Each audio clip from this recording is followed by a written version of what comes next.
Dagon by H.P. Lovecraft. I am writing this under an appreciable mental strain, since by tonight I shall be no more. Penniless and at the end of my supply of the drug which alone makes life endurable, I can bear the torture no longer, and shall cast myself from this garret window into the squalid street below. Do not think from my slavery to morphine that I am a weakling or a degenerate. When you have read these hastily scrawled pages, you may guess, though never fully realize, why it is that I must have forgetfulness or death.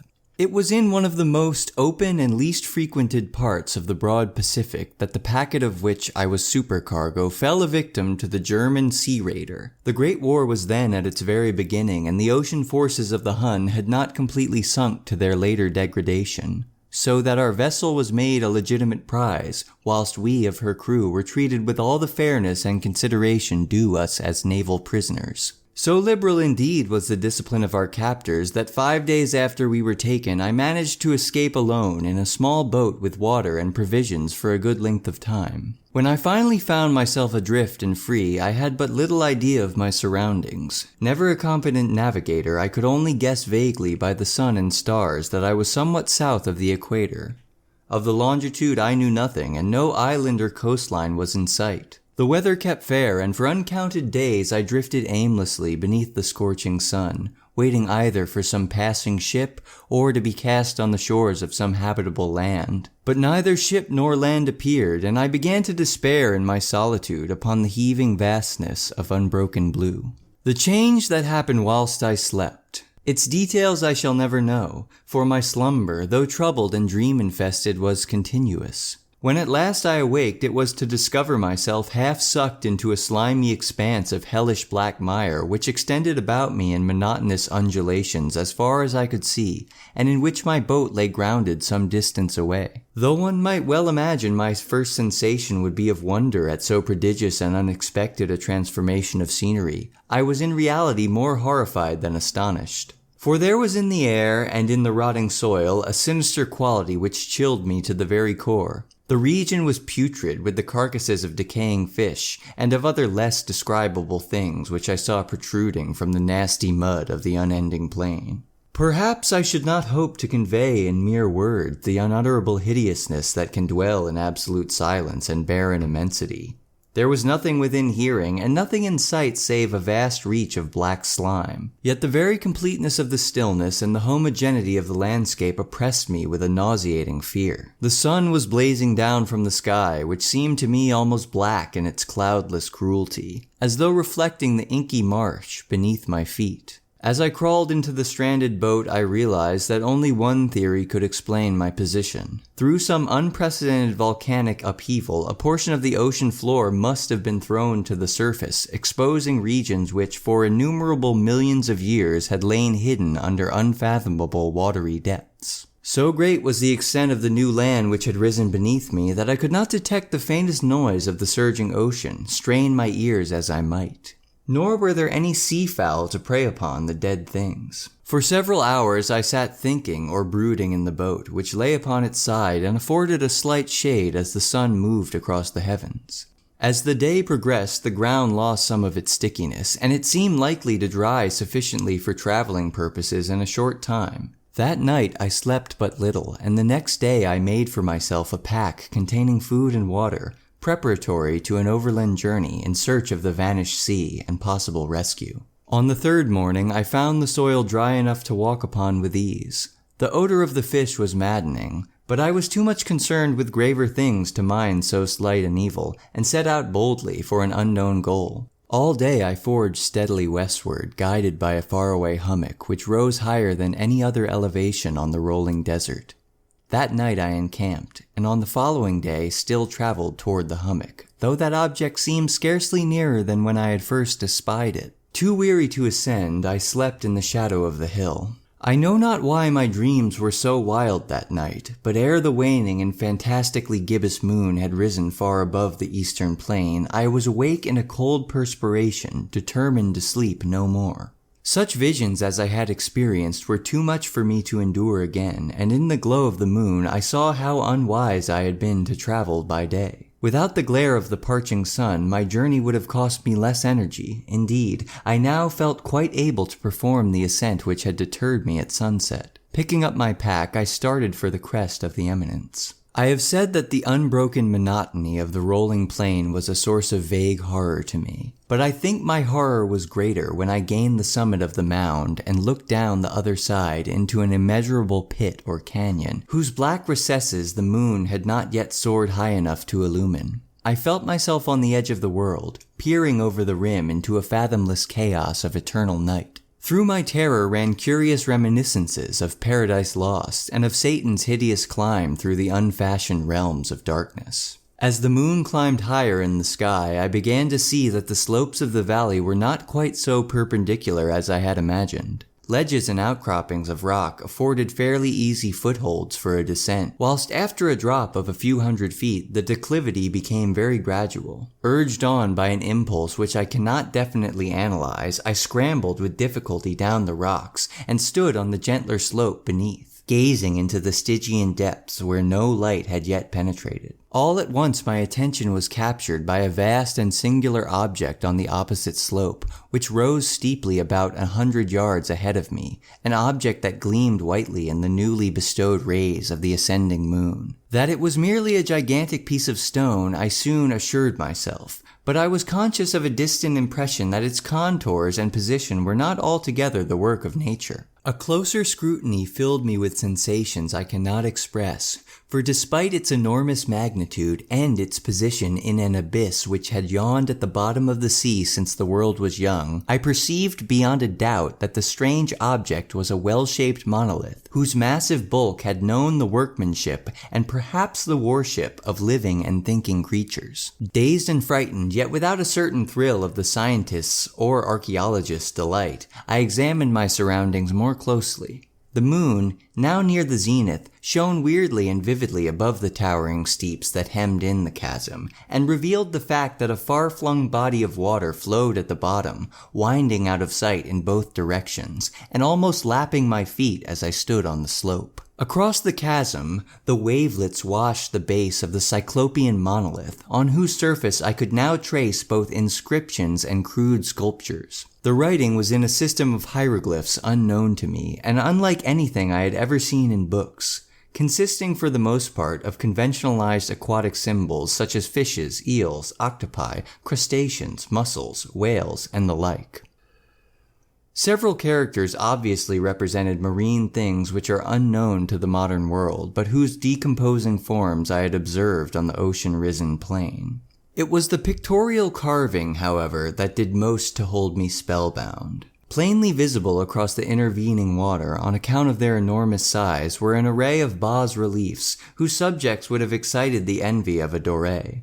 I think that these things were supposed to depict men, at least a certain sort of men, though the creatures were shown disporting like fishes in the waters of some marine grotto, or paying homage at some monolithic shrine which appeared to be under the waves as well. Of their faces and forms I dare not speak in detail, and the mere remembrance makes me grow faint. Grotesque beyond the imagination of a Poe or Bulwer, they were damnably human in general outline, despite webbed hands and feet, shockingly wide and flabby lips, glassy, bulging eyes, and other features less pleasant to recall. Curiously enough, they seem to have been chiseled badly out of proportion with their scenic background, for one of the creatures was shown in the act of killing a whale represented as but little larger than himself. I remarked, as I say, their grotesqueness and strange size, but in a moment decided that they were merely imaginary gods of some primitive fish or seafaring tribe. Some tribe whose last descendant had perished eras before the first ancestor of the Piltdown or Neanderthal man was born. Awestruck at this unexpected glimpse into a past beyond the conception of the most daring anthropologist, I stood musing whilst the moon cast queer reflections on the silent channel before me. Then, suddenly, I saw it. With only a slight churning to mask its rise to the surface, a thing slid into view above the dark waters. Vast, Polyphemus-like and loathsome, it darted like a stupendous monster of nightmares to the monolith, about which it flung its gigantic scaly arms, the while it bowed its hideous head and gave vent to certain measured sounds. I think I went mad then. Of my frantic ascent of the slope and cliff, and of my delirious journey back to the stranded boat, I remember little. I believe I sang a great deal and laughed oddly when I was unable to sing. I have indistinct recollections of a great storm some time after I reached the boat. At any rate, I know that I heard peals of thunder and other tones which nature utters only in her wildest moods. When I came out of the shadows, I was in a San Francisco hospital, brought thither by the captain of the American ship which had picked up my boat in mid-ocean. In my delirium I had said much, but found that my words had been given scant attention. Of any land upheaval in the Pacific, my rescuers knew nothing, nor did I deem it necessary to insist upon a thing which I knew they could not believe. Once I sought out a celebrated ethnologist and amused him with peculiar questions regarding the ancient Philistine legend of Dagon, the fish god. But soon perceiving that he was hopelessly conventional, I did not press my inquiries. It is at night, especially when the moon is gibbous and waning, that I see the thing. I tried morphine, but the drug has given only transient sucrese and has drawn me into its clutches as a hopeless slave. So now I am to end it all, having written a full account for the information or the contemptuous amusement of my fellow men. Often I ask myself if it could not all have been a pure phantasm, a mere freak of fever as I lay sun-stricken and raving in the open boat after my escape from the German man-of-war. This I ask myself, but ever does there come before me a hideously vivid vision in reply. I cannot think of the deep sea without shuddering at the nameless things that may at this very moment be crawling and floundering on its slimy bed, worshipping their ancient stone idols and carving their own detestable likenesses on submarine obelisks of water-soaked granite. I dream of a day when they may rise above the billows to drag down in their reeking talons the remnants of puny, war-exhausted mankind. Of a day when the land shall sink and the dark ocean shall ascend amidst universal pandemonium. The end is near. I hear a noise at the door, as of some immense slippery body lumbering against it. It shall not find me. God, that hand! The window! The window! End of Dagon. A Dead Secret by Lafcadio Hearn. A long time ago, in the province of Tamba, there lived a rich merchant named Inamuriya Gensuke. He had a daughter called Osono. As she was very clever and pretty, he thought it would be a pity to let her grow up with only such teaching as the country teachers could give her, so he sent her, in care of some trusty attendants, to Kyoto, that she might be trained in the polite accomplishments taught to the ladies of the capital. After she had thus been educated, she was married to a friend of her father's family, a merchant named Nagaraya, and she lived happily with him for nearly 4 years. They had one child, a boy. But Osono fell ill and died in the 4th year after her marriage. On the night after the funeral of Osono, her little son said that his mamma had come back and was in the room upstairs. She had smiled at him, but would not talk to him, so he became afraid and ran away. Then some of the family went upstairs to the room which had been Osono's, and they were startled to see, by the light of a small lamp which had been kindled before a shrine in that room, the figure of the dead mother. She appeared as if standing in front of a tansu, or chest of drawers, that still contained her ornaments and her wearing apparel. Her head and shoulders could very distinctly be seen, but from the waist downwards the figure thinned into invisibility. It was like an imperfect reflection of her, and transparent as a shadow on water. Then the folk were afraid and left the room. Below they consulted together, and the mother of Osono's husband said, "A woman is fond of her small things, and Osono was much attached to her belongings. Perhaps she has come back to look at them. Many dead persons will do that, unless the things be given to the parish temple. If we present Osono's robes and girdles to the temple, her spirit will probably find rest." It was agreed that this should be done as soon as possible. So on the following morning the drawers were emptied, and all of Osono's ornaments and dresses were taken to the temple. But she came back the next night and looked at the tansu as before. And she came back also on the night following, and the night after that, and every night. And the house became a house of fear. The mother of Osono's husband then went to the parish temple and told the chief priest all that had happened and asked for ghostly counsel. The temple was a Zen temple, and the head priest was a learned old man known as Dagon Osho. He said, "There must be something about which she is anxious in or near that tansu." "But we emptied all the drawers," replied the woman. "There is nothing in the tansu." "Well," said Dagon Osho, "tonight I shall go to your house and keep watch in that room, and see what can be done. You must give orders that no person shall enter the room while I am watching, unless I call." After sundown, Dagon Osho went to the house and found the room made ready for him. He remained there alone, reading the sutras, and nothing happened until after the hour of the rat. Then the figure of Osono suddenly outlined itself in front of the tansu. Her face had a wistful look, and she kept her eyes fixed upon the tansu. The priest uttered the holy formula prescribed in such cases, and then, addressing the figure by the kaimyo of Osono, said, "I have come here in order to help you. Perhaps in that tansu there is something about which you have reason to feel anxious. Shall I try to find it for you?" The shadow appeared to give consent by a slight motion of the head, and the priest, rising, opened the top drawer. It was empty. Successively he opened the second, the third, and the fourth drawer. He searched carefully behind them and beneath them. He carefully examined the interior of the chest. He found nothing, but the figure remained gazing as wistfully as before. "What can she want?" thought the priest. Suddenly it occurred to him that there might be something hidden under the paper with which the drawers were lined. He removed the lining of the first drawer. Nothing. He removed the lining of the second and third drawers. Still nothing. But under the lining of the lowermost drawer he found a letter. "Is this the thing about which you have been troubled?" he asked. The shadow of the woman turned toward him, her faint gaze fixed upon the letter. "Shall I burn it for you?" he asked.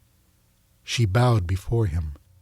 "It shall be burned in the temple this very morning," he promised, "and no one shall read it except myself."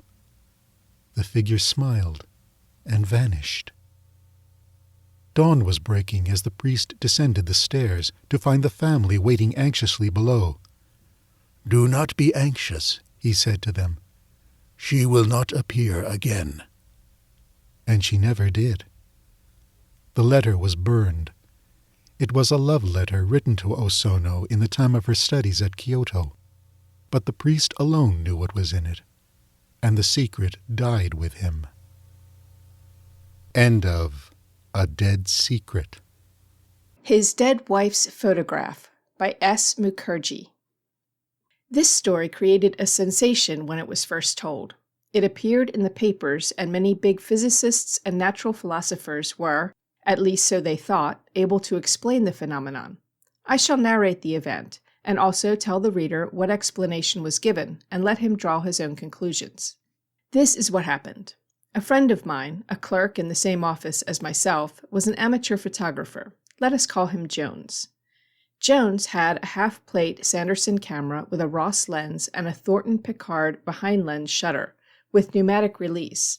The plate in question was a Ratton's Ordinary, developed with Ilford Pyro Soda developer, prepared at home. All these particulars I give for the benefit of the more technical reader.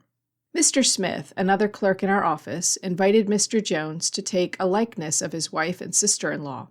This sister-in-law was the wife of Mr. Smith's elder brother, who was also a government servant then on leave. The idea of the photograph was of the sister-in-law. Jones was a keen photographer himself. He had photographed everybody in the office, including the peons and sweepers, and had even supplied every sitter of his with copies of his handiwork. So he most willingly consented and anxiously awaited for the Sunday on which the photograph was to be taken. Early on Sunday morning, Jones went to the Smiths. The arrangement of light in the veranda was such that a photograph could only be taken after midday, and so he stayed there to breakfast. At about 1 p.m, all arrangements were complete, and the two ladies, Mrs. Smiths, were made to sit in 2 cane chairs, and after long and careful focusing and moving the camera about for an hour, Jones was satisfied at last, and an exposure was made. Jones was sure that the plate was all right, and so a second plate was not exposed, although in the usual course of things this should have been done. He wrapped up his things and went home, promising to develop the plate the same night and bring a copy of the photograph the next day to the office. The next day, which was a Monday, Jones came to the office very early, and I was the first person to meet him. "Well, Mr. Photographer," I asked, "what success?" "I got the picture all right," said Jones, unwrapping an unmounted picture and handing it over to me. "Most funny, don't you think so?"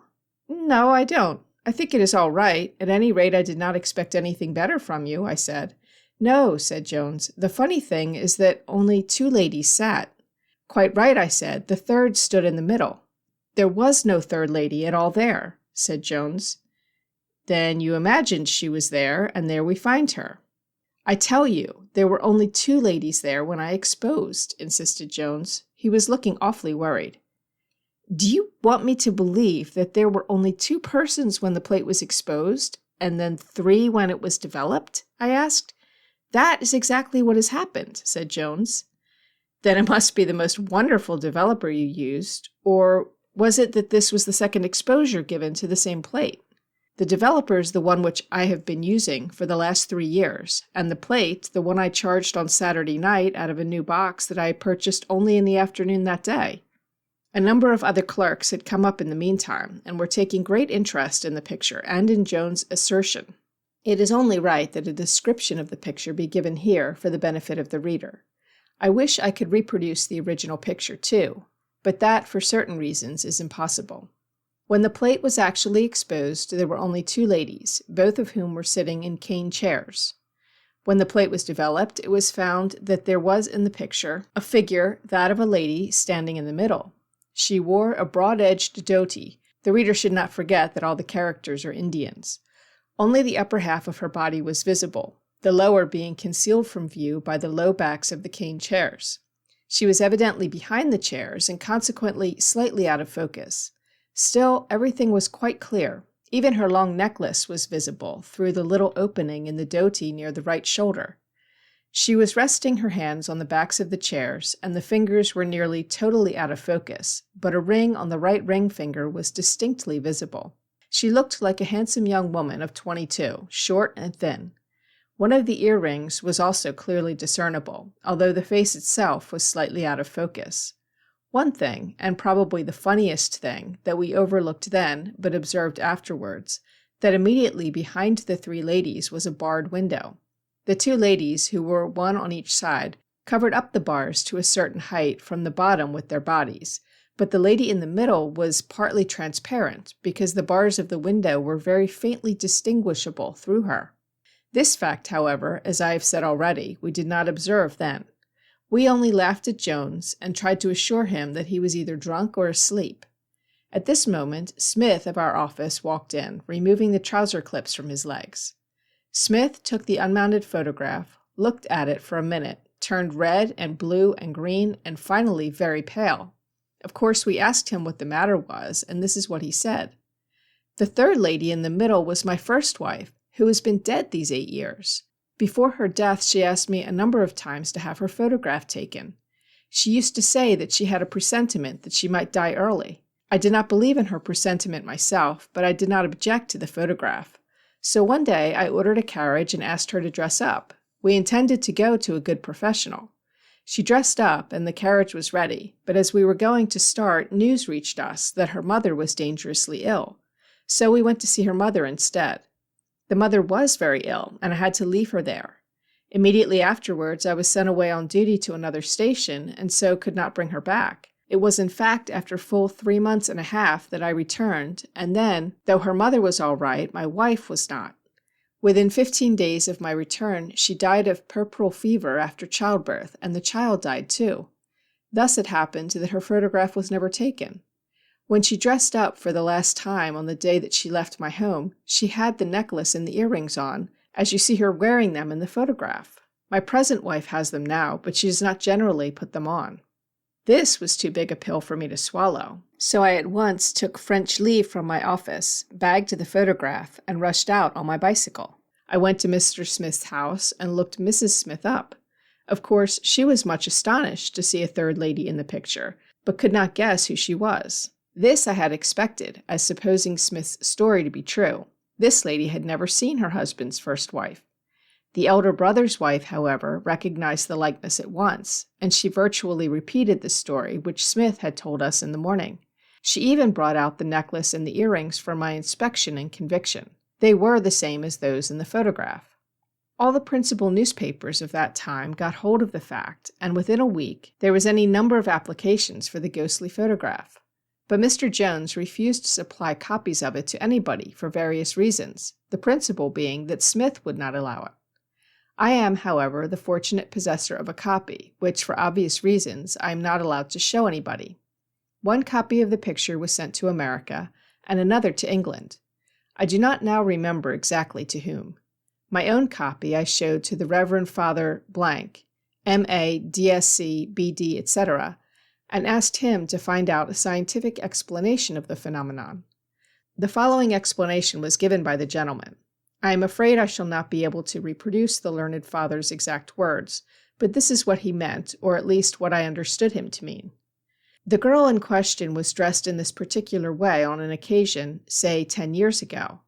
Her image was cast on space, and the reflection was projected from one luminous body, one planet, on another till it made a circuit of millions and millions of miles in space, and then came back to Earth at the exact moment when your friend Mr. Jones was going to make the exposure. Take, for instance, the case of a man who is taking the photograph of a mirage. He is photographing place X from place Y, when X and Y are, say, 200 miles apart, and it may be that his camera is facing east, while place X is actually towards the west of place Y. At school, I had read a little of science and chemistry, and could make a dry analysis of a salt, but this was an item too abstruse for my limited comprehension. The fact, however, remains, and I believe it, that Smith's first wife did come back to this terrestrial globe of ours over 8 years after her death, to give a sitting for a photograph in a form which, though it did not affect the retina of our eye, did impress a sensitized plate. In a form that did not affect the retina of the eye, I say, because Jones must have been looking at his sitters at the time when he was pressing the bulb of the pneumatic release of his time and instantaneous shutter. The story is most wonderful, but this is exactly what happened. Smith says this is the first time he has ever seen or heard from his dead wife. It is popularly believed in India that a dead wife gives a lot of trouble if she ever revisits this earth, but this is, thank God, not the experience of my friend Mr. Smith. It is now over 7 years since the event mentioned above happened, and the dead girl has never appeared again. I would very much like to have a photograph of the two ladies taken once more, but I have never ventured to approach Smith with the proposal. In fact, I learnt photography myself with a view to take the photograph of the two ladies, but as I have said, I have never been able to speak to Smith about my intention, and probably never shall. The £10 that I spent on my cheap photographic outfit may be a waste, but I have learnt an art which, though rather costly for my limited means, is nevertheless worth learning, being closely allied to the art that can immortalize the art that baffles time's tyrannic claim. End of The Dead Wife's Photograph. The Empty House by Algernon Blackwood. Certain houses, like certain persons, manage somehow to proclaim at once their character for evil. In the case of the latter, no particular feature need betray them.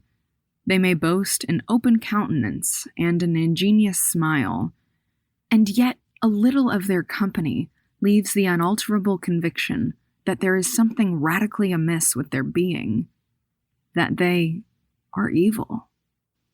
Willy-nilly, they seem to communicate an atmosphere of secret and wicked thoughts, which makes those in their immediate neighborhood shrink from them as from a thing diseased.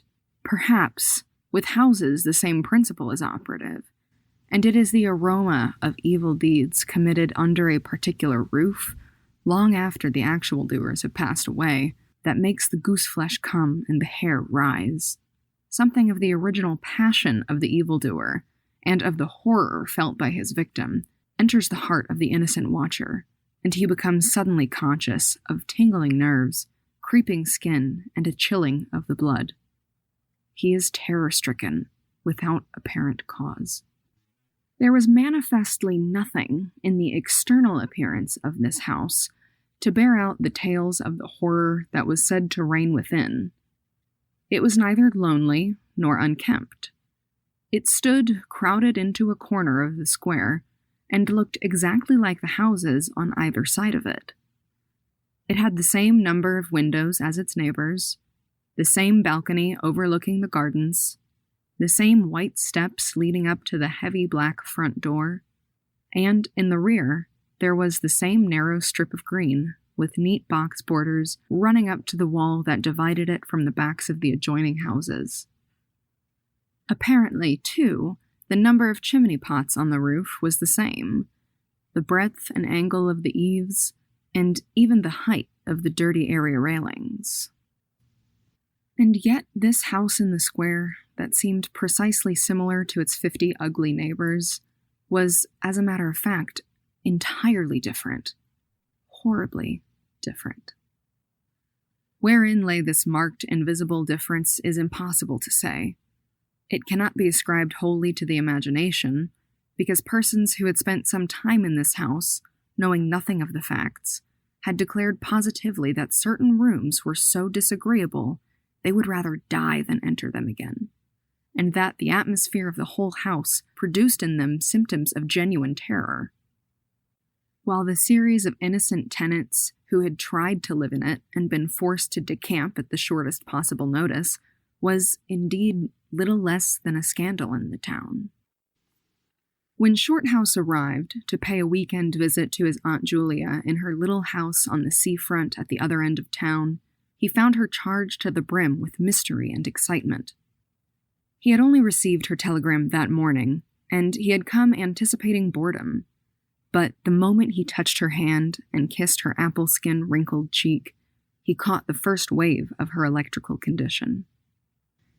The impression deepened when he had learned that there were to be no other visitors, and that he had been telegraphed for with a very special object. Something was in the wind, and the something would doubtless bear fruit, for this elderly spinster aunt with a mania for physical research had brains as well as willpower, and by hook or by crook she usually managed to accomplish her ends. The revelation was made soon after tea, when she sidled close up to him as they paced slowly along the seafront in the dusk. "I've got the keys," she announced in a delighted, yet half-awesome voice. "Got them till Monday." "The keys of the bathing machine, or?" he asked innocently, looking from the sea to the town. Nothing brought her so quickly to the point as feigning stupidity. "Neither," she whispered. "I've got the keys of the haunted house in the square, and I'm going there tonight." Shorthouse was conscious of the slightest possible tremor down his back. He dropped his teasing tone. Something in her voice and manner thrilled him. She was in earnest. "But you can't go alone," he began. "That's why I wired for you," she said with decision. He turned to look at her. The ugly, lined, enigmatical face was alive with excitement. There was the glow of genuine enthusiasm round it like a halo. Her eyes shone. He caught another wave of her excitement, and a second tremor, more marked than the first, accompanied it. "Thanks, Aunt Julia," he said politely. "Thanks awfully." "I should not dare to go quite alone," she went on, raising her voice. "But with you I should enjoy it immensely. You're afraid of nothing, I know." "Thanks so much," he said again. Is anything likely to happen?" "A great deal has happened," she whispered, "though it's been most cleverly hushed up.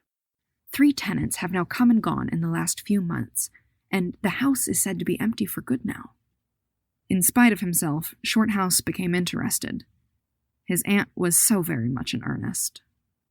"The house is very old indeed," she went on, "and the story, an unpleasant one, dates a long way back. It has to do with a murder committed by a jealous stableman who had some affair with the servant in the house. One night, he managed to secrete himself in the cellar, and when everyone was asleep, he crept upstairs to the servants' quarters, chased the girl down to the next landing, and before anyone could come to the rescue, threw her bodily over the banisters into the hall below. And the stableman was caught, I believe, and hanged for murder, but it all happened a century ago, and I've not been able to get more details of the story. Shorthouse now felt his interest thoroughly aroused, but though he was not particularly nervous for himself, he hesitated a little on his aunt's account. "On one condition," he said at length. "Nothing will prevent my going," she said firmly, "but I may as well hear your condition." "That you guarantee your power of self-control if anything really horrible happens. I mean, that you are sure you won't get too frightened." "Jim," she said scornfully, "I'm not young, I know, nor are my nerves, but with you, I should be afraid of nothing in the world." This, of course, settled it, for Shorthouse had no pretensions to being other than a very ordinary young man, and an appeal to his vanity was irresistible. He agreed to go. Instinctively, by a sort of subconscious preparation, he kept himself and his forces well in hand the whole evening, compelling an accumulative reserve of control by that nameless inward process of gradually putting all the emotions away and turning the key upon them. A process difficult to describe, but wonderfully effective, as all men who have lived through severe trials of the inner man well understand. Later, it stood him in good stead. But it was not until 10:30 when they stood in the hall, well in the glare of friendly lamps still surrounded by comforting human influences, that he had to make the first call upon this store of collected strength. For once the door was closed, and he saw the deserted, silent streets stretching away in the white moonlight before them, it came to him clearly that the real test that night would be in dealing with two fears instead of one.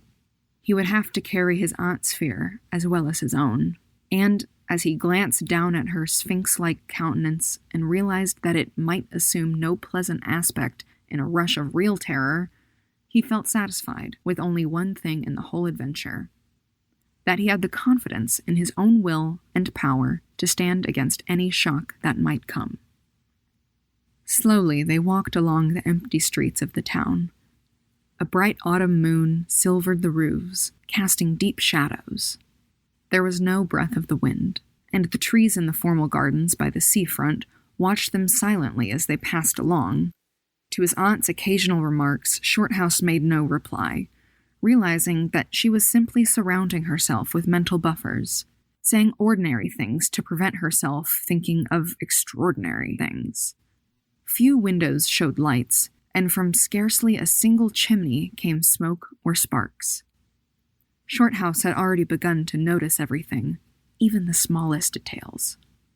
Presently they stopped at the street corner and looked up at the name on the side of the house, full in the moonlight, and with one accord, but without remark, turned into the square and crossed over to the side of it that lay in the shadow. "The number of the house is 13, whispered a voice at his side, and neither of them made the obvious reference, but passed across the broad sheet of moonlight and began to march up the pavement in silence.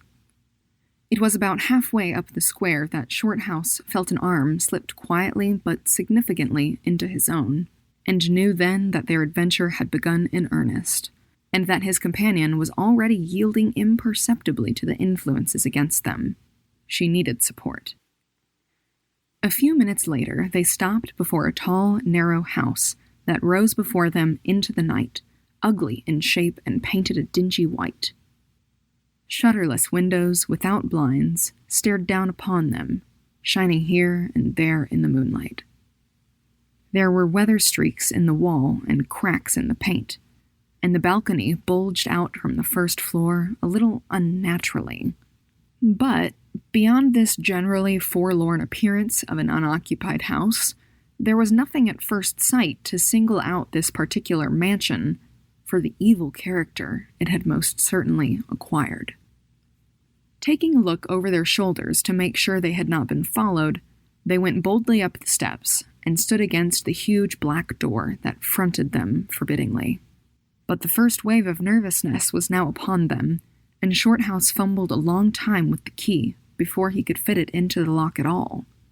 For a moment, if truth were told, they both hoped it would not open, for they were prey to various unpleasant emotions as they stood there on the threshold of their ghostly adventure.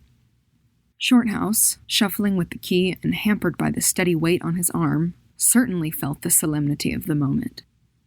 It was as if the whole world, for all experience, seemed at that instant concentrated in his own consciousness, were listening to the grating noise of that key. A stray puff of wind wandering down the empty street woke a momentary rustling in the trees behind them, but otherwise this rattling of the key was the only sound audible, and at last it turned in the lock, and the heavy door swung open and revealed a yawning gulf of darkness beyond. With a last glance at the moonlit square, they passed quickly in, and the door slammed behind them with a roar that echoed prodigiously through the empty halls and passages. But instantly, with the echoes, another sound made itself heard, and Aunt Julia leaned suddenly so heavily upon him that he had to take a step backwards to save himself from falling. A man had coughed so close beside them, so close that it seemed they must have been actually by his side in the darkness. With the possibility of practical jokes in his mind, Shorthouse at once swung his heavy stick in the direction of the sound, but it met nothing more solid than air. He heard his aunt give a little gasp beside him. "There's someone here," she whispered. "I heard him." "Be quiet," he said sternly. It was nothing but the noise of the front door. "Oh, get a light, quick," she added, as her nephew, fumbling with a box of matches, opened it upside down and let them all fall with a rattle onto the stone floor. The sound, however, was not repeated, and there was no evidence of retreating footsteps. In another minute they had a candle burning, using an empty end of a cigar case as a holder, and when the first flare had died down, he held the impromptu lamp aloft and surveyed the scene. And it was dreary enough in all conscience, for there is nothing more desolate in all the abodes of men than an unfinished house dimly lit, silent and forsaken, and yet tenanted by rumor with the memories of evil and violent histories. They were standing in a wide hallway. On their left was the open door of a spacious dining room, and in front the hall ran, ever narrowing, into a long, dark passage that led apparently to the top of the kitchen stairs. The broad, uncarpeted staircase rose in a sweep before them, everywhere draped in shadows, except for a single spot about halfway up where the moonlight came in through the window and fell on a bright patch on the boards. This shaft of light shed a faint radiance above and below it, lending to the objects within its reach a misty outline that was infinitely more suggestive and ghostly than complete darkness. Filtered moonlight always seems to paint faces on the surrounding gloom, and as Shorthouse peered up into the well of darkness and thought of the countless empty rooms and passages in the upper part of the old house, he caught himself longing again for the safety of the moonlit square, or the cozy, bright drawing room they had left an hour before. Then, realizing that these thoughts were dangerous, he thrust them away again and summoned all his energy for concentration on the present. "Aunt Julia," he said aloud, severely, "we must now go through the house from top to bottom and make a thorough search." The echoes of his voice died away slowly all over the building, and in the intense silence that followed, he turned to look at her. In the candlelight, he saw that her face was already ghastly pale, but she dropped his arm for a moment and said in a whisper, stepping close in front of him, "I agree. We must be sure there's no one hiding. That's the first thing." She spoke with evident effort, and he looked at her with admiration. "You feel quite sure of yourself? It's not too late." I think so, she whispered, her eyes shifting nervously towards the shadows behind. Quite sure. Only one thing. What's that? You must never leave me alone for an instant. As long as you understand that any sound or appearance must be investigated at once, for to hesitate means to admit fear. That is fatal. Agreed, she said, a little shakily, after a moment's hesitation. I'll try. Arm in arm, Shorthouse holding the dripping candle and the stick, while his aunt carried the cloak over her shoulders, figures of utter comedy to all but themselves, they began a systematic search. Stealthily, walking on tiptoe and shading the candle lest it should betray their presence through the shutterless windows, they went first into the big dining room. There was not a stick of furniture to be seen. Bare walls, ugly mantelpieces, and empty grates stared at them. Everything, they felt, resented their intrusion, watching them, as it were, with veiled eyes. Whispers followed them. Shadows flitted noiselessly to the right and left. Something seemed ever at their back, watching, waiting an opportunity to do them injury. There was the inevitable sense that operations which went on when the room was empty had been temporarily suspended till they were well out of the way again.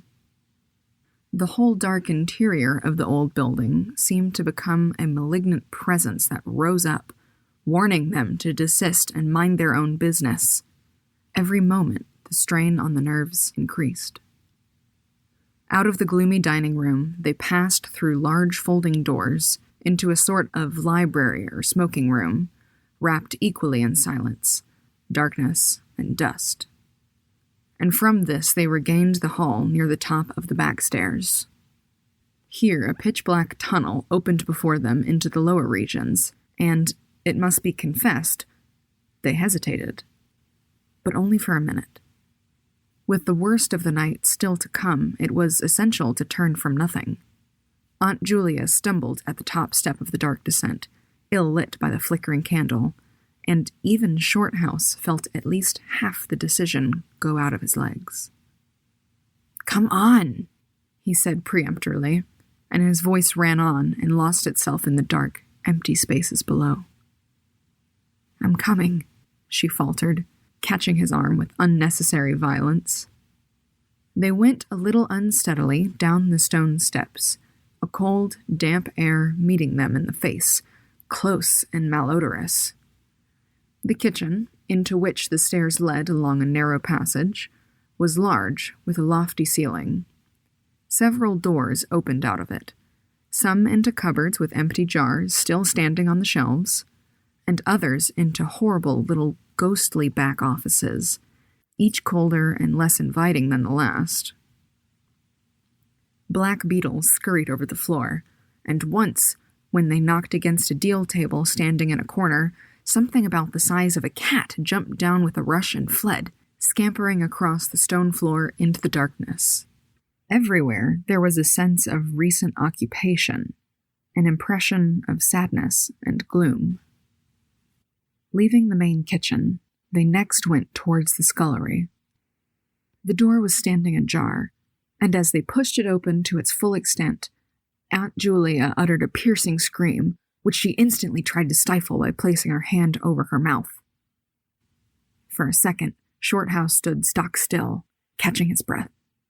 He felt as if his spine had suddenly become hollow and someone had filled it with particles of ice. Facing them, directly in their way between the doorposts, stood the figure of a woman. She had disheveled hair and wildly staring eyes, and her face was terrified and white as death. She stood there motionless for the space of a single second. Then the candle flickered, and she was gone, utterly gone, and the door framed nothing but the empty darkness. "Only the beastly jumping candlelight," he said quickly, in a voice that sounded like someone else's and was only half under control. "Come on, Aunt. There's nothing there." He dragged her forward. With a clattering of feet and a great appearance of boldness, they went on. But over his body, the skin moved as if crawling ants covered it. And he knew by the weight on his arm that he was supplying the force of locomotion for two. The scullery was cold, bare and empty, more like a large prison cell than anything else. They went round it, tried the door into the yard and the windows, but found them all fastened securely. His aunt moved beside him like a person in a dream. Her eyes were tightly shut, and she seemed merely to follow the pressure of his arm. Her courage filled him with amazement. At the same time, he noticed that a certain odd change had come over her face, a change which somehow evaded his power of analysis. "There's nothing here, Auntie," he repeated aloud, quickly. "Let's go upstairs and see the rest of the house. Then we'll choose a room to wait up in." She followed him obediently, keeping close to his side, and they locked the kitchen door behind them. It was a relief to get up again. In the hall there was more light than before, for the moon had traveled a little further down the stairs. Cautiously, they began to go up into the dark vault of the upper house, the boards creaking under their weight. On the first floor, they found the large double drawing rooms, a search of which revealed nothing. Here also was no sign of furniture or recent occupancy, nothing but dust and neglect and shadows. They opened the big folding doors between the front and back drawing rooms, and then came out again to the landing and went on upstairs. They had not gone up more than a dozen steps when they both simultaneously stopped to listen, looking into each other's eyes with a new apprehension across the flickering candle flame. From the room they had left hardly 10 seconds before came the sound of doors quietly closing. It was beyond all question they had heard the booming noise that accompanies the shutting of heavy doors, followed by the sharp catching of the latch. "We must go back and see," said Shorthouse briefly, in a low tone, and turning to go downstairs again. Somehow she managed to drag after him, her feet catching in her dress, her face livid. When they entered the front drawing room, it was plain that the folding doors had been closed half a minute before. Without hesitation, Shorthouse opened them. He almost expected to see someone facing him in the back room, but only darkness and cold air met him. They went through both rooms, finding nothing unusual. They tried in every way to make the doors close of themselves, but there was not wind enough even to set the candle flame flickering. The doors would not move without strong pressure. All was silent as the grave. Undeniably, the rooms were utterly empty, and the house utterly still. "It's beginning," whispered a voice at his elbow, which he hardly recognized as his aunt's. He nodded acquiescence, taking out his watch to note the time. It was 15 minutes before midnight. He made the entry of exactly what had occurred in his notebook, setting the candle in its case upon the floor in order to do so. It took a moment or two to balance it safely against the wall. Aunt Julia always declared that at this moment she was not actually watching him, but had turned her head towards the inner room where she fancied she heard something moving.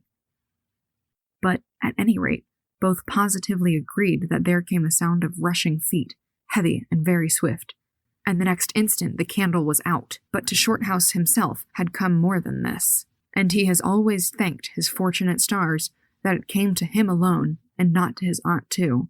For, as he rose from the stooping position of balancing the candle, and before it was actually extinguished, a face thrust itself forward so close to his own that he could have almost touched it with his lips. It was a face working with passion, a man's face, dark, with thick features, and angry, savage eyes. It belonged to a common man, and it was evil in its ordinary normal expression, no doubt. But as he saw it, alive with intense, aggressive emotion, it was a malignant and terrible human countenance. There was no movement of the air, nothing but the sound of rushing feet. Stockinged or muffled feet, the apparition of the face, and the almost simultaneous extinguishing of the candle. In spite of himself, Shorthouse uttered a little cry, nearly losing his balance as his aunt clung to him with her whole weight in one moment of real, uncontrollable terror. She made no sound, but simply seized him bodily. Fortunately, however, she had seen nothing, but had only heard the rushing feet, for her control returned almost at once, and he was able to disentangle himself and strike a match. The shadows ran away on all sides before the glare, and his aunt stooped down and groped for the cigar case with the precious candle. Then they discovered that the candle had not been blown out at all. It had been crushed out. The wick was pressed down into the wax, which was flattened as if by some smooth, heavy instrument. How his companion so quickly overcame her terror, Shorthouse never properly understood, but his admiration for her self-control increased tenfold, and at the same time served to feed his own dying flame, for which he was undeniably grateful. Equally inexplicable to him was the evidence of physical force they had just witnessed. He at once suppressed the memory of stories he had heard of physical mediums and their dangerous phenomena. For if these were true, and either his aunt or himself was unwittingly a physical medium, it meant that they were simply aiding to focus the forces of a haunted house already charged to the brim. It was like walking with unprotected lamps among uncovered stores of gunpowder. So, with as little reflection as possible, he simply relit the candle and went up to the next floor. The arm in his trembled, it's true, and his own tread was often uncertain, but they went on with thoroughness, and after a search revealing nothing, they climbed the last flight of stairs to the top floor of all. Here they found a perfect nest of small servants' rooms, with broken pieces of furniture, dirty cane-bottomed chairs, chests of drawers, cracked mirrors, and decrepit bedsteads. The rooms had low-sloping ceilings, already hung here and there with cobwebs, small windows, and badly plastered walls, a depressing and dismal region which they were glad to leave behind. It was on the stroke of midnight when they entered a small room on the third floor, close to the top of the stairs, and arranged to make themselves comfortable for the remainder of their adventure. It was absolutely bare, and was said to be the room, then used as a clothes closet, into which the infuriated groom had chased his victim and finally caught her. Outside, across the narrow landing, began the stairs leading up to the floor above, and the servants' quarters where they had just searched. In spite of the chilliness of the night, there was something in the air of this room that cried for an open window. But there was more than this. Shorthouse could only describe it by saying that he felt less master of himself here than in any other part of the house. There was something that acted directly on the nerves, tiring the resolution, enfeebling the will. He was conscious of this result before he had been in the room 5 minutes, and it was in the short time they stayed there that he suffered the wholesale depletion of his vital forces, which was, for himself, the chief horror of the whole experience. They put the candle on the floor of the cupboard, leaving the door a few inches ajar so that there was no glare to confuse the eyes and no shadow to shift about on walls and ceiling. Then they spread the cloak on the floor and sat down to wait with their backs against the wall. Shorthouse was within 2 feet of the door onto the landing. His position commanded a good view of the main staircase leading down into the darkness, and also of the beginning of the servants' stairs going to the floor above. The heavy stick lay beside him within easy reach. The moon was now high above the house. Through the open window they could see the comforting stars like friendly eyes watching in the sky. One by one, the clocks of the town struck midnight, And when the sounds died away, the deep silence of a windless night fell again over everything. Only the boom of the sea, far away and lugubrious, filled the air with hollow murmurs. Inside the house, the silence became awful. Awful, he thought, because any minute now it might be broken by sounds portending terror. The strain of waiting told more and more severely on the nerves. They talked in whispers, when they talked at all, for their voices aloud sounded queer and unnatural. A chilliness, not altogether due to the night air, invaded the room and made them cold. The influences against them, whatever these might be, were slowly robbing them of self-confidence and the power of decisive action. Their forces were on the wane, and the possibility of real fear took on a new and terrible meaning. He began to tremble for the elderly woman by his side, whose pluck could hardly save her beyond a certain extent. He heard the blood singing in his veins. It sometimes seemed so loud that he fancied it prevented his hearing properly certain other sounds that were beginning very faintly to make themselves audible in the depths of the house. Every time he fastened his attention on these sounds, they instantly ceased. They certainly came no nearer. Yet he could not rid himself of the idea that movement was going on somewhere in the lower regions of the house. The drawing-room floor, where the doors that had been so strangely closed seemed too near. The sounds were further off than that. He thought of the great kitchen, with the scurrying black beetles, and of the dismal little scullery, but somehow or other, they did not seem to come from there either. Surely they were not outside the house. Then, suddenly, the truth flashed into his mind, and for the space of a minute he felt as if his blood had stopped flowing and turned to ice. The sounds were not downstairs at all. They were upstairs. Upstairs, somewhere among those horrid, gloomy little servants' rooms with their bits of broken furniture, low ceilings, and cramped windows. Upstairs, where the victim had first been disturbed and stalked to her death. And the moment he discovered where the sounds were, he began to hear them more clearly. It was the sound of feet moving stealthily along the passage overhead, in and out among the rooms, and past the furniture. He turned quickly to steal a glance at the motionless figure seated beside him, to note whether she had shared his discovery.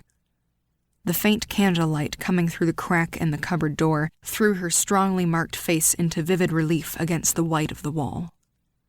But it was something else that made him catch his breath and stare again. An extraordinary something had come into her face, and seemed to spread over her features like a mask. It smoothed out the deep lines and drew the skin everywhere a little tighter so that the wrinkles disappeared. It brought into the face, with the sole exception of the old eyes, an appearance of youth and almost of childhood. He stared in speechless amazement that was dangerously near to horror. It was his aunt's face indeed, but it was her face of 40 years ago, the vacant, innocent face of a girl. He had heard stories of that strange effect of terror, which could wipe a human countenance clean of other emotions, obliterating all previous expressions, but he had never realized that it could be literally true, or could mean anything so simply horrible as what he now saw. For the dreadful signature of overmastering fear was written plainly in that utter vacancy of the girlish face beside him, and when, feeling his intense gaze, she turned to look at him, he instinctively closed his eyes tightly to shut out the sight. Yet, when he turned a minute later, his feelings well in hand, he saw to his intense relief another expression. His aunt was smiling, and though the face was deathly white, the awful veil had lifted, and the normal look was returning. "Anything wrong?" was all he could think of to say at the moment, and the answer was eloquent, coming from such a woman. "I feel cold, and a little frightened," she whispered. He offered to close the window, but she seized hold of him and begged him not to leave her side, even for an instant. "It's upstairs, I know," she whispered with an odd half-laugh, "but I can't possibly go up." But Shorthouse thought otherwise, knowing that in action lay their best hope of self-control. He took the brandy flask and poured out a glass of neat spirit, stiff enough to help anybody over anything. She swallowed it with a little shiver. His only idea now was to get out of the house before her collapse became inevitable. But this could not safely be done by turning tail and running from the enemy. Inaction was no longer possible. Every minute he was growing less master of himself, and desperate, aggressive measures were imperative without further delay. Moreover, the action must be taken towards the enemy, not away from it. The climax, if necessary and unavoidable, would have to be faced boldly. He could do it now, but in 10 minutes he might not have the force left to act for himself, much less for both. Upstairs, the sounds were meanwhile becoming louder and closer, accompanied by occasional creaking of the boards. Someone was moving stealthily about, stumbling now and then awkwardly against the furniture. Waiting a few moments to allow the tremendous dose of spirits to produce its effect, and knowing this would last but a short time under the circumstances, Shorthouse then quietly got on his feet, saying in a determined voice, "Now, Aunt Julia, we'll go upstairs and find what all this noise is about. You must come too. It's what we agreed." He picked up his stick and went to the cupboard for the candle. A limp form rose shakily beside him, breathing hard, and he heard a voice say very faintly something about being ready to come.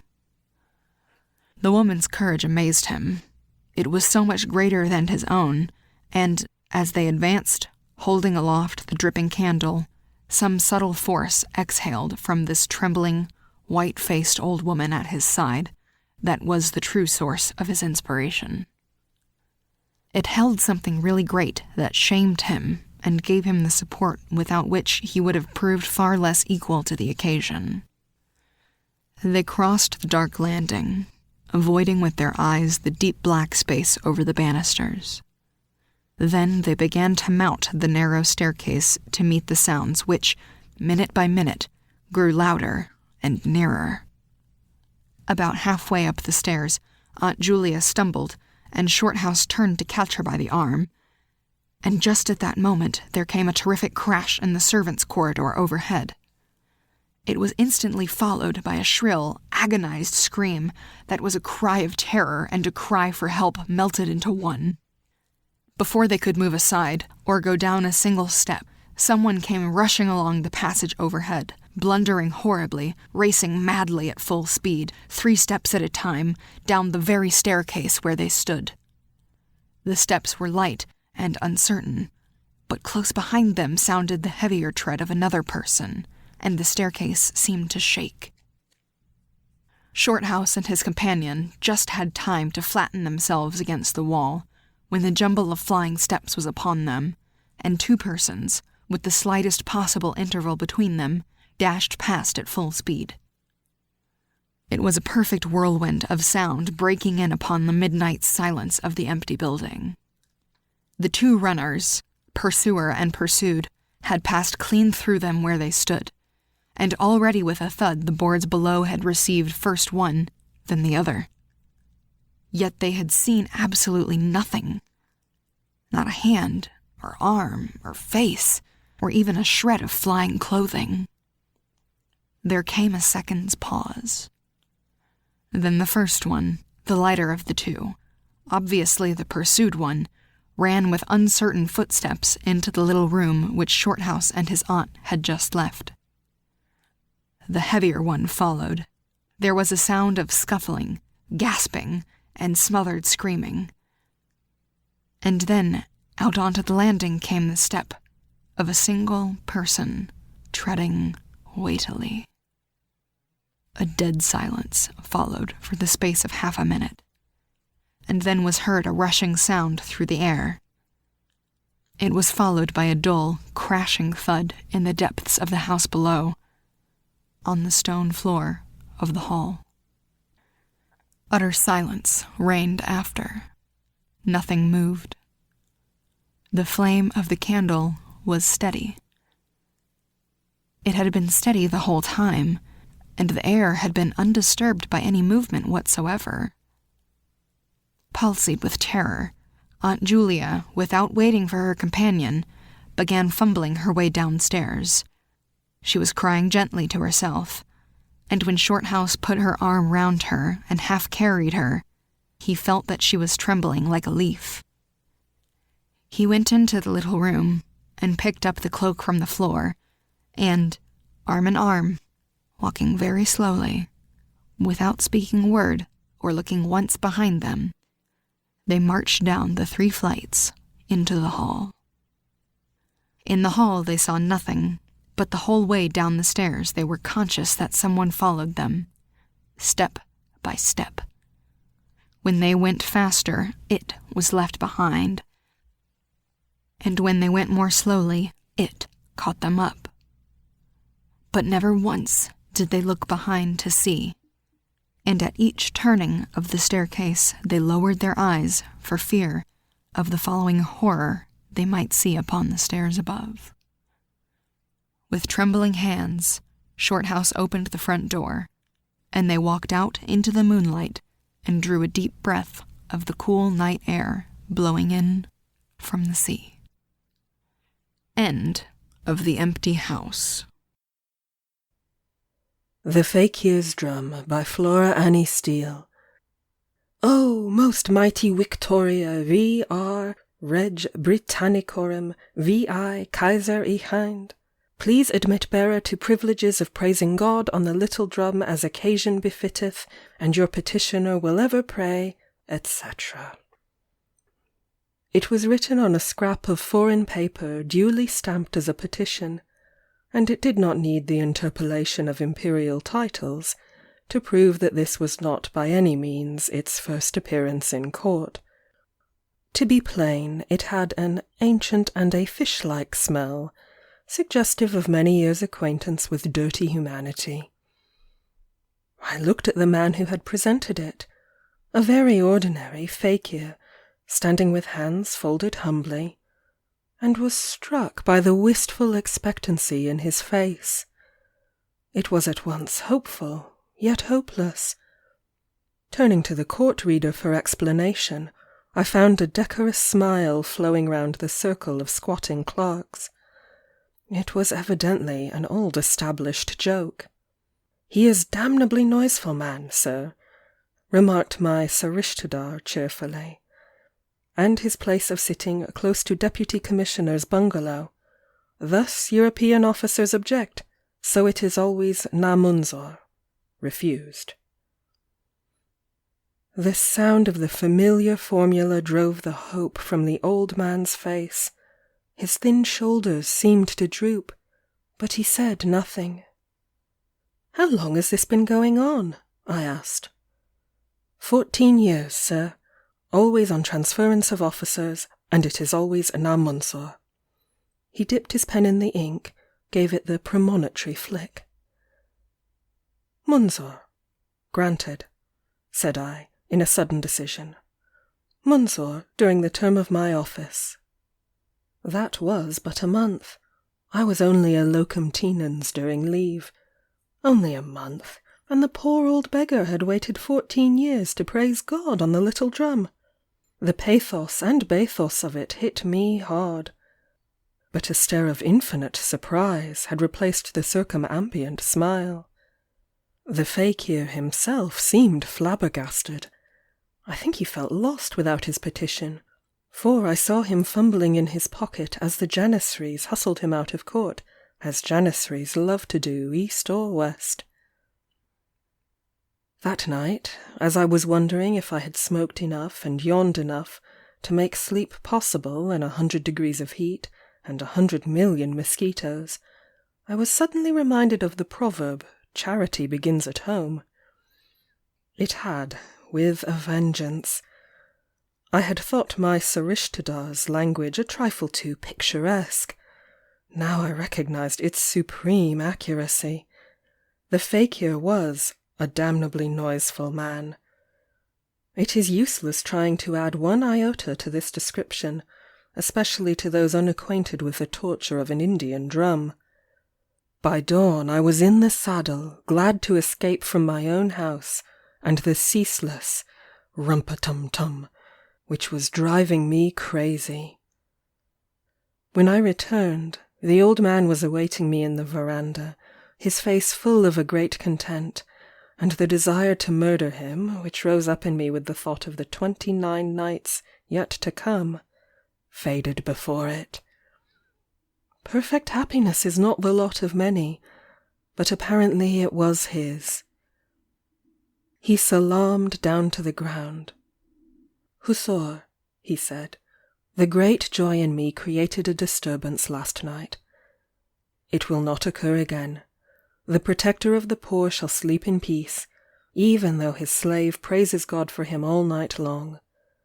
The Almighty does not require a loud drum." I said I was glad to hear it, and my self-complacency grew until I laid my head on the pillow somewhat earlier than usual. Then I became aware of a faint throbbing in the air, like that which follows a deep organ note. A throbbing which found its way into the drum of my ear and remained there, so faint that it kept me on the rack to know if it had stopped or was still going on. Rumpa-tum-tum-tum, rumpa-tum-tum-tum, rumpa. Even now the impulse to make the hateful rhythm interminable seizes on me. I have to lay aside my pen and take a new one before going on. I draw a veil over the mental struggle which followed. It would have been quite easy to rescind my permission, but the thought of 1 month versus 14 years roused my pride. As representative of the Almighty Victoria Reg Britannicorum, etc., I had admitted this man to the privileges of praising God on the little drum, and there was an end of it. But the effort left my nerves shattered with the strain put on them. It was the middle of the hot weather, that awful fortnight before the rains break. I was young, absolutely alone. Every morning as I rode, a perfect wreck, past the fakir's hovel by the gate, he used to ask me if I had slept well, and I lied to him. What was the use of suffering if no one was the happier for it? At last, one evening, it was the 21st, I remember, for I ticked them off on a calendar like any schoolboy. I sat out among the oleanders, knowing that sleep was mine. The rains had broken, a cool wind stirred the dripping trees. The fever of unrest was over. Clouds of winged white ants besieged the lamp. What wonder, when the rafters of the old bungalow were riddled almost beyond the limits of safety by their galleries?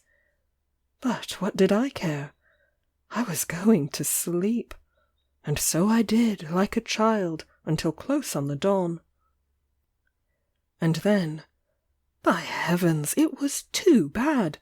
In the veranda, surely, not faint, but loudly imperative, rumpa-tum-tum-tum. I was out of bed in an instant, full of fury. The fiend incarnate must be walking round the house. I was after him in the moonlight. Not a sign. The white oleanders were shining in the dark foliage. A firefly or two. Nothing more. Rumpa-tum-tum-tum. Fainter this time, round the corner. Not there. Rumpa-tum-tum-tum. A mere whisper now, but loud enough to be traced. So, on the track, I was round the house to the veranda whence I had started. No sign, no sound. Gracious! What was that? A crash, a thud, a roar and rattle of earth. The house! The roof! When, by the growing light of dawn, we inspected the damage, we found the biggest rafter of all lying right across the pillow, where my head had been 2 minutes before. The first sunbeams were on the still, sparkling trees when, full of curiosity, I strolled over to the fakir's hut. It also was a heap of ruins, and when we dug the old man out from among the ant-riddled rafters, the doctor said he had been dead for many hours. This story may seem strange to some. Others will agree with my Sarishtada, who, after spending the morning over Johnson's dictionary and a revenue report, informed me that such catastrophes are but too common in this unhappy land after heavy rain, following on long-continued drought. End of The Fakir's Drum by Flora Annie Steele. The Ghost of Dr. Harris by Nathaniel Hawthorne. I am afraid this ghost story will bear a very faded aspect when transferred to paper. Whatever effect it had on you, whatever charm it retains in your memory, is perhaps to be attributed to the favorable circumstances under which it was originally told. We were sitting, I remember, late in the evening in your drawing room, where the lights of the chandelier were so muffled as to produce a delicious obscurity, through which the fire diffused a dim red glow. In this rich twilight the feelings of the party had been properly attuned by some tales of English superstition, and the lady of Smith Hill's Hall had just been describing that bloody footstep which marks the threshold of her old mansion, when your Yankee guest, zealous for the honor of his country and desirous of proving that his dead compatriots have the same ghostly privileges as other dead people, if they think it worth while to use them, began a story of something wonderful that long ago happened to himself. Possibly in the verbal narrative he may have assumed a little more license than would be allowed in a written record, for the sake of the artistic effect. He may then have thrown in, here and there, a few slight circumstances which he will not think it proper to retain in what he now puts forth as the sober statement of a veritable fact. A good many years ago, it must be as many as 15, perhaps more, and while I was still a bachelor, I resided at Boston, in the United States. In that city there is a large and long-established library, styled the Athenaeum, connected with which is a reading room, well supplied with foreign and American periodicals and newspapers. A splendid edifice has since been erected by the proprietors of the institution, but, at the period I speak of, it was contained within a large old mansion, formerly the town residence of an eminent citizen of Boston. The reading room, a spacious hall with the group of the Laocoon at one end and the Belvedere Apollo at the other, was frequented by not a few elderly merchants, retired from business, by clergymen and lawyers, and by such literary men as we had amongst us. These good people were mostly old, leisurely, and somnolent, and used to nod and doze for hours together, with the newspapers before them, ever and anon recovering themselves so far as to read a word or two of the politics of the day, sitting, as it were, on the boundary of the land of dreams, and having little to do with this world, except through the newspapers which they so tenaciously grasped. One of these worthies, whom I occasionally saw there, was the Reverend Dr. Harris, a Unitarian clergyman of considerable repute and eminence. He was very far advanced in life, no less than 80 years old, and probably more, and he resided, I think, at Dorchester, a suburban village in the immediate vicinity of Boston. I had never been personally acquainted with the good old clergyman, but had heard of him all of my life as a noteworthy man, so that, when he was first pointed out to me, I looked at him with a certain specialty of attention, and always subsequently eyed him with a degree of interest whenever I happened to see him at the Athenaeum or elsewhere. He was a small, withered, and firm, but brisk old gentleman, with snow-white hair, a somewhat stooping figure, but yet a remarkable alacrity of movement. I remember it was in the street when I first noticed him.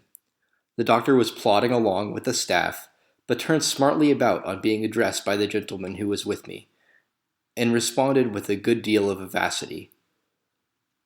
"Who is he?" I inquired, as soon as he had passed.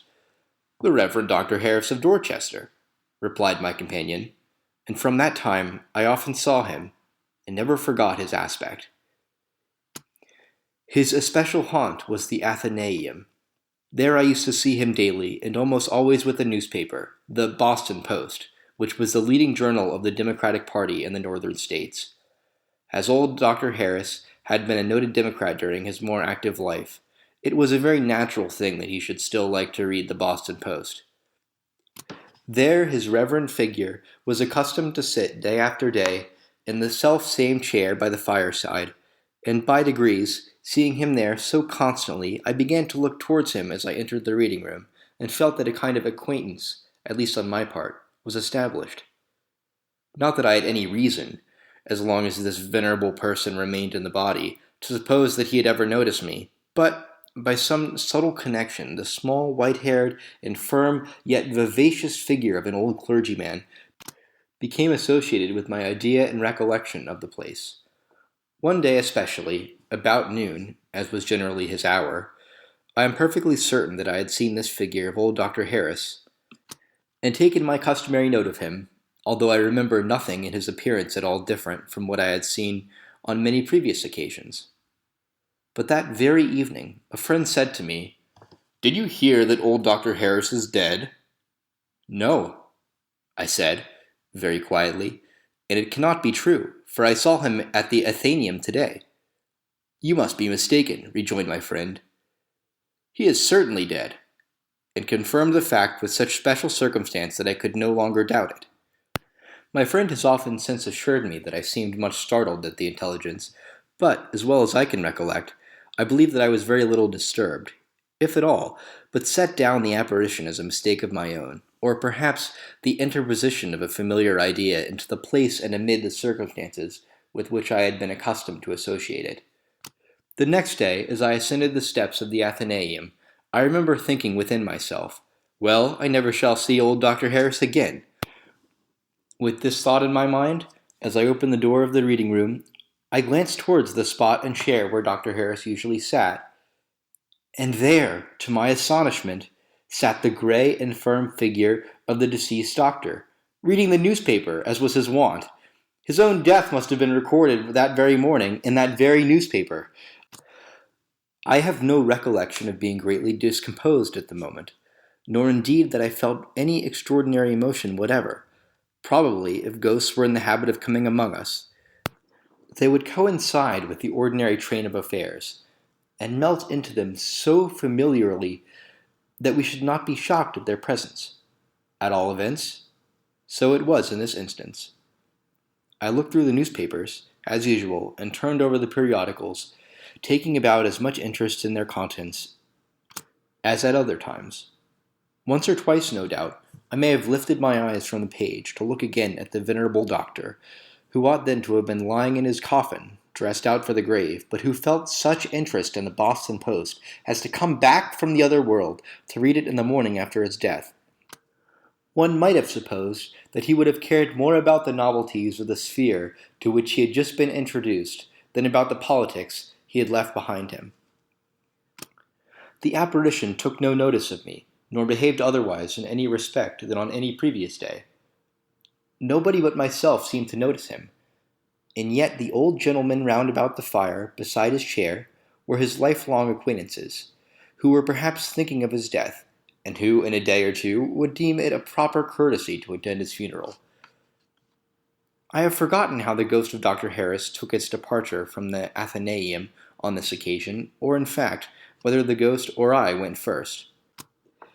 This equanimity, and almost indifference on my part, the careless way in which I glanced at so singular a mystery and left it aside, is what now surprises me as much as anything else in the affair. From that time, for a long while thereafter, for weeks at least, and I know not but for months, I used to see the figure of Dr. Harris quite as frequently as before his death. It grew to be so common that at length I regarded the venerable defunct no more than any other of the old fogies who basked before the fire and dozed over the newspapers. It was but a ghost, nothing but thin air, not tangible nor appreciable, nor demanding any attention from a man of flesh and blood. I cannot recollect any cold shudderings, any awe, any repugnance, any emotion whatsoever, such as would be suitable and decorous on beholding a visitant from the spiritual world. It is very strange, but such is the truth. It appears excessively odd to me now that I did not adopt such means as I readily might to ascertain whether the appearance had solid substance or was merely gaseous and vapory. I might have brushed against him, have jostled his chair, or have trodden accidentally on his poor old toes. I might have snatched the Boston Post, unless that were an apparition too, out of his shadowy hands. I might have tested him in 100 ways, but I did nothing of the kind. Perhaps I was loth to destroy the illusion, and to rob myself so good of a ghost story, which might probably have been explained in some very commonplace way. Perhaps, after all, I had a secret dread of the old phenomenon, and therefore kept within my limits, with an instinctive caution which I mistook for indifference. But this as it may, here is the fact.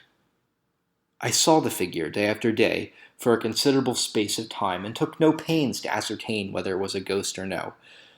I never, to my knowledge, saw him come into the reading room or depart from it. There sat Dr. Harris in his customary chair, and I can say little else about him. After a certain period, I really know not how long, I began to notice, or to fancy, a peculiar regard in the old gentleman's aspect towards myself. I sometimes found him gazing at me, and, unless I deceived myself, there was a sort of expectancy in his face. His spectacles, I think, were shoved up, so that his bleared eyes might meet my own. Had he been a living man, I should have flattered myself that good Dr. Harris was, for some reason or other, interested in me and desirous of a personal acquaintance. Being a ghost, and amenable to ghostly laws, it was natural to conclude that he was waiting to be spoken to before delivering whatever message he wished to impart. But, if so, the ghost had shown the bad judgment common among the spiritual brotherhood, both as regarded the place of interview and the person whom he had selected as the recipient of his communications. In the reading room of the Athenaeum, conversation is strictly forbidden, and I could not have addressed the apparition without drawing the instant notice and indignant frowns of the slumberous old gentleman around me. I myself, too, at that time, was as shy as any ghost, and followed the ghost's rule never to speak first. And what an absurd figure should I have made, solemnly and awfully addressing what must have appeared in the eyes of all the rest of the company, an empty chair. Besides, I had never been introduced to Dr. Harris, dead or alive, and I am not aware that social regulations are to be abrogated by the accidental fact of one of the parties having crossed the imperceptible line which separates the other party from the spiritual world.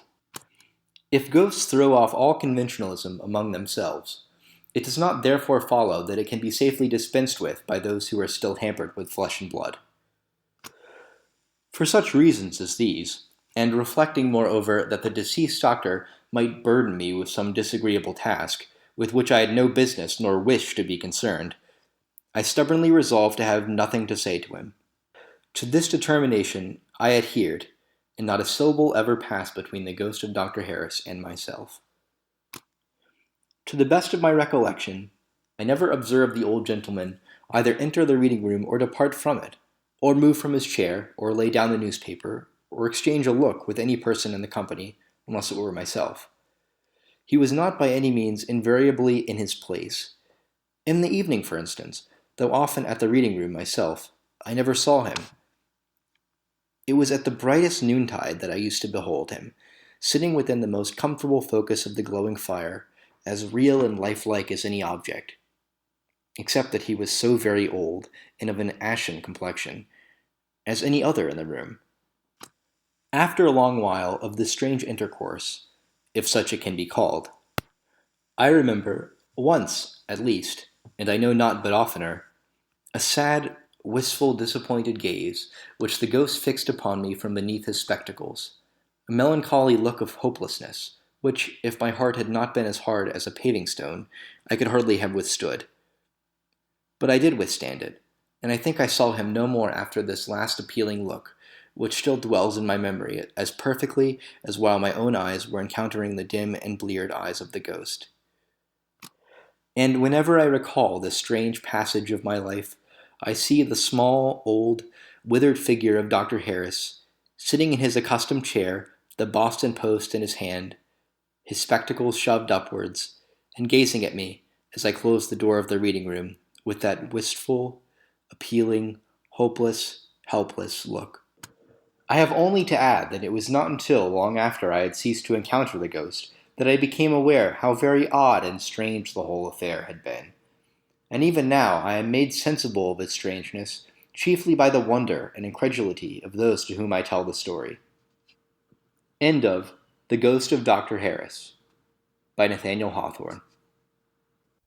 The Haunted House in Charnwood Forest by Anonymous. One fine, blustering autumn day, a quiet and venerable-looking old gentleman might be seen, with stick in hand, taking his way through the streets of Leicester. If anyone had followed him, they would have found him directing his steps toward that side of the town which leads to Charnwood. The old gentleman, who was a Quaker, took his way leisurely but thoughtfully, stopping every now and then to see what the farmers' men were about, who were ploughing up the stubbles to prepare for another year's crop. He paused, also, at this and that farmhouse, evidently having a pleasure in the sight of good fat cattle, and in the flocks of poultry, fowls, ducks, geese and turkeys, busy about the barn door, where the sound of the flail, or the swipple, as they there term it, was already heard busily knocking out the corn of the last bountiful harvest. Our old friend, a friend, for though you, dear reader, do not know him, he was both at the time we speak of, our old friend, again trudging on, would pause on the brow of a hill, at a stile, or on some rustic bridge, casting its little obliging arch over a brooklet, and inhale the fresh autumnal air, and after looking round him, nod to himself, as if to say, "Ay, all good, all beautiful," and so he went on again. But it would not be long before he would be arrested again by clusters of rich, jetty blackberries, hanging from some old hawthorn hedge, or by clusters of nuts, hanging by the wayside, through the copse. In all these natural beauties our old wayfarer seemed to have the enjoyment of a child. Blackberries went into his mouth, and nuts into his pockets. And so, with a quiet, inquiring, and thoughtful, yet thoughtfully cheerful look, the good old man went on. He seemed bound for a long walk, and yet to be in no hurry. In one place he stopped to talk to a very old labourer, who was clearing out a ditch, and if you had been near you would have heard that their discourse was of the past days, and the changes in that part of the country, which the old labourer thought were very much for the worse. And worse they were for him, for formerly he was young and full of life, and now he was old and nearly empty of life. Then he was buoyant, sang songs, made love, went to wakes and merry-makings. Now his wooing days, and his marrying days, and his married days were over. His good old dame, who in those young buxom days was a round-faced, rosy, plump, and light-hearted damsel, was dead, and his children were married and had enough to do. In those days the poor fellow was strong and lusty, had no fear and no care. In these he was weak and tottering, had been pulled and harassed 1,000 ways, and was left, as he said, like an old dry kex, that is, a hemlock or cow-parsnip stalk, hollow and dry, to be knocked down and trodden into the dust some day. Yes, sure enough, those past days were much better days than these days were to him, no comparison. But Mr. John Basford, our old wanderer, was taking a more cheerful view of things, and telling the nearly worn-out labourer that when the night came there followed morning, and that the next would be a heavenly morning, shining on hills of glory, on waters of life, on cities of the blessed, where no sun rose and no sun set, and where every joyful creature of joyful youth, who had been dear to him, and true to him and God, would again meet him and make times such as should cause songs of praise to spring out of his heart, just as flowers spring out of a vernal tree in the rekindled warmth of the sun. The old labourer leaned reverently on his spade as the worthy man talked to him. His grey locks, uncovered at his labour by any hat, were tossed in the autumn wind. His dim eye was fixed on the distant sky that rolled its dark masses of clouds on the gale, and the deep wrinkles of his pale and feeble temples seemed to grow deeper at the thoughts passing within him. He was listening as to a sermon, which brought together his youth and his age, his past and his future, and there were verified on that spot words which Jesus Christ spoke nearly 2000 years ago. Wherever 2 or 3 are met together in my name, there am I in the midst of them. He was in the midst of the 2 only. There was a temple there in those open fields, sanctified by 2 pious hearts, which no ringing of bells, no sound of solemn organ, nor voice of congregated prayers, nor any preacher but the ever-present and invisible One, who there and then fulfilled his promise and was gracious, could have made more holy. Our old friend again turned to set forward.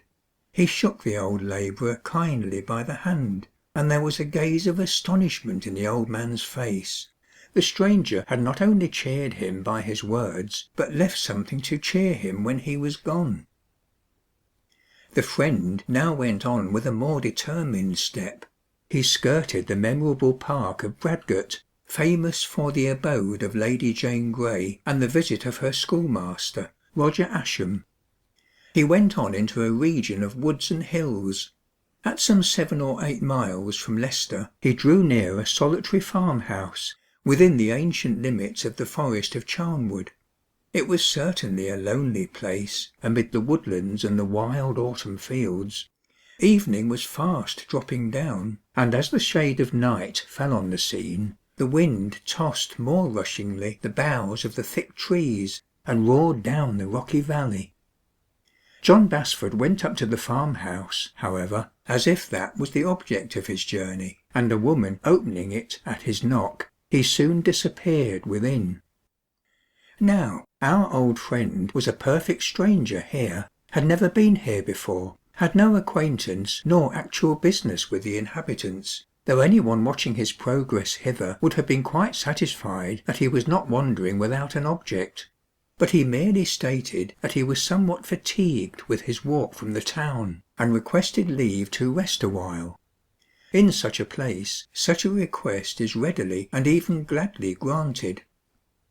There was a cheerful fire burning on a bright, clean hearth. The kettle was singing on the hob for tea, and the contrast of the indoor comfort was sensibly heightened by the wild gloom without. The farmer's wife, who had admitted the stranger, soon went out, and called her husband from the fold-yard.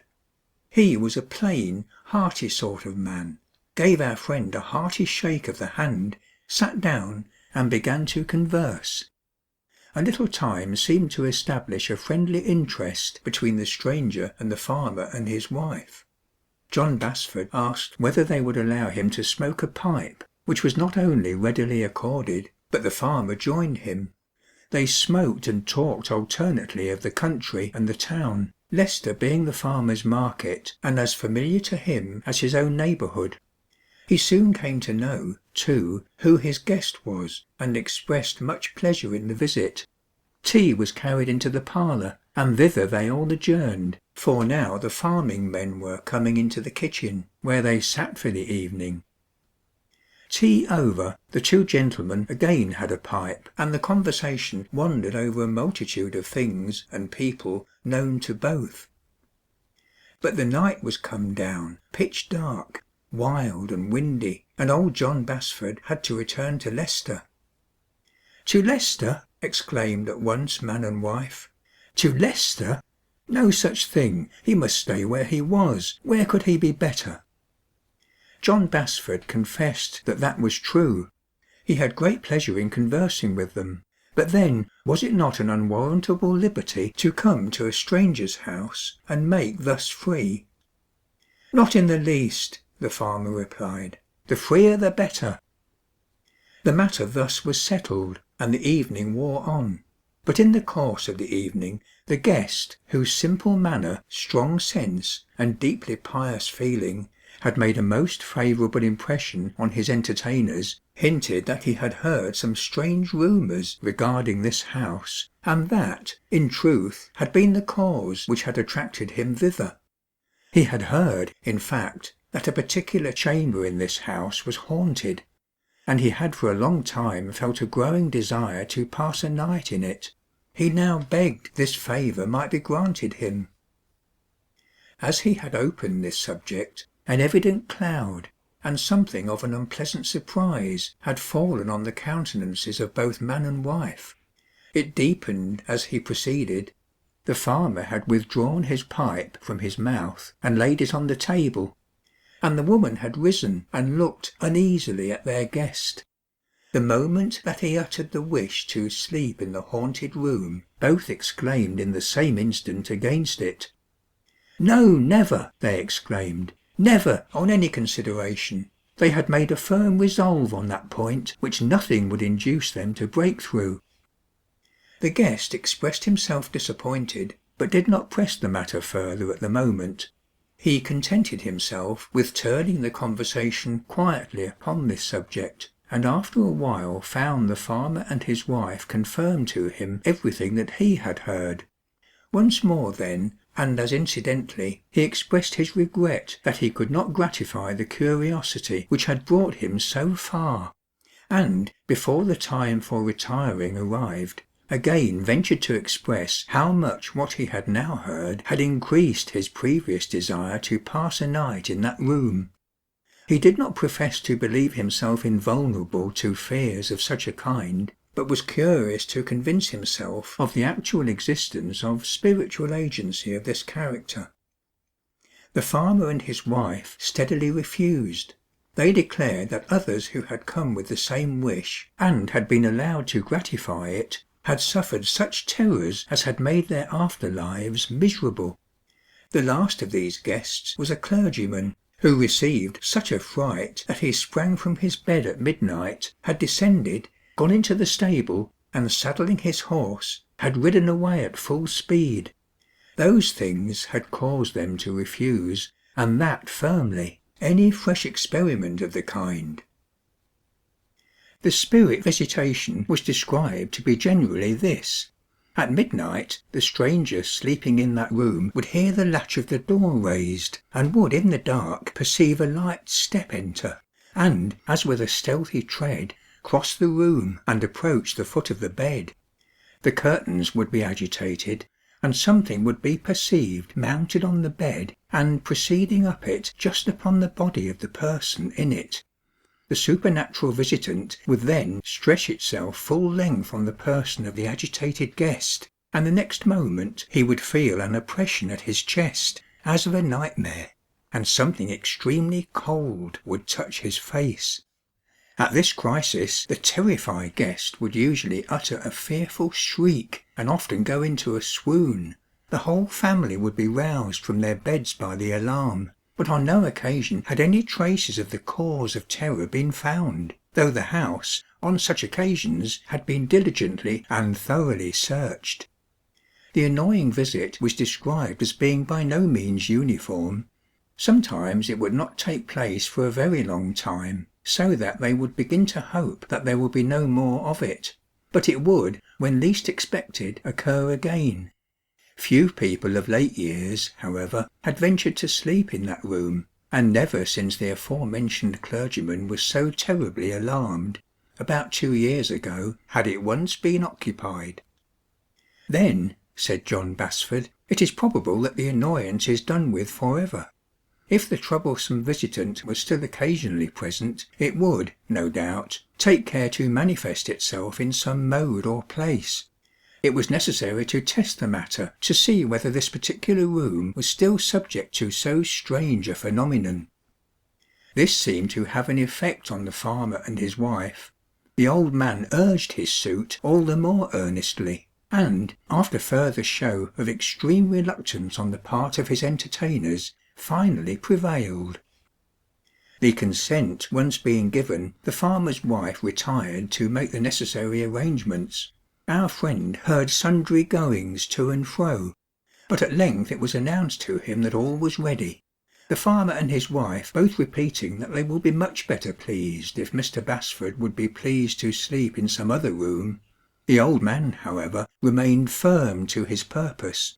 He was shown to his chamber, and the maid who led the way stood at some distance from the denoted door, and pointing to it, bade him good night, and hurried away. Mr. Basford found himself alone in the haunted room. He looked round, and discovered nothing that should make it differ from any other good and comfortable chamber, or that should give to some invisible agent so singular a propensity to disturb any innocent mortal that nocturnated in it. Whether he felt any nervous terrors we know not, but as he was come to see all that would or could occur there, he kept himself most vigilantly awake. He lay down in a very good feather bed, extinguished his light, and waited in patience. Time and tide, as they will wait for no man, went on. All sounds of life ceased in the house. Nothing could be heard but the rushing wind without, and the bark of the yard dog occasionally amid the laughing blast. Midnight came, and found John Basford wide awake and watchfully expectant. Nothing stirred, but he lay still on the watch. At length, was it so?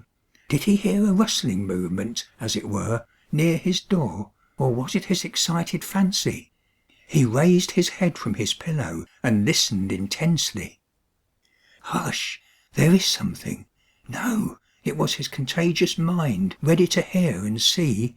What? There was an actual sound of the latch. He could hear it raised. He could not be mistaken. There was a sound as if his door was cautiously opened. List! It was true. There were soft, stealthy footsteps on the carpet. They came directly toward the bed. They paused at its foot. The curtains were agitated. There were steps on the bed. Something crept. Did not the heart and the very flesh of the rash old man now creep too? And upon him sank a palpable form, palpable from its pressure, for the night was dark as an oven. There was a heavy weight on his chest, and in the same instant something almost icy cold touched his face. With a sudden convulsive action, the old man suddenly flung up his arms, clutched at the terrible object which thus oppressed him, and shouted with a loud cry, "I have got him! I have got him!" There was a sound as of a deep growl, a vehement struggle, but John Basford held fast his hold and felt that he had something within it huge, shaggy, and powerful. Once more he raised his voice loud enough to have roused the whole house, but it seemed no voice of terror, but one of triumph and satisfaction. In the next instant the farmer rushed into the room with a light in his hand, and revealed to John Basford that he held in his arms the struggling form of a huge Newfoundland dog. "Let him go, sir, in God's name!" exclaimed the farmer, on whose brow drops of real anguish stood and glistened in the light of the candle. "Downstairs, Caesar!" and the dog, released from the hold of the Quaker, departed as if much ashamed. In the same instant the farmer and his wife, who now also came in dressed, and evidently never having been to bed, were on their knees by the bedside. "You know it all, sir," said the farmer. "You see through it. You were too deep and strong-minded to be imposed on. We were, therefore, afraid of this when you asked to sleep in this room. Promise us now that while we live you will never reveal what you know." They then related to him that this house and chamber had never been haunted by any other than this dog, which had been trained to play the part, that, for generations, their family had lived on this farm, but some years ago their landlord having suddenly raised their rent to an amount that they felt they could not give, they were compelled to think of quitting the farm. This was to them an insuperable source of grief. It was the place that all their lives and memories were bound up with. They were extremely cast down. Suddenly it occurred to them to give an ill name to the house. They hit on this scheme, and, having practised it well, did not long want an opportunity of trying it. It had succeeded beyond their expectations. The fears of their guests were found to be of a force which completely blinded them to any discovery of the truth. There had been occasions where they thought some clumsy accident must have stripped away the delusion, but no, there seemed a thick veil of blindness, a fascination of terror cast over the strongest minds, which nothing could pierce through. Case after case occurred, and the house and farm acquired such a character that no money or consideration of any kind would have induced a fresh tenant to live there. The old tenants continued at their old rent, and the comfortable ghost stretched himself every night in a capacious kennel, without any need of disturbing his slumbers by calls to disturb those of the guests of the haunted chamber. Having made this revelation, the farmer and his wife again implored their guest to preserve their secret. He hesitated. "Nay," said he, "I think it would not be right to do that. That would be to make myself a party to a public deception. It would be a kind of fraud on the world and the landlord. It would serve to keep up those superstitious terrors which should be as speedily as possible dissipated." The farmer was in agony. He rose and strode to and fro in the room. His countenance grew red and wrathful. He cast dark glances at his guest, whom his wife continued to implore, and who sat silent and, as it were, lost in reflection. "And do you think it a right thing, sir," said the farmer, "thus to force yourself into a stranger's house and family, and, in spite of the strongest wishes expressed to the contrary, into his very chambers, and that only to do him a mischief? Is that your religion, sir?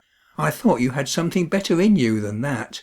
Am I now to think your mildness and piety were only so much hypocrisy put on to ruin me?" "Nay, friend, I don't want to ruin thee," said the Quaker. "But ruin me you will, though, if you publish this discovery. Out I must turn, and be the laughing stock of the whole country to boot. Now, if that is what you mean, say so, and I shall know what sort of a man you are. Let me know at once whether you are an honest man or a cockatrice." "My friend," said the Quaker, "canst thou call thyself an honest man, in practising this deception for all these years, and depriving thy landlord of the rent he would otherwise have got from another? And dost thou think it would be honest in me to assist in the continuance of this fraud?"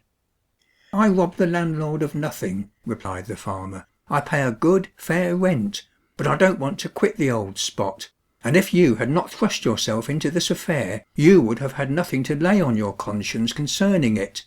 I must, let me tell you, look on it as a piece of unwarrantable impertinence to come thus to my house and be kindly treated, only to turn Judas against me."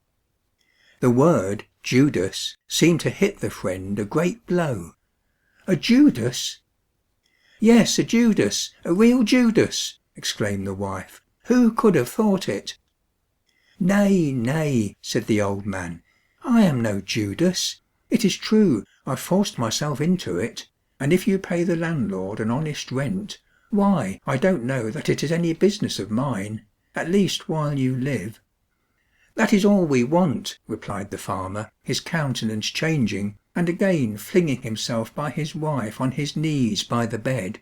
"Promise us never to reveal it while we live, and we shall be quite satisfied. We have no children, and when we go, those may come to the old spot who will." promise me never to practise this trick again," said John Basford. "We promise faithfully," rejoined both farmer and wife. "Then I promise too," said the friend, "that not a whisper of what has passed here shall pass my lips during your lifetime." With warmest expressions of thanks the farmer and his wife withdrew, and John Basford, having cleared the chamber of its mystery, lay down and passed one of the sweetest nights he ever enjoyed. The farmer and his wife lived a good many years after this, but they both died before Mr. Basford, and after their death he related to his friends the facts which are here detailed.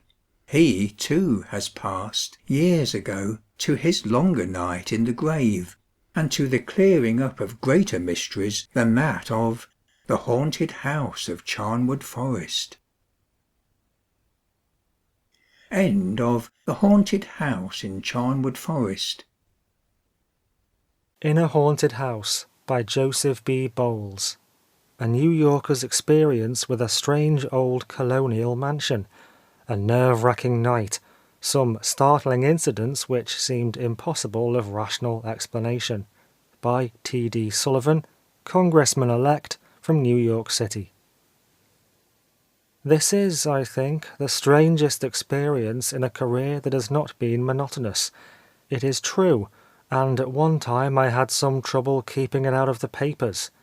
Now there's no more reason for keeping quiet about it, so I may as well tell the whole story for the first time. The reason why I need not keep the secret any longer is because a big old-fashioned red brick building was torn down this year. It was once a private residence, then an office building, and now its site is the site of a steel skyscraper. That is the way New York grows. But at the time this narrative deals with, the house was a residence, a big, rambling, roomy old residence at that, remodelled from a colonial mansion. There was a young fellow whose father had been a dear friend of mine. He had recently married.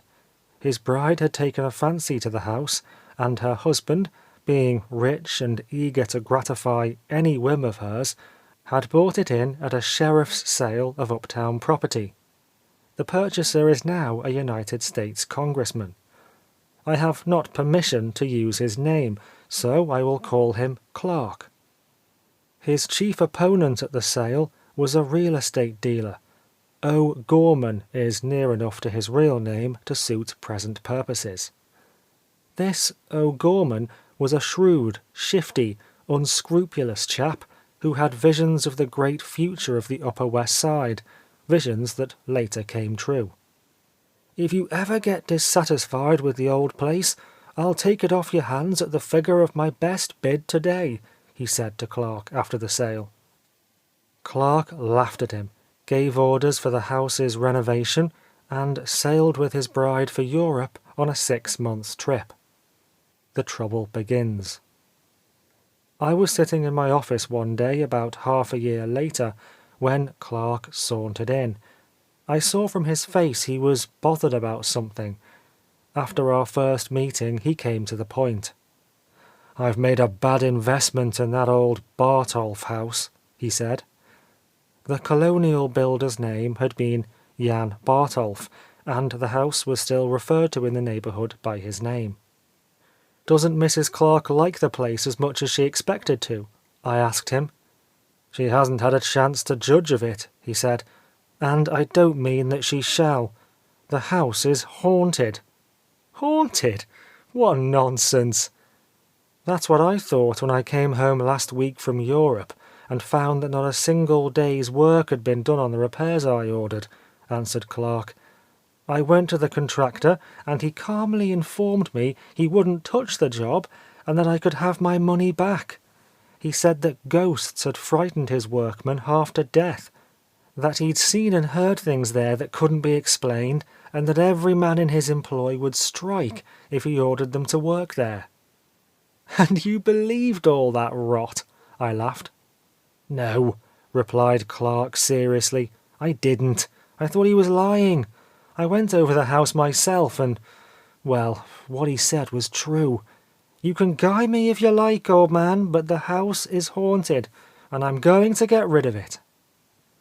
I suppose white monsters clattered their chains at you, I hazarded, and you ran a block before you identified the hideous spectres as a pack of mice scampering in the loose plastering of the walls.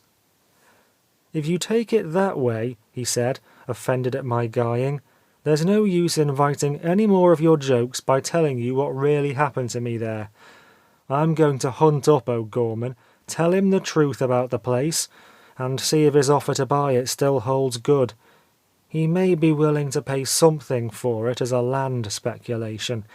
He never could get a tenant to stay there. Now Clark's absolute sincerity began to make an impression on me. I saw that he was terribly in earnest, that he believed he was telling the truth, and that he was really ready to sell the valuable property for a song.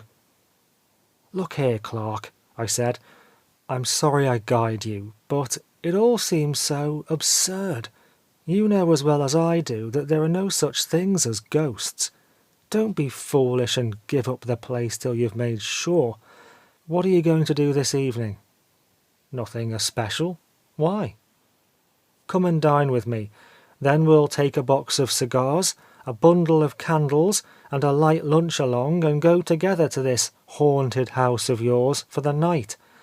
I've always wanted to see a ghost. Maybe I can find some explanation for it all." My first idea on hearing his story had been that O'Gorman, in order to gain possession of the property he coveted, had bribed the contractor to spring that ghost yarn.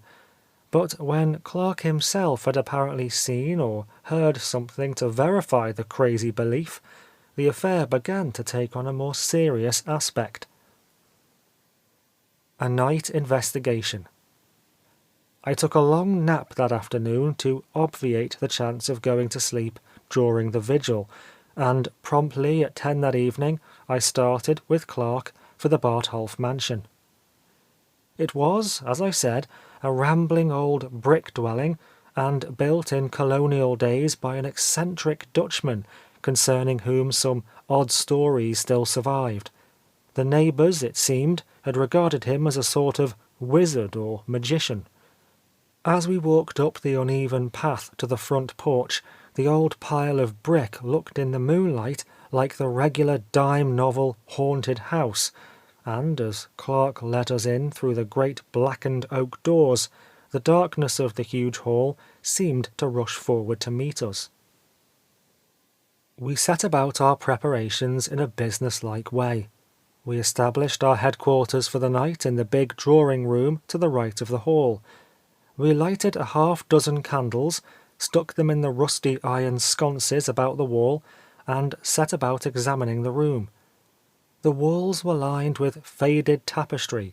One or two old half-defaced pictures hung here and there, notably one of old Jan Bartholf himself, which was directly above the mantel.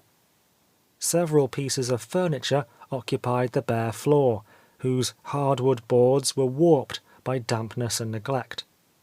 We made sure that no hiding place for lurking mischief-makers existed within the four walls of the apartment. Then, candle in hand, we made a systematic detour of the whole dusty, creaking house. "Well," said Clark, as we reached the top of the wide staircase on our return toward the ground floor, "if there'd been a man or even a mouse concealed anywhere, we'd have found him.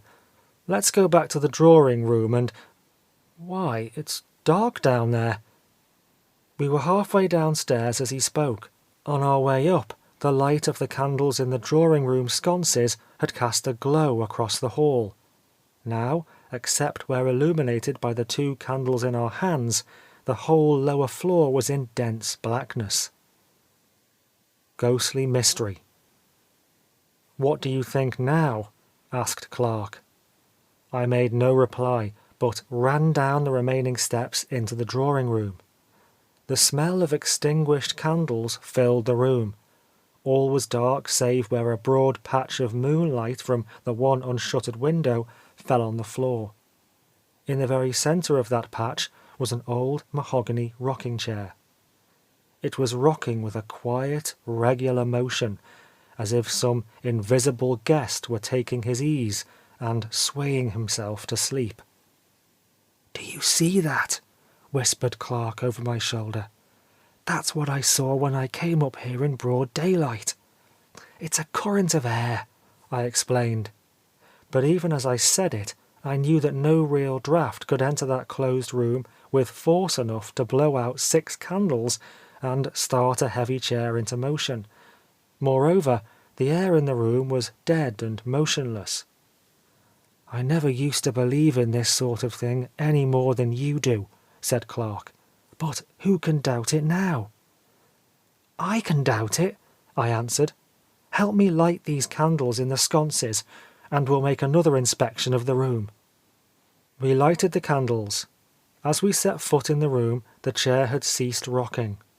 We once more made the rounds of the apartment, patting the tapestry against the walls with our hands, looking under each bit of furniture, sounding the bricked-up fireplace, and in other ways making sure no trick was played on us by human agency. "If anybody is putting up this line of practical joking," I said, "he can't do anything while we're in here. If it's a ghost—" The sound as if someone sobbing and panting for breath came to us while I was speaking. It seemed to be in the room, within arm's length of us. "That's easily explained," I said as Clark grabbed my arm. "The wind in the empty passages of the house and the chimney makes—" "It's growing dark," interrupted my companion. I looked up. Only 2 of the 6 candles were burning. Even as I looked, first one and then another of those remaining 2 lights went out. It was as though someone had passed along that side of the room and extinguished them. We were in total darkness, for I had closed that one open window shutter. In the dense blackness, as I groped for a match, I could hear that great rocking chair slowly begin to creak back and forth. I found a match at last and struck it. We relighted the candles. Then I turned to look at the rocker. It was standing motionless. We stared hopelessly into each other's faces. I hoped mine wasn't as scared and white as Clark's. "And this is the sort of house you advise me to bring my bride to?" he said at last. "We've seen enough. I'm going home." "You're going to spend the night here as you promised," I answered. "This ghost seems to be a harmless sort of creature. As long as he contents himself with puffing out candles and making chairs rock, he can't bother us greatly. Let's have a smoke and talk it over." I sat down in the ghostly rocker and lighted a cigar. I kept a keen eye on the candles, resolved to get some clue, if possible, to the way they were extinguished. Clark threw himself on a sofa at the other side of the room. "It's no use," he said.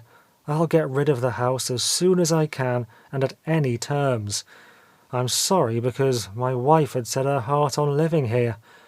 With a little repair this would be an ideal home, except for the ghost. What are you doing?" The ghost. I had risen to my feet and come to the middle of the room. The rocker in which I'd been sitting was in the shadow. The candles, as we had rearranged them, were all at the lower end of the room, near the big mantelpiece.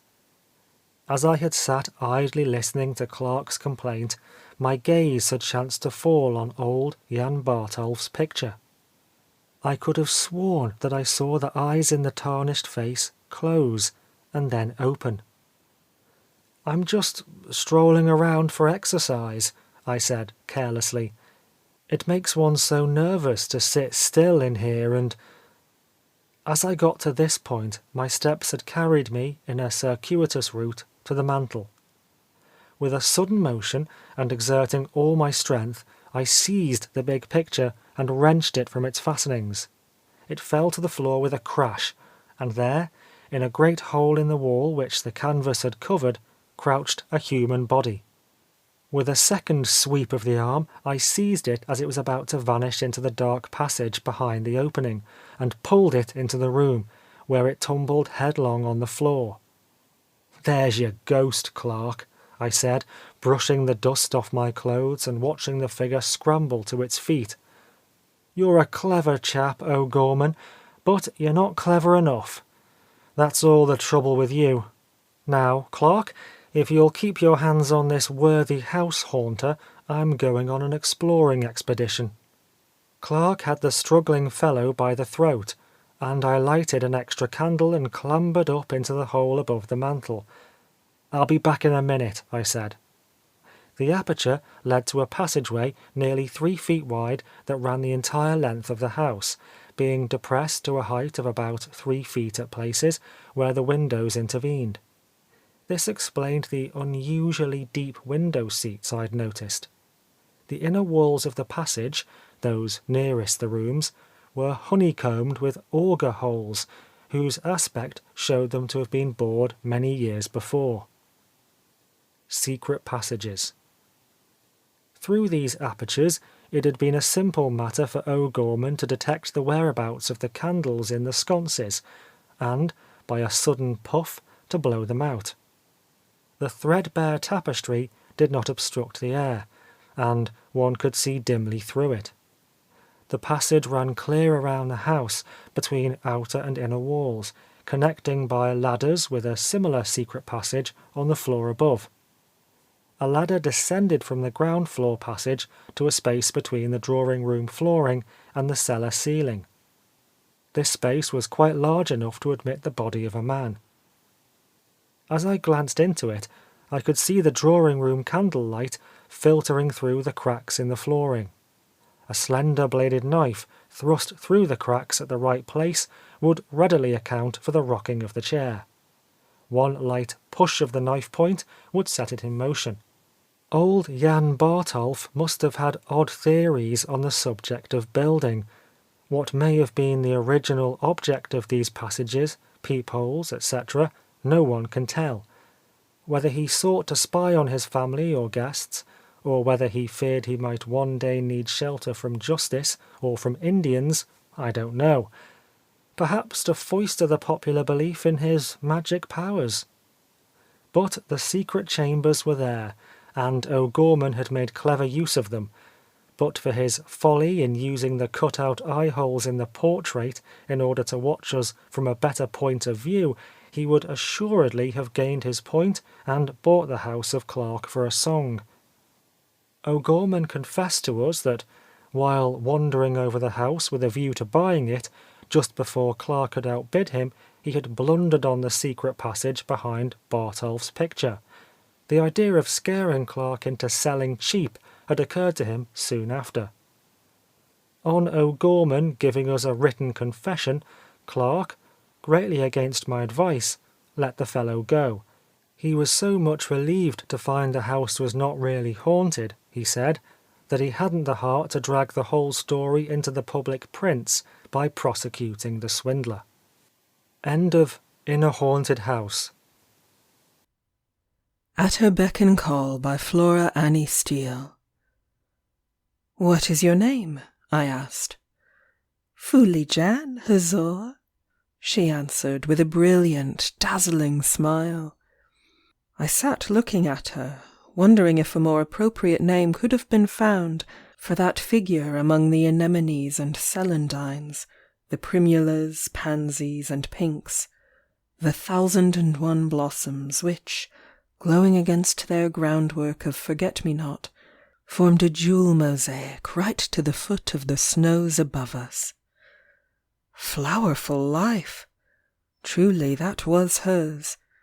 She had a great bunch of scarlet rhododendrons stuck behind her ear, matching the cloth cap perched jauntily on her head, and as she sat herding her buffaloes on the upland, she had threaded chaplet on chaplet of ox-eyed daisies, and hung them about her wherever they could be hung.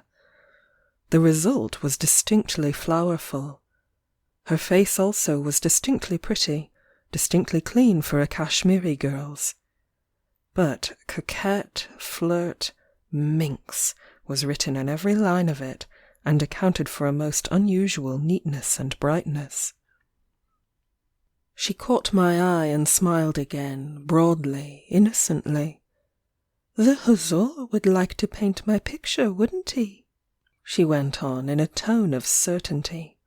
"The Sahib who came last year gave me 5 rupees. I will take 6 this year. Food is dear, and those base-born contractors of the Maharaja seize everything. 1 walnut in 10, 1 chicken in 10. But I was not going to be beguiled into the old complaints I could hear any and every day from the hags of the village. Up here on the Murg, within a stone's throw of the first patch of snow picketing the outskirts of the great glacier of Guashbrari, I liked, if possible, to forget how vile man could be in the little shingle huts clustering below by the river. I will not describe the place. To begin with, it defies description, and next, could I even hint at its surpassing beauty, the globe-trotter would come and defile it. It is sufficient to say that a Murg is an upland meadow or alp, and that this one, with its forget-me-nots and sparkling glaciers, was like a turquoise set in diamonds. I had seated myself on a projecting spur whence I could sketch a frowning defile northwards, down which the emerald-green river was dashing madly among huge rocks crowned by pine trees. "I will give 5 rupees also, that is plenty," I remarked suavely, and Fuli Jan smiled again. "It must do, for I like being painted. Only a few sahibs come, very few, but whenever they see me they want to paint me and the flowers, and it makes the other girls in the village angry. Then Golu and Churchill—" Here she went off into a perfect cascade of smiles, and began to pull the eyelashes off the daisies deliberately. There seems a peculiar temptation in girlhood for cruelty towards flowers all over the world, and Fuli Jan was preeminently girlish. She looked 18, but I doubt if she was really more than 16. Even so, it was odd to find her unappropriated, so I inquired if Golu or Churchill was the happy man. "My mother is a widow," she replied without the least hesitation. "It depends which will pay the most, for we are poor. There are others too, so there is no hurry. They are at my beck and call." She crooked her forefinger and nodded her head as if beckoning to someone. For sheer, light-hearted, innocent enjoyment of her own attraction, I never saw the equal of that face. I should have made my fortune if I could have painted it there in the blazing sunlight, framed in flowers, but it was too much for me. Therefore, I asked her to move to the right, further along the promontory, so that I could put her in the foreground of the picture I had already begun. "There, by that first clump of iris," I said, pointing to a patch of green sword leaves, where the white and lilac blossoms were beginning to show. She gave a perceptible shudder. "What? Sit on a grave? Not I. Does not the Hussar know that those are graves? It is true. All our people are buried here. We plant the iris over them always. If you ask why, I know not. It is the flower of death." A sudden determination to paint her, the flowerful life against the flowerful death, completely obliterated the knowledge of my own incompetence, but I urged and bribed in vain. Fuli Jan would not stir. She would not even let me pick a handful of the flowers for her to hold. It was unlucky. Besides, one never knew what one might find in the thickets of leaves, bones and horrid things. Had I never heard that dead people got tired of their graves and tried to get out? Even if they only wanted something in their graves, they would stretch forth a hand to get it. That was one reason why people covered them up with flowers, just to make them more contented. The idea of stooping to cull a flower and shaking hands with a corpse was distinctly unpleasant, even in the sunlight, so I gave up the point and began to sketch the girl as she sat. Rather a difficult task, for she chattered incessantly. Did I see that thin blue thread of smoke in the dark pall of pine trees covering the bottom of the valley? That was Golu's fire. He was drying orris root for the Maharaja. There, on the opposite merg, where the buffaloes showed dark among the flowers, was Churchill's hut. Undoubtedly Churchill was the richer, but Golu could climb like an ibex. It was he whom the Hussar was going to take as a guide to the peak. He could dance, too. The Hussar should see him dance the circle dance round the fire. No one turned so slowly as Golu. He would not frighten a young lamb, except when he was angry. Well, jealous, if the Hussar thought that a better word.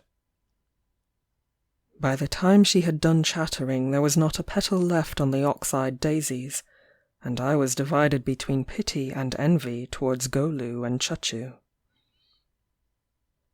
That evening, as usual, I set my painting to dry on the easel at the door of the tent.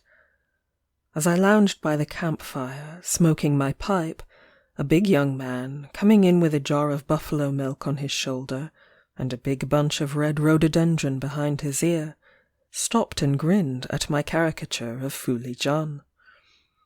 5 minutes after, down by the servants' encampment, I heard a free fight going on, and strolled over to see what was the matter. After the manner of Kashmiri quarrels, it had ended almost as it began, for the race love peace. That it had so ended was not, however, I saw at a glance, the fault of the smaller of the antagonists, who was being forcibly held back by my shikari. Churchill, that man there, wanted to charge Golu, this man here, the same price for milk as he does your honour, explained the shikari elaborately. That was extortionate, even though Golu, being the Hussar's guide for tomorrow, may be said to be your honour's servant for the time.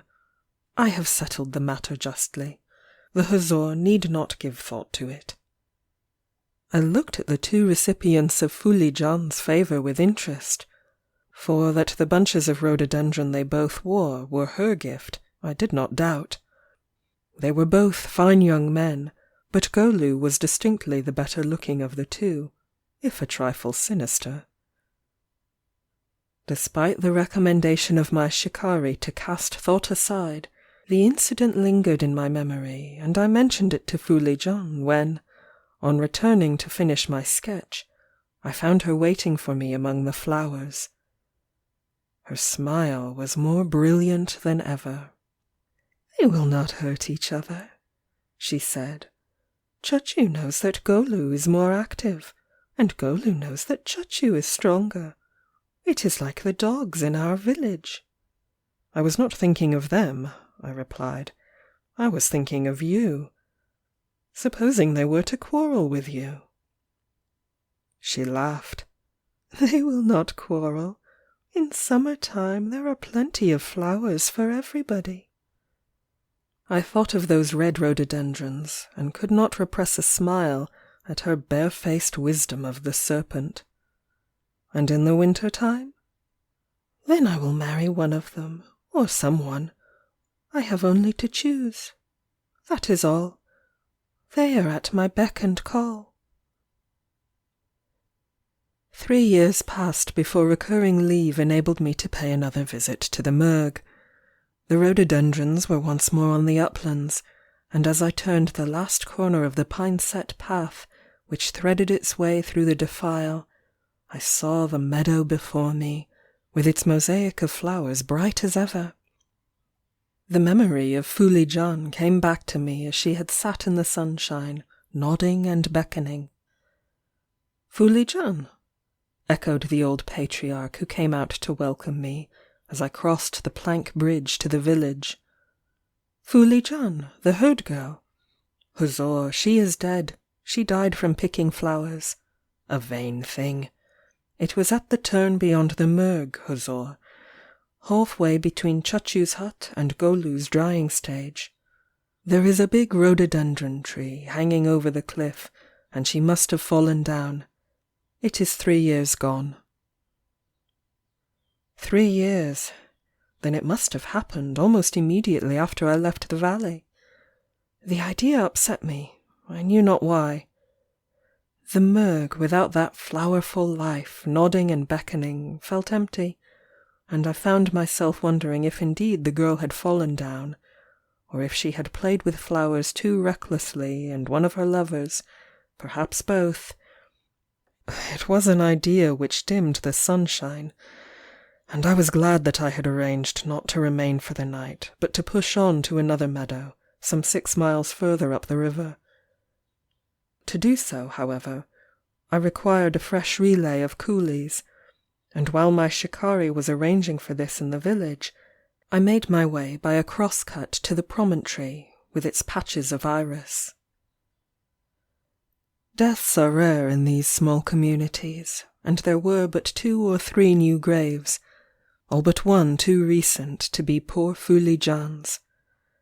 That, then, must be hers, with its still clearly defined oblong of iris, already a mass of pale purple and white. I sat down on a rock and began, unromantically, to eat my lunch, finishing up with a pull at my flask, and thus providentially fortified, I stooped, ere leaving, to pick 1 or 2 of the blossoms from the grave, intending to paint them round the sketch of the girl's head which I had with me.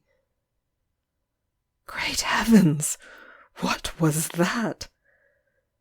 I turned positively sick with horror and doubt. Was it a hand? It was some time before I could force myself to set aside the sheathing leaves and settle the point. Something it was, something which, even as I parted the stems, fell to pieces, as the skeleton of a beckoning hand might have done. I did not stay to see more. I let the flowers close over it, whatever it was, and made my way back to the village. My baggage, having changed shoulders, was streaming out over the plank bridge again, and in the 2 first bearers, carrying my cook-room pots and pans, I recognized Golu and Churchill. They had both grown stouter, and wore huge bunches of red rhododendron behind their ears. I found out, on inquiry, that they were both married and had become bosom friends.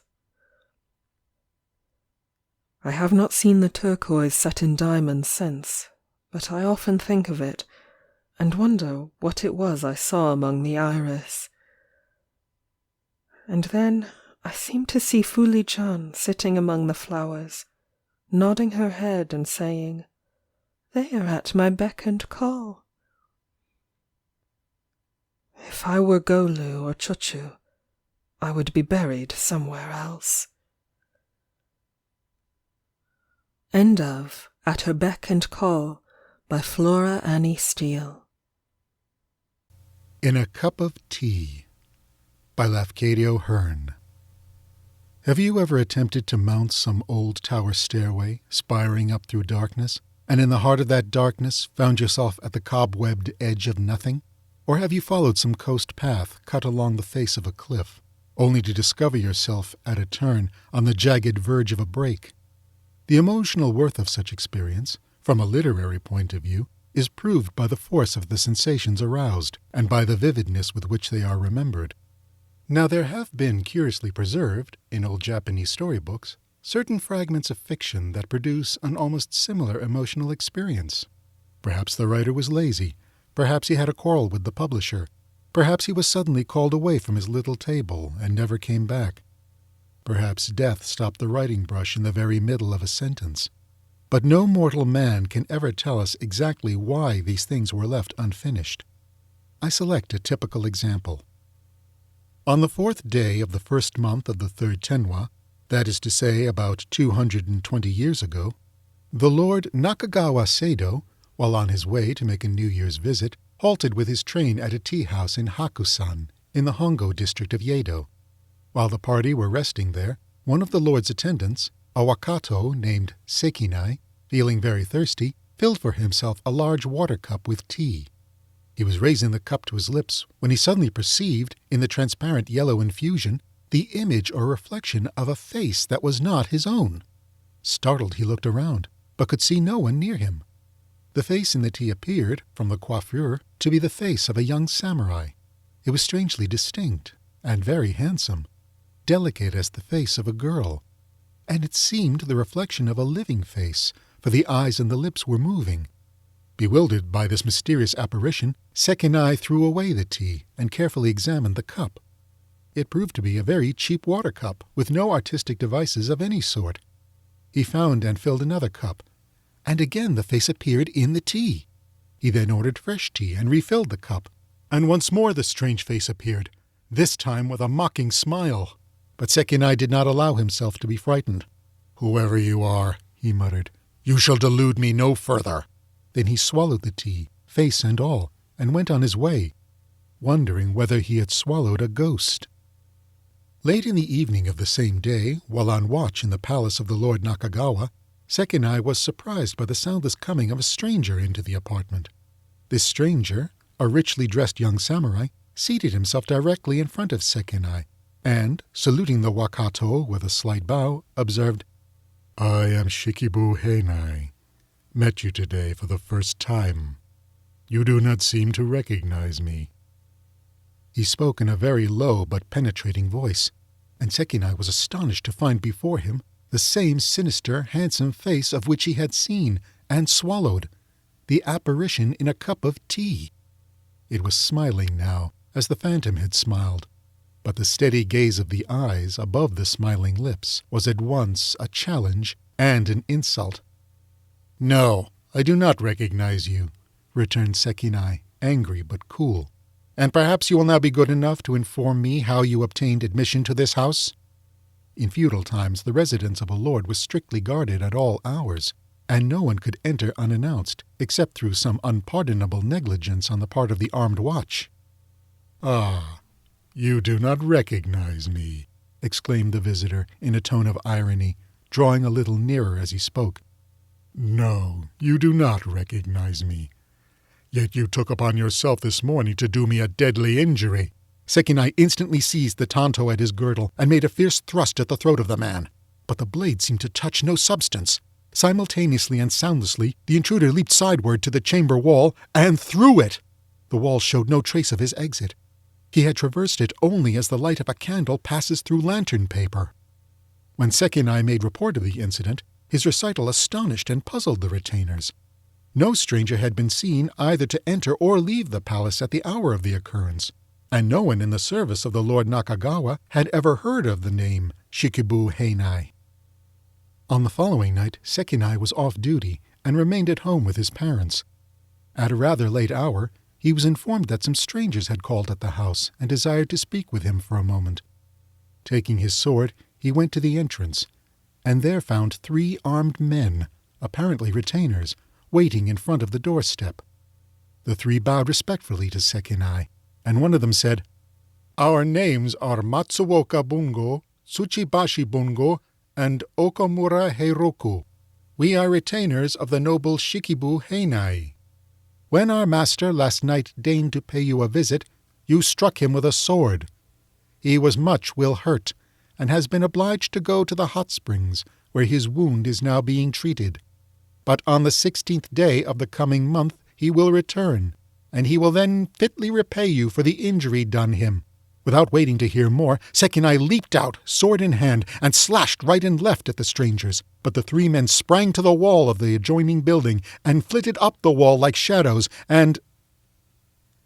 Here the old narrative breaks off. The rest of the story existed only in some brain that has been dust for a century. I am able to imagine several possible endings, but none of them would satisfy an Occidental imagination. I prefer to let the reader attempt to decide for himself the probable consequence of swallowing a soul. End of In a Cup of Tea. The Last Scene of All, from Tales of War by Lord Dunsany. After John Caleron was hit, he carried on, in kind of twilight of the mind. Things grew dimmer and calmer. Harsh outlines of events became blurred. Memories came to him. There was singing in his ears like far-off bells. Things seemed more beautiful than they had a while ago.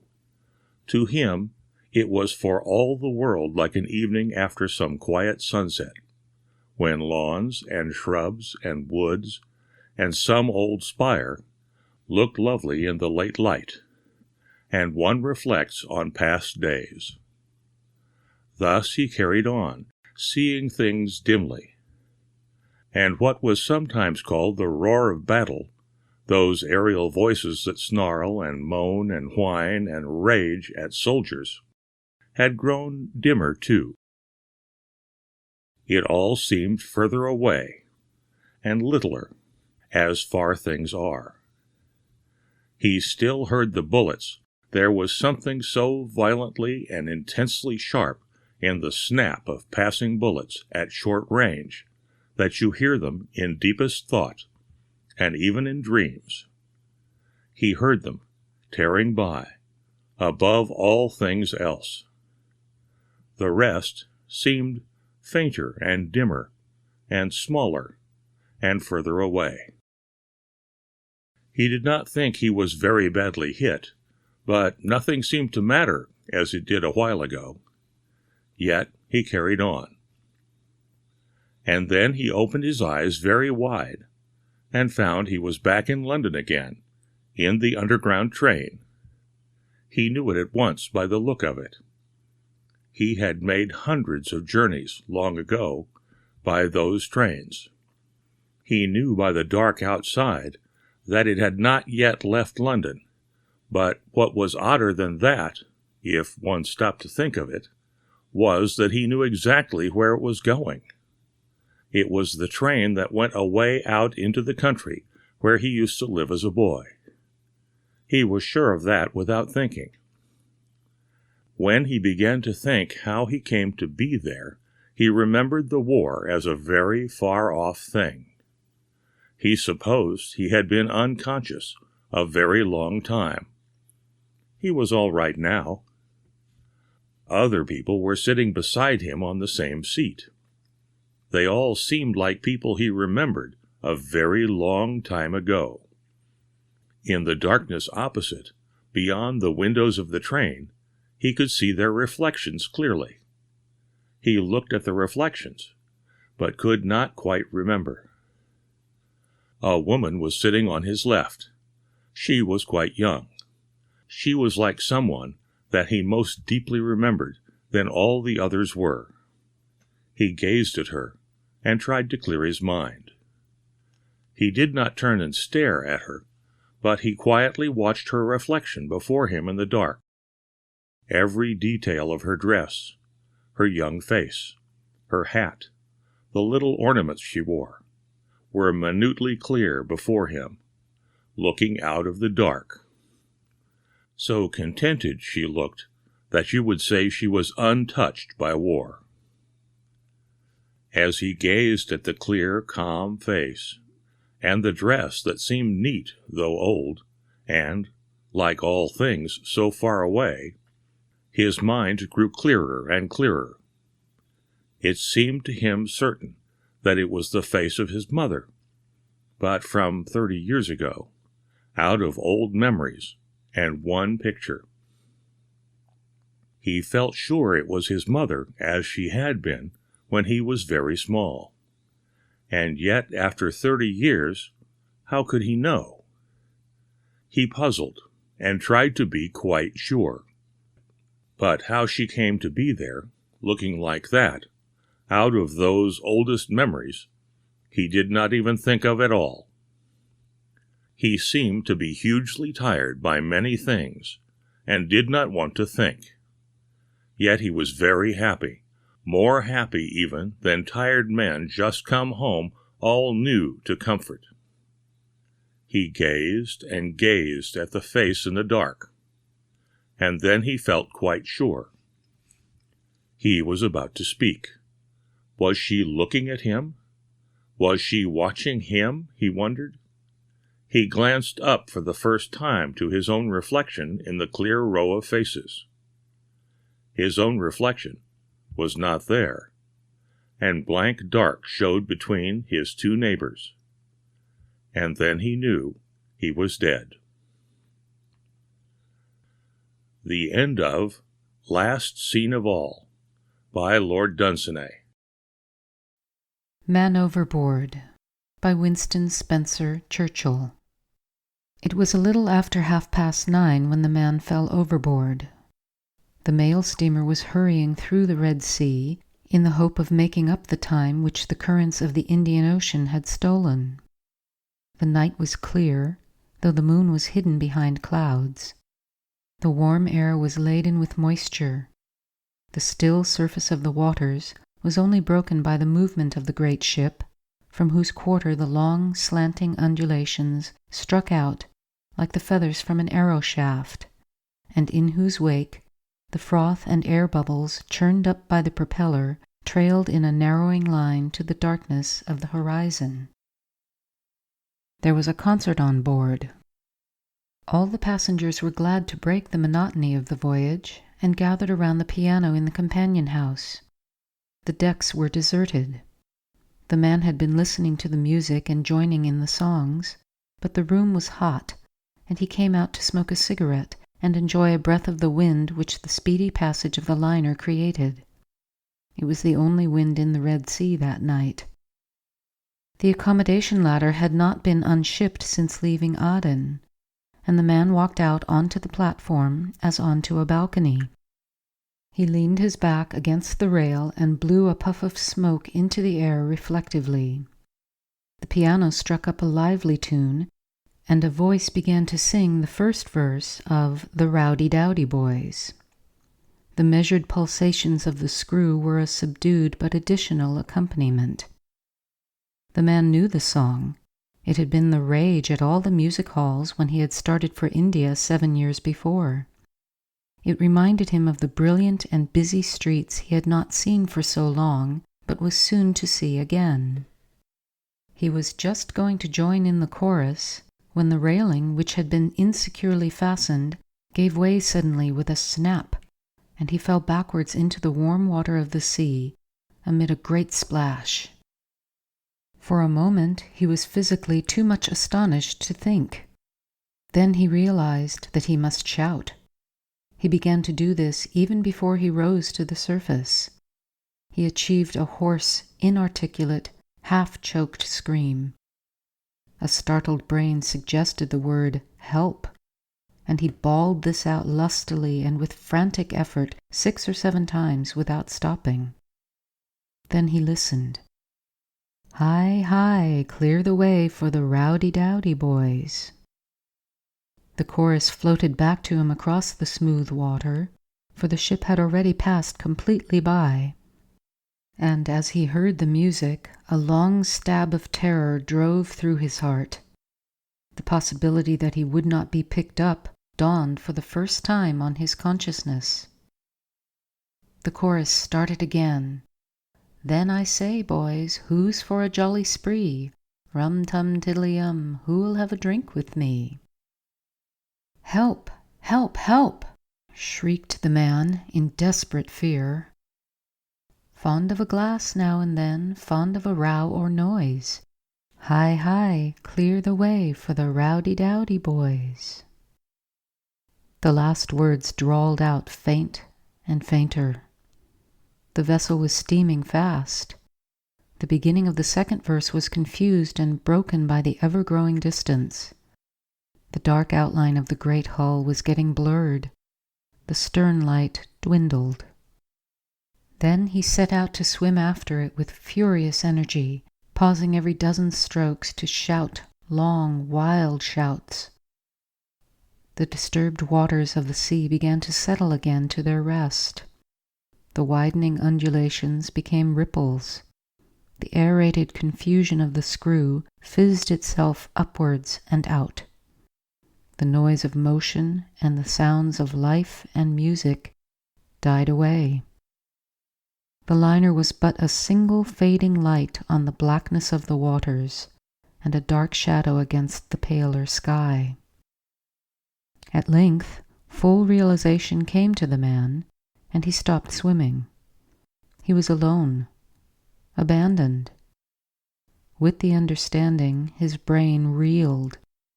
He began again to swim, only now, instead of shouting, he prayed. mad, incoherent prayers, the words stumbling into one another. Suddenly, a distant light seemed to flicker and brighten. A surge of joy and hope rushed through his mind. They were going to stop, to turn the ship and come back. And with the hope came gratitude. His prayer was answered. Broken words of thanksgiving rose to his lips. He stopped and stared after the light, his soul in his eyes. As he watched it, it grew gradually but steadily smaller. Then the man knew that his fate was certain. Despair succeeded hope. Gratitude gave place to curses. Beating the water with his arms, he raved impotently. Foul oaths burst from him, as broken as his prayers, and as unheeded. The fit of passion passed, hurried by increasing fatigue. He became silent as was the sea, for even the ripples were subsiding into the glassy smoothness of the surface. He swam on mechanically along the track of the ship, sobbing quietly to himself in the misery of fear. And the stern light became a tiny speck, yellower but scarcely bigger than some of the stars, which here and there shone between the clouds. Nearly 20 minutes passed, and the man's fatigue began to change to exhaustion. The overpowering sense of the inevitable pressed upon him. With the weariness came a strange comfort. He need not swim all the long way to Suez. There was another course. He would die. He would resign his existence since he was thus abandoned. He threw up his hands impulsively and sank. Down, down he went through the warm water. The physical death took hold of him and he began to drown. The pain of that savage grip recalled his anger. He fought with it furiously. Striking out with arms and legs, he sought to get back to the air. It was a hard struggle, but he escaped victorious and gasping to the surface. Despair awaited him. Feebly splashing with his hands, he moaned in bitter misery, "I can't. I must. Oh God, let me die." The moon, then in her third quarter, pushed out from behind the concealing clouds and shed a pale, soft glitter upon the sea. Upright in the water, 50 yards away, was a black, triangular object. It was a fin. It approached him slowly. His last appeal had been heard. End of Man Overboard. The Man with the Gash by Jack London. Jacob Kent had suffered from cupidity all the days of his life. This, in turn, had engendered a chronic distrustfulness, and his mind and character had become so warped that he was a very disagreeable man to deal with. He was also a victim to somnambulic propensities, and very set in his ideas. He had been a weaver of cloth from the cradle, until the fever of Klondike had entered his blood and torn him away from his loom. His cabin stood midway between 60 Mile Post and the Stewart River, and men who made it accustomed to travel the trail to Dawson likened him to a robber baron, perched in his fortress and exacting toll from the caravans that used his ill-kept roads. Since a certain amount of history was required in the construction of this figure, the less cultured wayfarers from Stewart River were prone to describe him after a still more primordial fashion, in which command of strong adjectives was to be chiefly noted. This cabin was not his, by the way, having been built several years previously by a couple of miners who had got out a raft of logs at that point for a grubstake. They had been most hospitable lads, and, after they abandoned it, travelers who knew the route made it an object to arrive there at nightfall. It was very handy, saving them all the time and toil of pitching camp. and it was an unwritten rule that the last man left a neat pile of firewood for the next comer. Rarely a night passed, but from half a dozen to a score of men crowded into its shelter. Jacob Kent noted these things, exercised squatter sovereignty, and moved in. Thenceforth, the weary travelers were mulcted $1 per head for the privilege of sleeping on the floor, Jacob Kent weighing the dust and never failing to steal the downweight.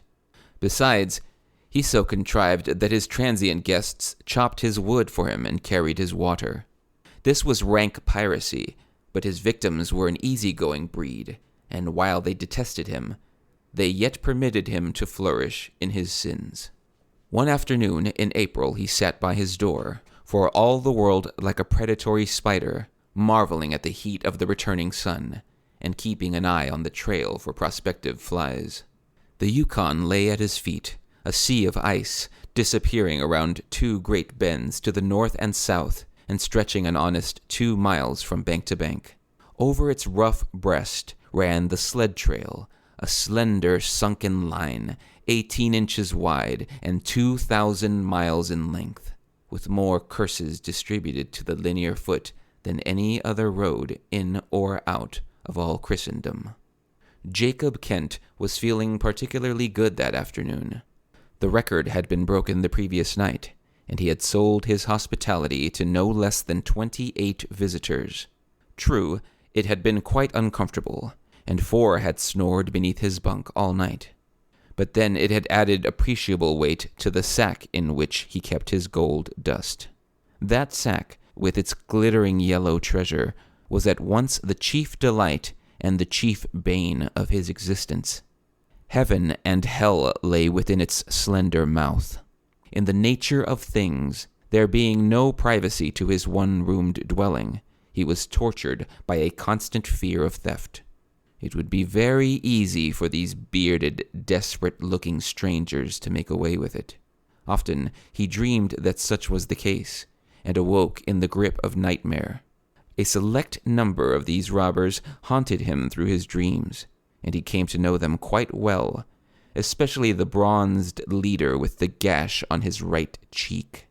This fellow was the most persistent of the lot, and, because of him, he had, in his waking moments, constructed several score of hiding places in and about the cabin.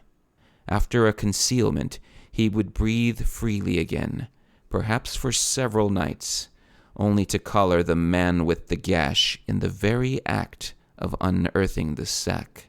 Then, on awakening in the midst of the usual struggle, he would at once get up and transfer the bag to a new and more ingenious crypt.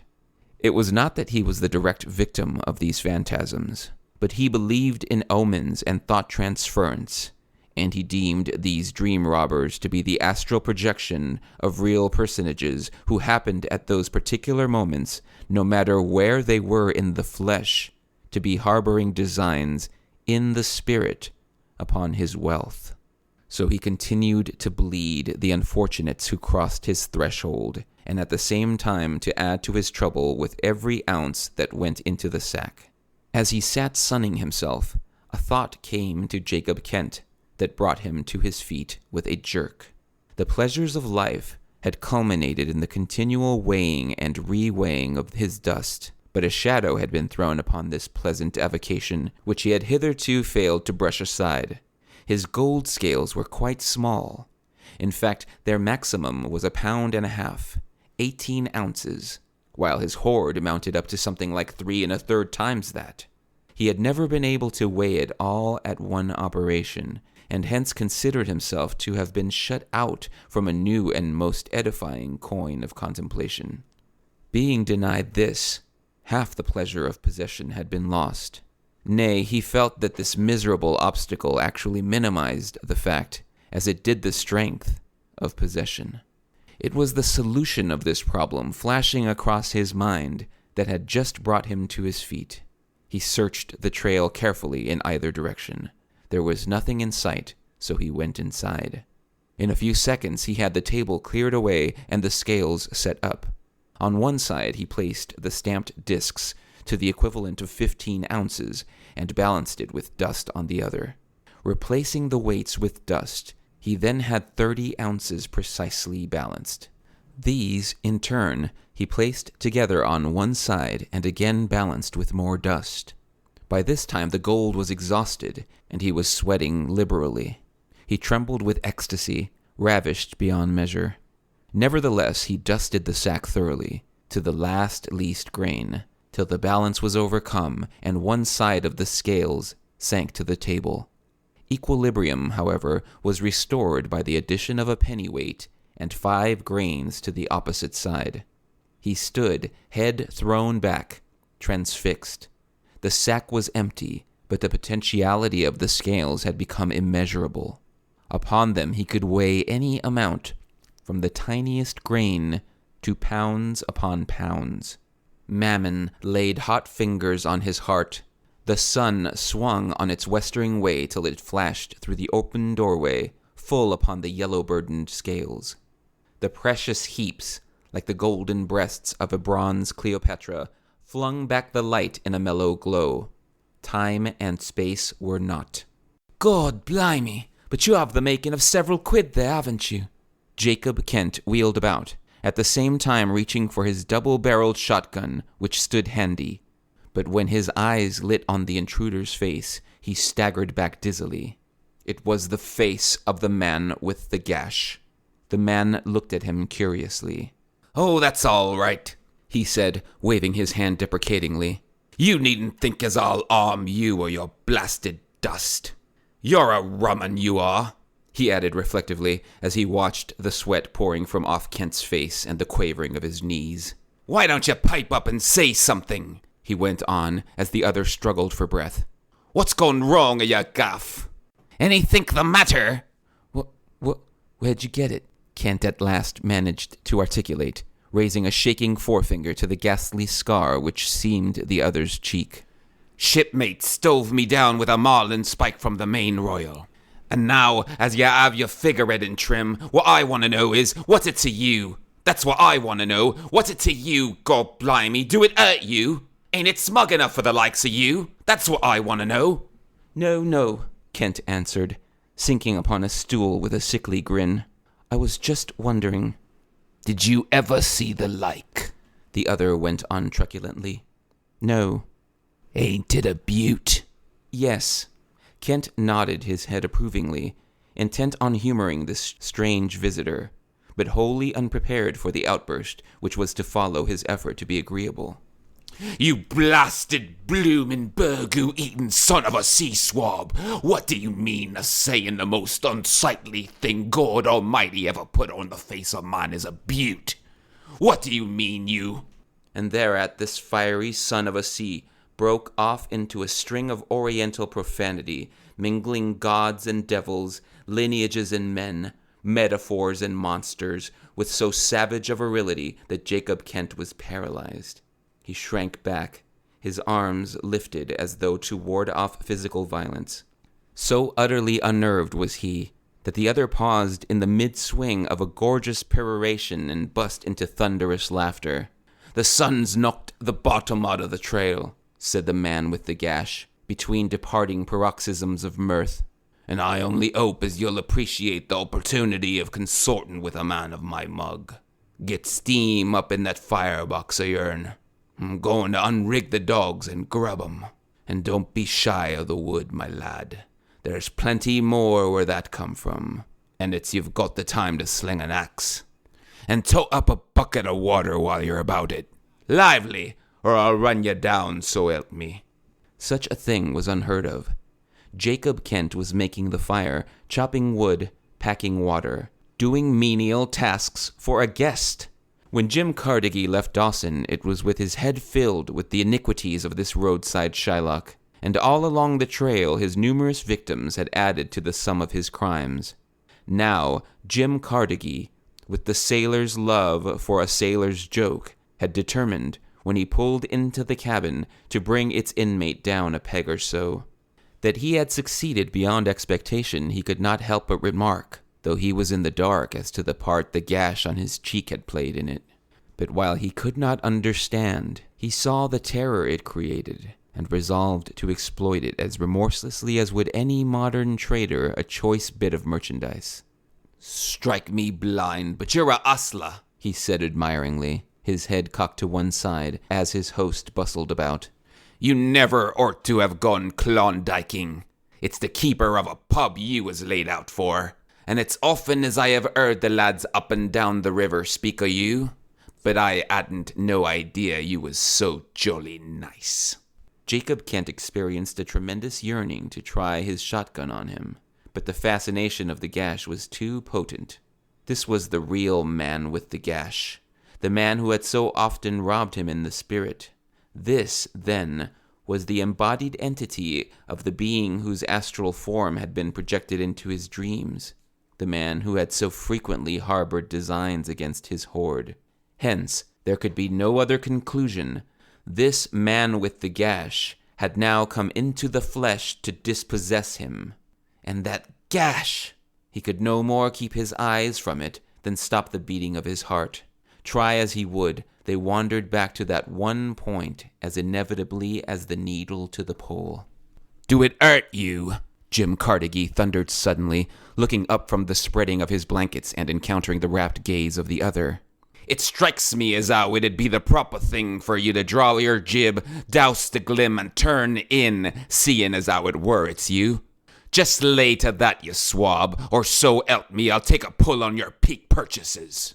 Kent was so nervous that it took 3 puffs to blow out the slush lamp, and he crawled into his blankets without even removing his moccasins. The sailor was soon snoring lustily from his hard bed on the floor, but Kent lay staring up into the blackness, one hand on the shotgun, resolved not to close his eyes the whole night. He had not had an opportunity to secrete his 5 pounds of gold, and it lay in the ammunition box at the head of his bunk. But, try as he would, he at last dozed off with the weight of his dust heavy on his soul. Had he not inadvertently fallen asleep with his mind in such condition, the somnambulic demon would not have been invoked, nor would Jim Carnegie have gone mining next day with a dishpan.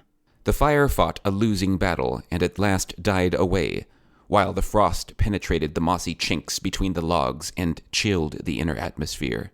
The dogs outside ceased their howling, and, curled up in the snow, dreamed of salmon-stocked heavens where dog drivers and kindred taskmasters were not. Within, a sailor lay like a log, while his host tossed restlessly about, the victim of strange fantasies. As midnight drew near, he suddenly threw off the blankets and got up. It was remarkable that he could do what he then did without ever striking a light. Perhaps it was because of the darkness that he kept his eyes shut, and perhaps it was for fear he would see the terrible gash on the cheek of his visitor. But, be this as it may, it is a fact that, unseeing, he opened his ammunition box, put a heavy charge into the muzzle of the shotgun without spilling a particle, rammed it down with double wads, and then put everything away and got back into bed. Just as daylight laid its steel-gray fingers on the parchment window, Jacob Kent awoke. Turning on his elbow, he raised the lid and peered into the ammunition box. Whatever he saw, or whatever he did not see, exercised a very peculiar effect upon him, considering his neurotic temperament. He glanced at the sleeping man on the floor, let the lid down gently, and rolled over on his back. It was an unwonted calm that rested on his face. Not a muscle quivered. There was not the least sign of excitement or perturbation. He lay there a long while, thinking, and when he got up and began to move about, it was in a cool, collected manner, without noise and without hurry. It happened that a heavy wooden peg had been driven into the ridgepole just above Jim Carnegie's head. Jacob Kent, working softly, ran a piece of half-inch manila over it, bringing both ends to the ground. One end he tied about his waist, and in the other he rove a running noose. Then he cocked his shotgun and laid it within reach by the side of numerous moose-hide thongs. By an effort of will he bore the sight of the scar, slipped the noose over the sleeper's head, and drew it taut by throwing back on his weight at the same time seizing the gun and bringing it to bear. Jim Carnegie awoke, choking, bewildered, staring down the twin wells of steel. "Where is it?" Kent asked, at the same time slacking on the rope. "You blasted... Ugh!" Kent merely threw back his weight, shutting off the other's wind. "Bloomin' Where is it?" Kent repeated. "What?" Carnegie asked, as soon as he had caught his breath. "The gold dust." "What gold dust?" the perplexed sailor demanded. "You know well enough. Mine. Ain't seen nothing of it. What do you take me for, a safe deposit? What have I got to do with it anyhow?" "Maybe you know, and maybe you don't. But anyway, I'm going to stop your breath till you do know. And if you lift a hand, I'll blow your head off." "Fast heavin'!" Carnegie roared as the rope tightened. Kent eased away a moment, and the sailor, wriggling his neck as though from the pressure, managed to loosen the noose a bit and work it up so the point of contact was just under the chin. "Well?" Kent questioned, expecting the disclosure. But Carnegie grinned. "Go ahead with your angin, you bloomin' old pot-walloper."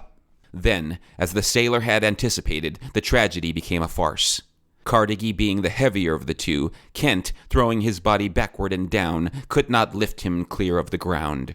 Strain and strive to the uttermost, the sailor's feet still stuck to the floor and sustained a part of his weight. The remaining portion was supported by the point of contact just under his chin. Failing to swing him clear, Kent clung on, resolved to slowly throttle him or force him to tell what he had done with the hoard. But the man with the gash would not throttle.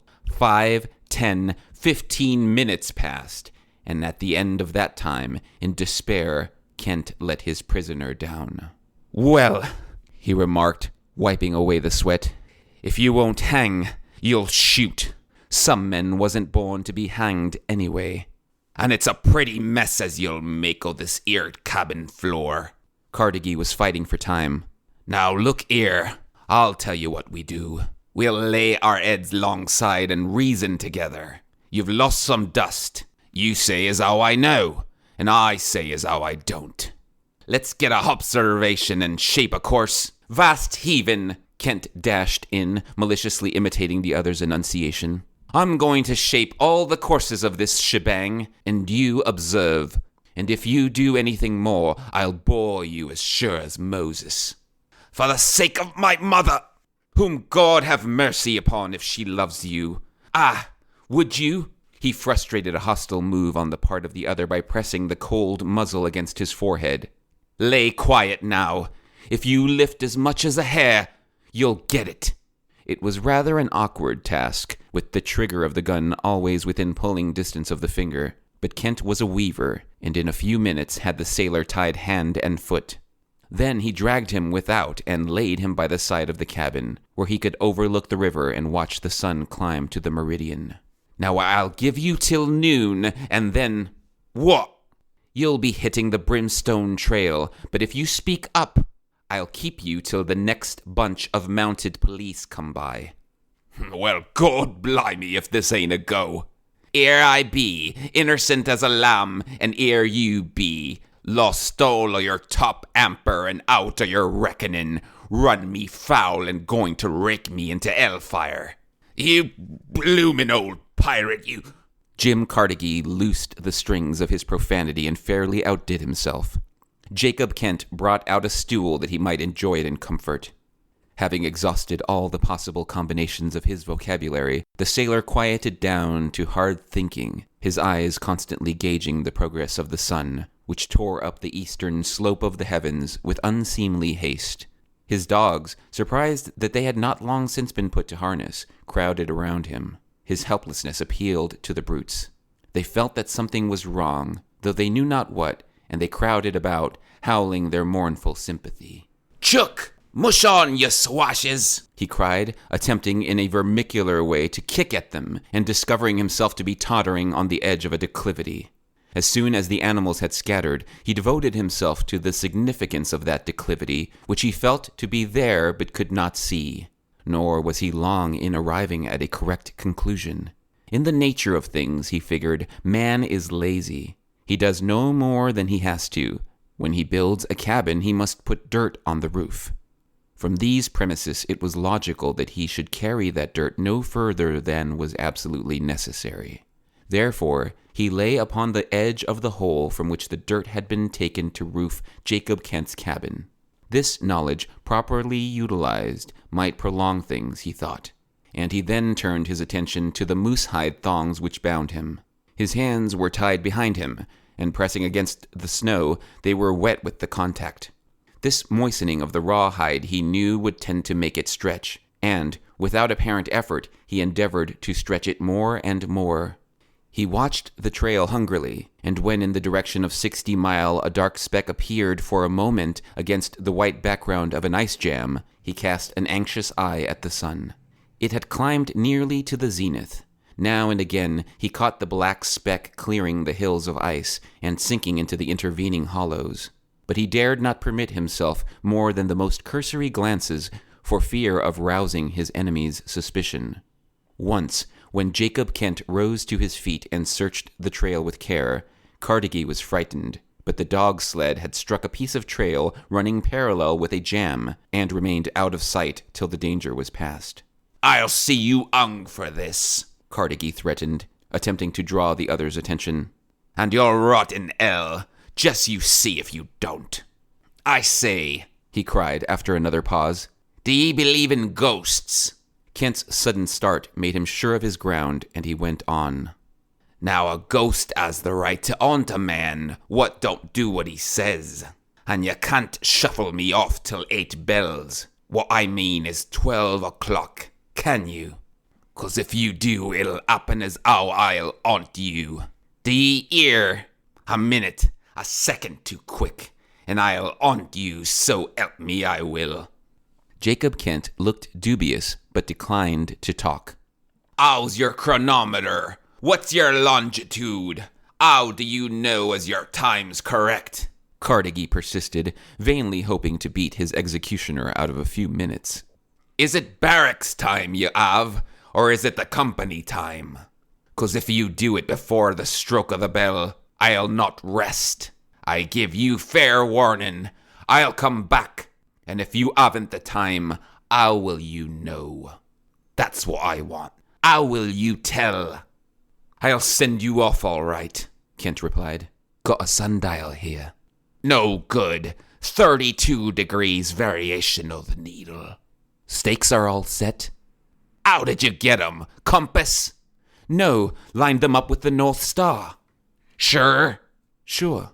Carnegie groaned, then stole a glance at the trail. The sled was just clearing a rise, barely a mile away, and the dogs were in full lope, running lightly. "How close is the shadows to the line?" Kent walked to the primitive timepiece and studied it. 3 inches, he announced, after a careful survey. "Say, just sing out 8 bells afore you pull the gun, will ya?" Kent agreed, and they lapsed into silence. The thongs about Carnegie's wrists were slowly stretching, and he had begun to work them over his hands. "Say, how close is the shadows?" 1 inch. The sailor wriggled slightly to assure himself that he would topple over at the right moment, and slipped the first turn over his hands. "How close?" 1/2 inch. Just then, Kent heard the jarring churn of the runners and turned his eyes to the trail. The driver was lying flat on the sled, and the dogs swinging down the straight stretch to the cabin. Kent whirled back, bringing his rifle to shoulder. "It ain't 8 bells yet," Carnegie expostulated. "I'll haunt you, sure." Jacob Kent faltered. He was standing by the sundial, perhaps 10 paces from his victim.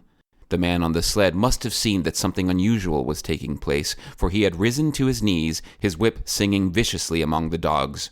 The shadows swept into line. Kent looked along the sights. "Make ready," he commanded solemnly. But just a fraction of a second too soon, Carnegie rolled backward into the hole. Kent held his fire and ran to the edge. Bang! The gun exploded full in the sailor's face as he rose to his feet.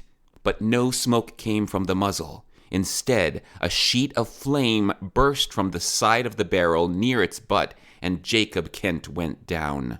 The dogs dashed up the bank, dragging the sled over his body, and the driver sprang off as Jim Carnegie freed his hands and drew himself from the hole.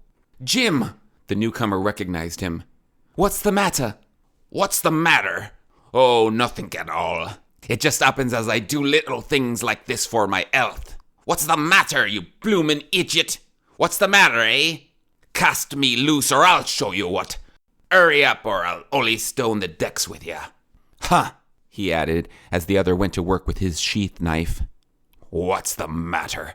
I want to know. Just tell me that, will ya? What's the matter, hey?" Kent was quite dead when they rolled him over.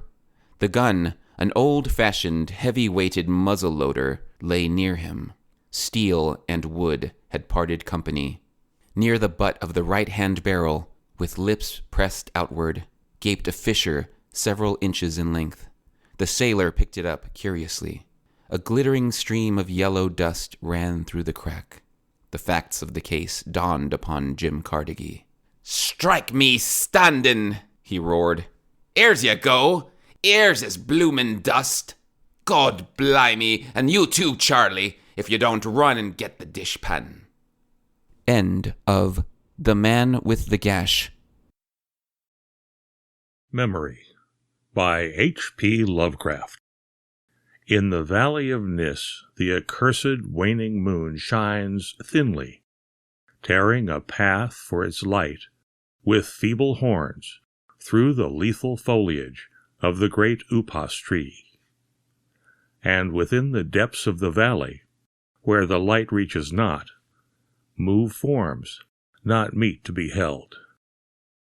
Rank is the herbage on each slope, where evil vines and creeping plants crawl amidst the stones of the ruined palaces, twining tightly about the broken columns and strange monoliths, and heaving up marble pavements laid by forgotten hands.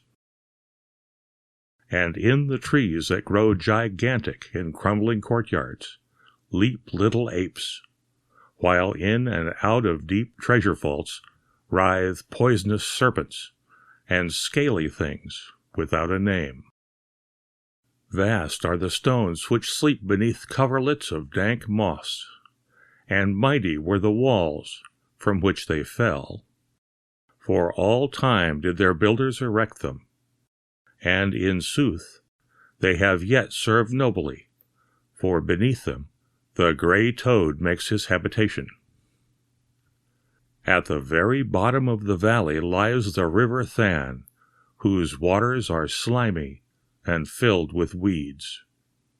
From hidden springs it rises, and to subterranean grottos it flows, so that the daemon of the valley knows not why its waters are red, nor whither they are bound. The genie that haunts the moonbeams spake to the daemon of the valley, saying, "I am old and forget much. Tell me the deeds and aspect and name of them who built these things of stone." And the daemon replied, "I am Memory, and am wise in lore of the past, but I too am old. These beings were like the waters of the river Than, not to be understood. Their deeds I recall not, for they were but of the moment. Their aspect I recall dimly, for it was like that of the little apes in the trees. Their name I recall clearly, for it rhymed with that of the river. These beings of yesterday were called Man." So the genie flew back to the thin, horned moon, and the daemon looked intently at the little apes in the tree that grew in the crumbling courtyard. End of Memory by H.P. Lovecraft. A Moth, Genus Unknown by H.G. Wells. Probably you have heard of Hapley, not W.T. Hapley the son, but the celebrated Hapley, the Hapley of Periplaneta Haplia, Hapley the entomologist. If so, you know at least of the great feud between Hapley and Professor Pawkins, though certain of its consequences may be new to you. For those of you who have not, a word or two of explanation is necessary, which the idle reader may go over with a glancing eye, if his indolence so incline him. It is amazing how very widely diffused is the ignorance of such really important matters as this Hapley-Pawkins feud. Those epoch-making controversies, again, that have convulsed the Geological Society are, I verily believe, almost entirely unknown outside the fellowship of that body. I have heard men of fair general education even refer to the great scenes at these meetings as vestry meeting squabbles. Yet the great hate of the English and Scottish geologists has lasted now half a century, and has left deep and abundant marks upon the body of the science. And this Hapley-Pawkins business, though perhaps a more personal affair, stirred passions as profound, if not profounder. Your common man has no conception of the zeal that animates a scientific investigator, the fury of contradiction you can arouse in him. It is the odium theologicum in a new form.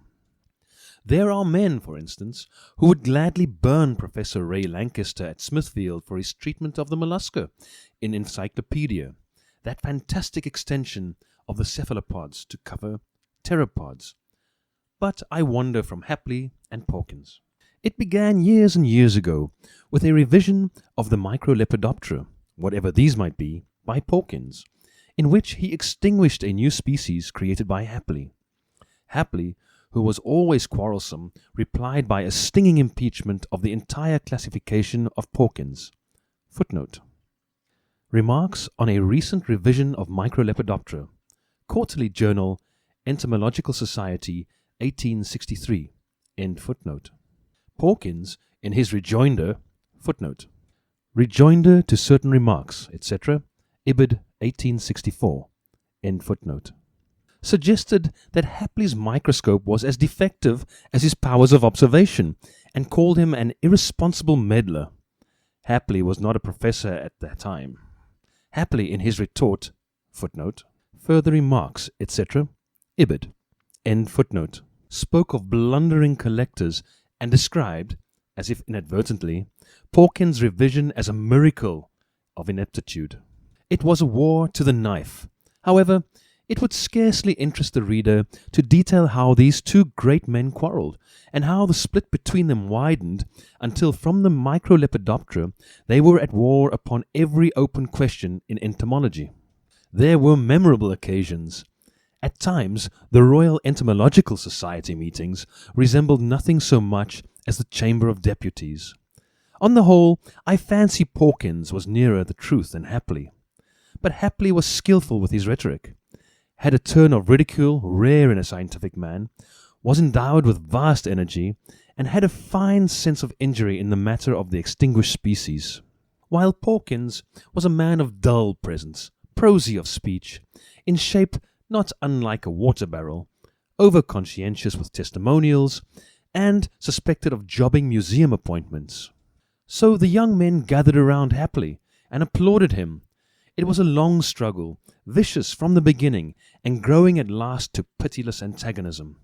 The successive turns of fortune, now an advantage to one side, and now to another, now Hapley tormented by some success of Pawkins, and now Pawkins outshone by Hapley, belong rather to the history of entomology than to this story. But in 1891, Pawkins, whose health had been bad for some time, published some work upon the mesoblast of the death's head moth. What the mesoblast of the death's head moth may be does not matter a rap in this story. But the work was far below his usual standard, and gave Hapley an opening he had coveted for years. He must have worked night and day to make the most of his advantage. In an elaborate critique, he rent Pawkins to tatters. One can fancy the man's disordered black hair and his queer dark eyes flashing as he went for his antagonist. And Pawkins made a reply, halting, ineffectual, with painful gasps of silence, and yet malignant. There was no mistaking his will to wound Hapley, nor his incapacity to do so.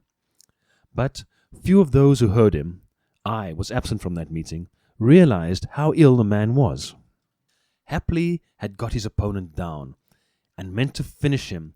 He followed with simply brutal attack upon Porkins, in the form of a paper upon the development of moths in general, a paper showing evidence of the most extraordinary amount of mental labour, and yet couched in a violently controversial tone. Violent as it was, an editorial note witnesses that it was modified. It must have covered Porkins with shame and confusion of face. It left no loophole. It was murderous in argument, and utterly contemptuous in tone, an awful thing for the declining years of a man's career. The world of entomologists waited breathlessly for the rejoinder from Porkins. He would try one, for Porkins had always been game. But when it came, it surprised them. For the rejoinder of Porkins was to catch influenza, to proceed to pneumonia, and to die. It was perhaps as effectual a reply as he could make under the circumstances, and largely turned the current of feeling against Hapley. The very people who had most gleefully cheered on the gladiators became serious at the consequence. There could be no reasonable doubt the threat of the defeat had contributed to the death of Porkins. There was a limit even to scientific controversy, said serious people. Another crushing attack was already in the press, and appeared on the day before the funeral. I don't think Hapley exerted himself to stop it. People remembered how Hapley had hounded down his rival, and forgot that his rival's defects. Scathing satire reads ill over fresh mould. The thing provoked comment in the daily papers. This it was that made me think that you had probably heard of Hapley and his controversy. But, as I have already remarked, scientific workers live very much in a world of their own. Half the people, dare I say, who go along Piccadilly to the Academy every year could not tell you where the learned societies abide. Many even think that research is a kind of happy family cage in which all kinds of men lie down together in peace. In his private thoughts, Hapley could not forgive Porkins for dying. In the first place, it was a mean dodge to escape the absolute pulverization Hapley had in mind for him, and in the second, it left Hapley's mind with a queer gap in it. For 20 years he had worked hard, sometimes far into the night, and 7 days a week, with microscope, scalpel, collecting net, and pen, and almost entirely with reference to Porkins. The European reputation he had won had come as an incident in that great antipathy. He had gradually worked up to a climax in this last controversy. It had killed Porkins, but it had also thrown Hapley out of gear, so to speak, and his doctor advised him to give up work for a time and rest. So Hapley went down into a quiet village in Kent, and thought day and night of Porkins, and good things it was now impossible to say about him. At last, Hapley began to realize in what direction the preoccupation tended. He determined to make a fight for it, and started by trying to read novels. But he could not get his mind off Porkins, white in the face and making his last speech, every sentence a beautiful opening for Hapley. He turned to fiction, and found it had no grip on him. He read the Island Night's Entertainments until his sense of causation was shocked beyond endurance by the Bottle Imp. Then he went to Kipling, and found he proved nothing besides being irrelevant and vulgar. These scientific people have their limitations. Then, unhappily, he tried Besant's Inner House, and the opening chapter set his mind upon learned societies and Porkins at once. So Hapley turned to chess, and found it a little more soothing. He soon mastered the moves and the chief gambits and the common closing positions, and began to beat the vicar. But then the cylindrical contours of the opposite king began to resemble Porkins, standing up and gasping ineffectually against checkmate, and Hapley decided to give up chess. Perhaps the study of some new branch of science would after all be better diversion. The best rest is change of occupation. Hapley determined to plunge into diatoms, and had one of his smaller microscopes and Halibut's monograph sent down from London. He thought that perhaps if he could get up a vigorous quarrel with Halibut, he might be able to begin life afresh and forget Porkins, and very soon he was hard at work in his habitual strenuous fashion at these very microscopic denizens of the wayside pool. It was on the third day of the diatoms that Hapley became aware of a novel addition to the local fauna. He was working late at the microscope, and the only light in the room was a brilliant little lamp with a special form of green lampshade. Like all experienced microscopists, he kept both eyes open. It is the only way to avoid excessive fatigue. One eye was over the instrument, and bright and distinct before that was the circular field of the microscope, across which a brown diatom was slowly moving. With the other eye, Hapley saw, as it were, without seeing. Footnote. The reader unaccustomed to microscopes may easily understand this by rolling a newspaper in the form of a tube and looking through it at a book, keeping the other eye open. End footnote. He was only dimly conscious of the brass side of the instrument, the illuminated part of the tablecloth, a sheet of notepaper, the foot of the lamp, and the darkened room beyond. Suddenly his attention drifted from one eye to the other. The tablecloth was of the material called tapestry by shopmen, and rather brightly coloured. The pattern was in gold, with a small amount of crimson and pale blue upon a greyish background. At one point the pattern seemed displaced, and there was a vibrating movement of colours at this point. Hapley suddenly moved his head back and looked with both eyes. His mouth fell open with astonishment. It was a large moth or butterfly, its wings spread in butterfly fashion. It was strange it should be in the room at all, for the windows were closed.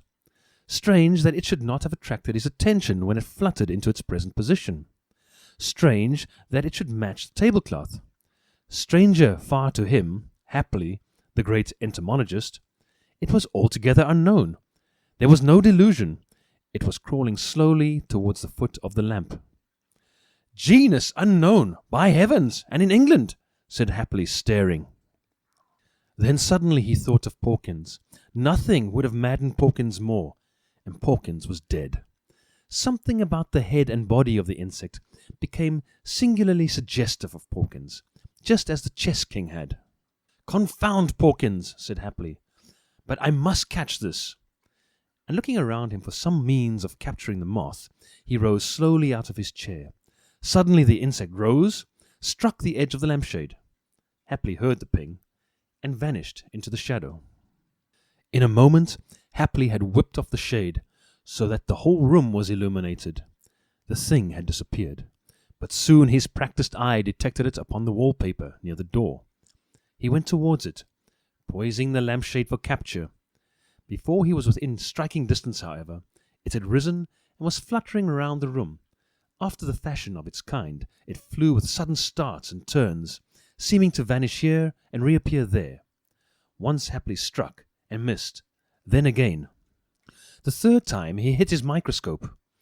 The instrument swayed, struck, and overturned the lamp, and fell noisily on the floor. The lamp turned over on the table, and very luckily went out. Hapley was left in the dark. With a start, he felt the strange moth blunder into his face.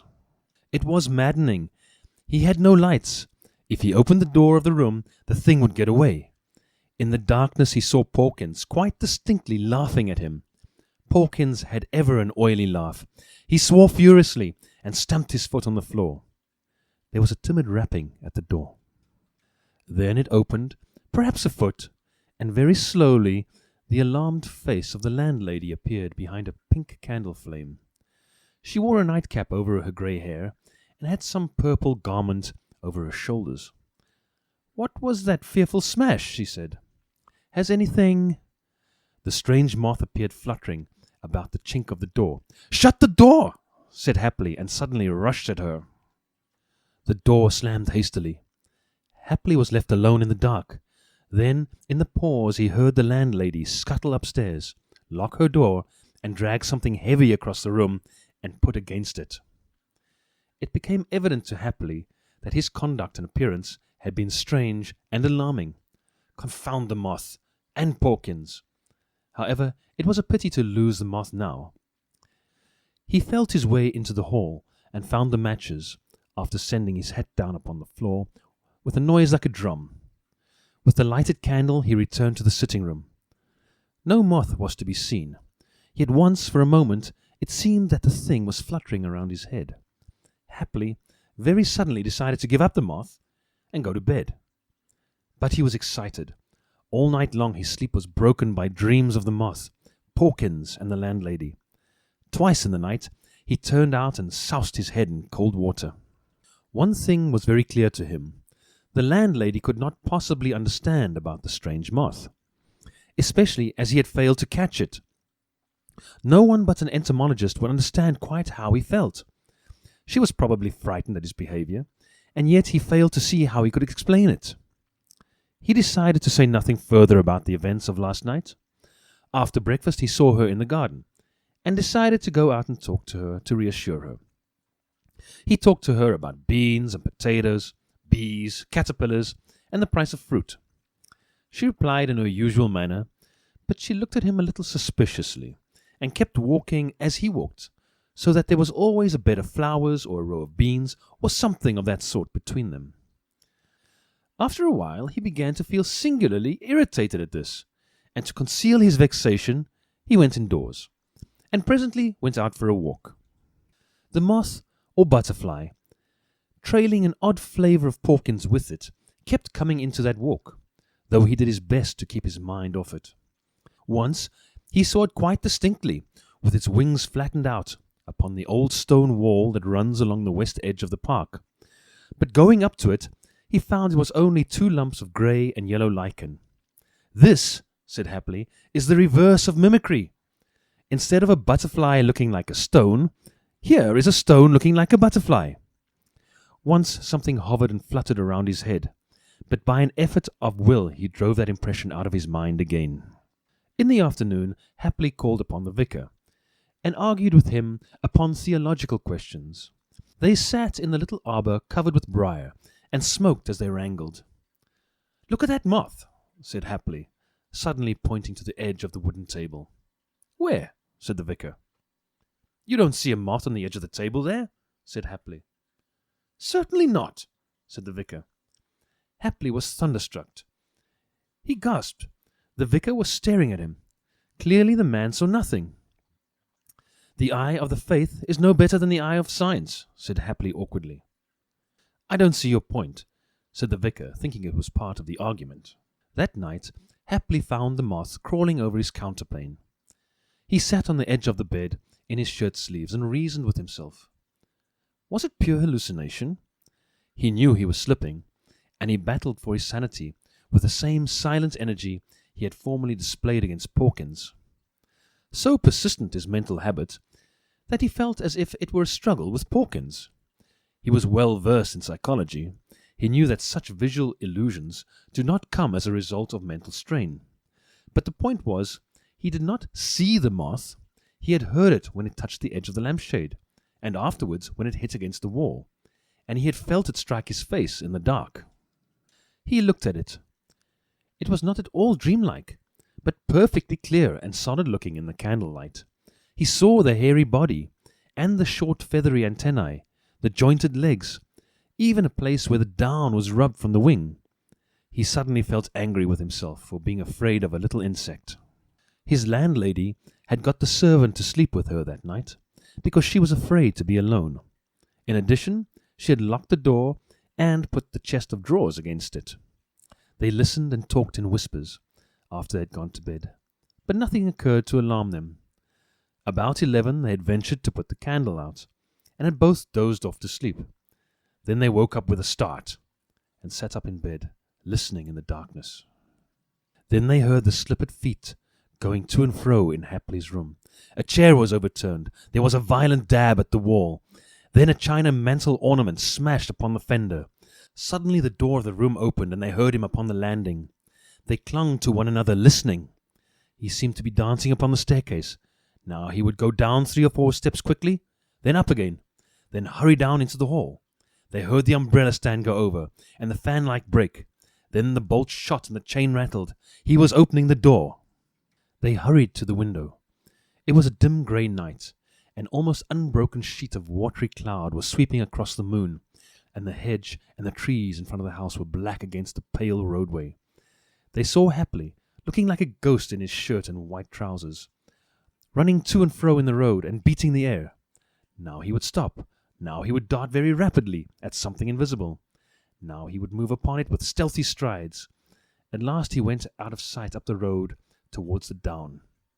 Then, while they argued who should go down and lock the door, he returned.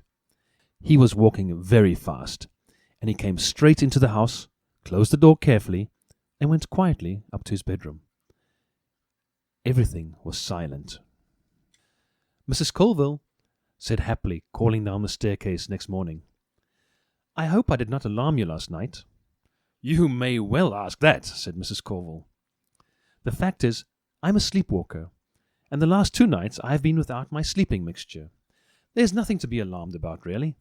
I'm sorry I made such an ass of myself. I will go over the down to Shoreham and get some stuff to make me sleep soundly. I ought to have done it yesterday." But halfway over the down, by the chalk pits, the moth came upon Happily again. He went on, trying to keep his mind upon chess problems, but it was no good.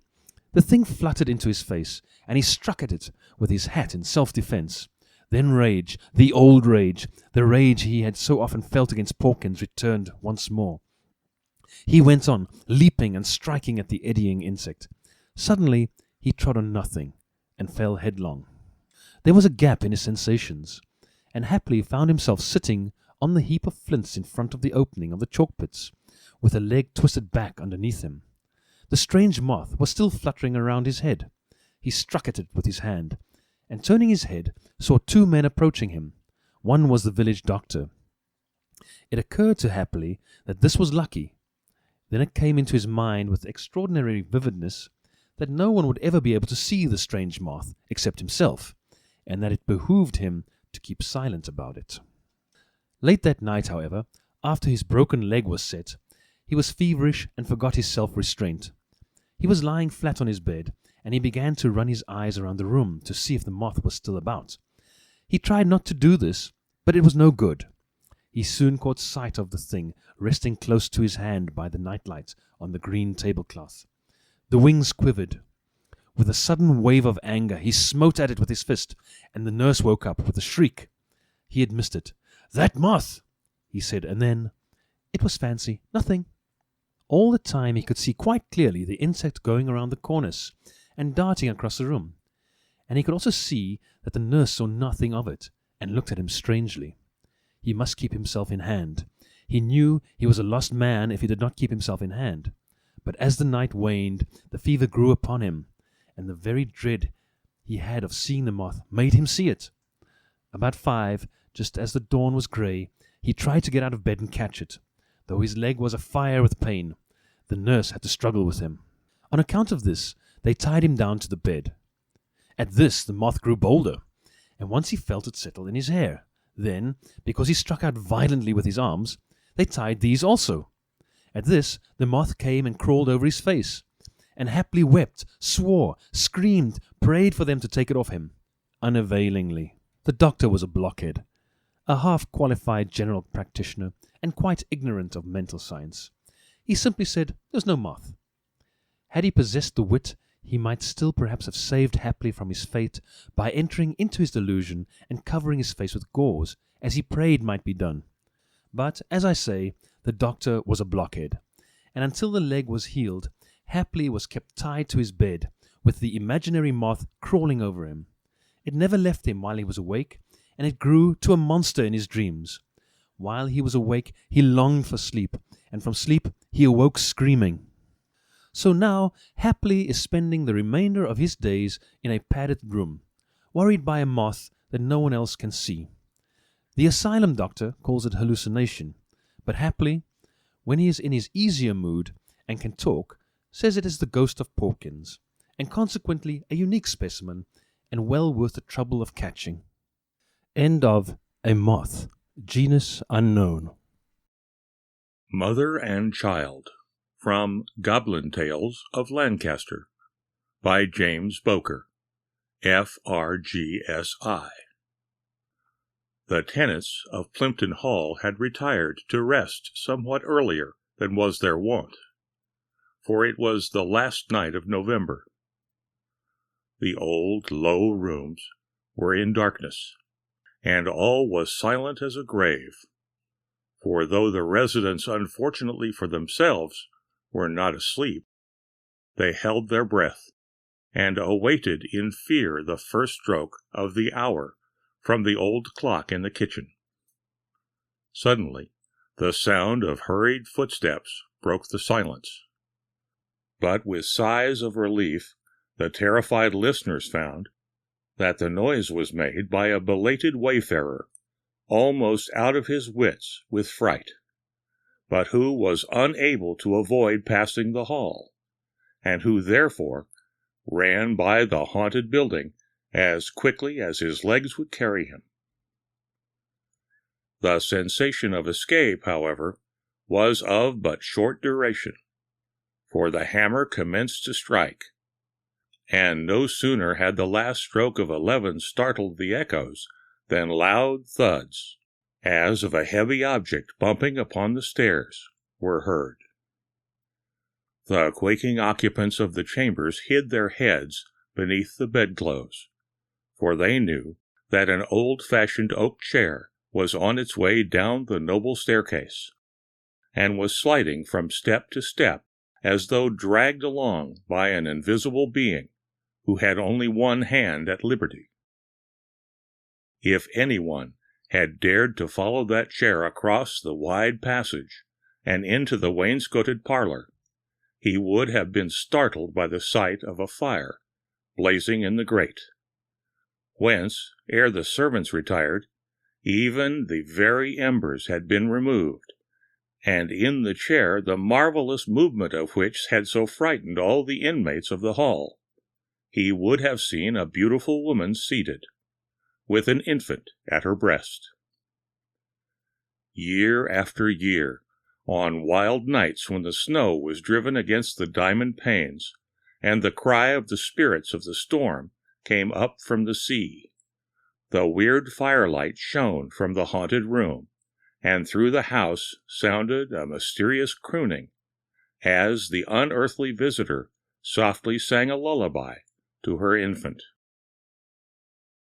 Lads grew into gray-haired men in the old house, and from youth to manhood, on the last night of each November, they had heard the notes, but none of them ever had caught, even when custom had somewhat deadened the terror which surrounded the events of the much-dreaded anniversary, the words of the song the ghostly woman sang. The maids, too, had always found the grate as it was left before the visit. Not a cinder or a speck of dust remained to tell of the strange fire, and no one had ever heard the chair ascend the stairs. Chair and fire and child and mother, however, were seen by many a weary wayfarer, drawn to the house by the hospitable look of the window, through which a genial glow of the burning logs shone forth into the night, but who, by tapping at the pane and crying for shelter, could not attract the attention of the pale nurse, clad in a quaint old costume with lace ruff and ruffles, and singing a mournful and melodious lullaby to the child resting upon her beautiful bosom. Tradition tells of one of these wanderers, a footsore and miserable seafaring man on the tramp, who, attracted by the welcome glare, crept to the panes, and seeing the cozy-looking fire, and the Madonna-faced mother tenderly nursing her infant, rapped at the glass, and begged for a morsel of food, and permission to sleep in the hayloft, and finding his pleadings unanswered, loudly cursed the woman who could sit and enjoy warmth and comfort, and turn a deaf ear to the prayers of the homeless and hungry, upon which the seated figure turned the weird light of its wild eyes upon him, and almost changed him to stone. A laborer, going to his daily toil in the early morn, finding the poor wretch gazing fixedly through the window, against which his terror-stricken face was closely pressed, his hair turned white by fear, and his fingers convulsively clutching the casement. End of Mother and Child by James Bowker. The Phantom Hag, from 25 Ghost Stories, compiled and edited by W. Bob Holland. The other evening, in an old castle, the conversation turned to apparitions, each one of the party telling a story. As the accounts grew more horrible, the young ladies drew closer together. "Have you ever had an adventure with a ghost?" said they to me. "Do you know a story to make us shiver? Come, tell us something." "I am quite willing to do so," I replied. "I will tell you of an incident that happened to myself. Toward the close of the autumn of 1858, I visited one of my friends, sub-prefect of a little city in the center of France. Albert was an old companion of my youth, and I had been present at his wedding. His charming wife was full of goodness and grace. My friend wished to show me his happy home, and to introduce me to his 2 little daughters. I was feted and taken great care of. 3 days after my arrival, I knew the entire city, curiosities, old castles, ruins, etc. Every day about 5 o'clock, Albert would order a phaeton, and we would take a long ride, returning home in the evening. One evening my friend said to me, "Tomorrow we will go further than usual. I want to take you to Black Rocks. They are curious old Druid stones on the wild and desolate plain. They will interest you. My wife has not seen them yet, so we will take her." The following day we drove out at the usual hour. Albert's wife sat by his side. I occupied the back seat alone. The weather was gray and somber that afternoon, and the journey was not very pleasant. When we arrived at the Black Rocks, the sun was setting. We got out of the phaeton, and Albert took care of the horses. We walked some little distance through the fields before reaching the giant remains of the old Druid religion. Albert's wife wished to climb to the summit of the altar, and I assisted her. I can still see her graceful figure as she stood draped in a red shawl, her veil floating around her. "How beautiful it is! But does it not make you feel a little melancholy?" said she, extending her hand toward the dark horizon, which was lighted a little by the last rays of the sun. The afternoon wind blew violently and sighed through the stunted trees that grew around the stone cromlechs. Not a dwelling nor a human being was in sight. We hastened to get down, and silently retraced our steps to the carriage. "We must hurry," said Albert. "The sky is threatening, and we shall have scarcely time to reach home before night." We carefully wrapped the robes around his wife. She tied the veil around her face, and the horses started into a rapid trot. It was growing dark. The scenery around us was bare and desolate, clumps of fir trees here and there, and furzy bushes formed the only vegetation. We began to feel the cold, for the wind blew with fury. The only sound we heard was a steady trot of the horses, and the sharp, clear tinkle of their bells. Suddenly, I felt a heavy grasp of a hand upon my shoulder. I turned my head quickly. A horrible apparition presented itself before my eyes. In the empty place at my side sat a hideous woman. I tried to cry out. The phantom placed her fingers upon her lips to impose silence upon me. I could not utter a sound. The woman was clothed in white linen. Her head was cowled, her face overspread with a corpse-like pallor, and in place of eyes were ghastly black cavities. I sat motionless, overcome by terror. The ghost suddenly stood up and leaned over the young wife. She encircled her with her arms, and lowered her hideous head as if to kiss her forehead. "What a wind!" cried Madame Albert, turning precipitately toward me. "My veil is torn!" As she turned, I felt the same infernal pressure on my shoulder, and the place occupied by the phantom was empty.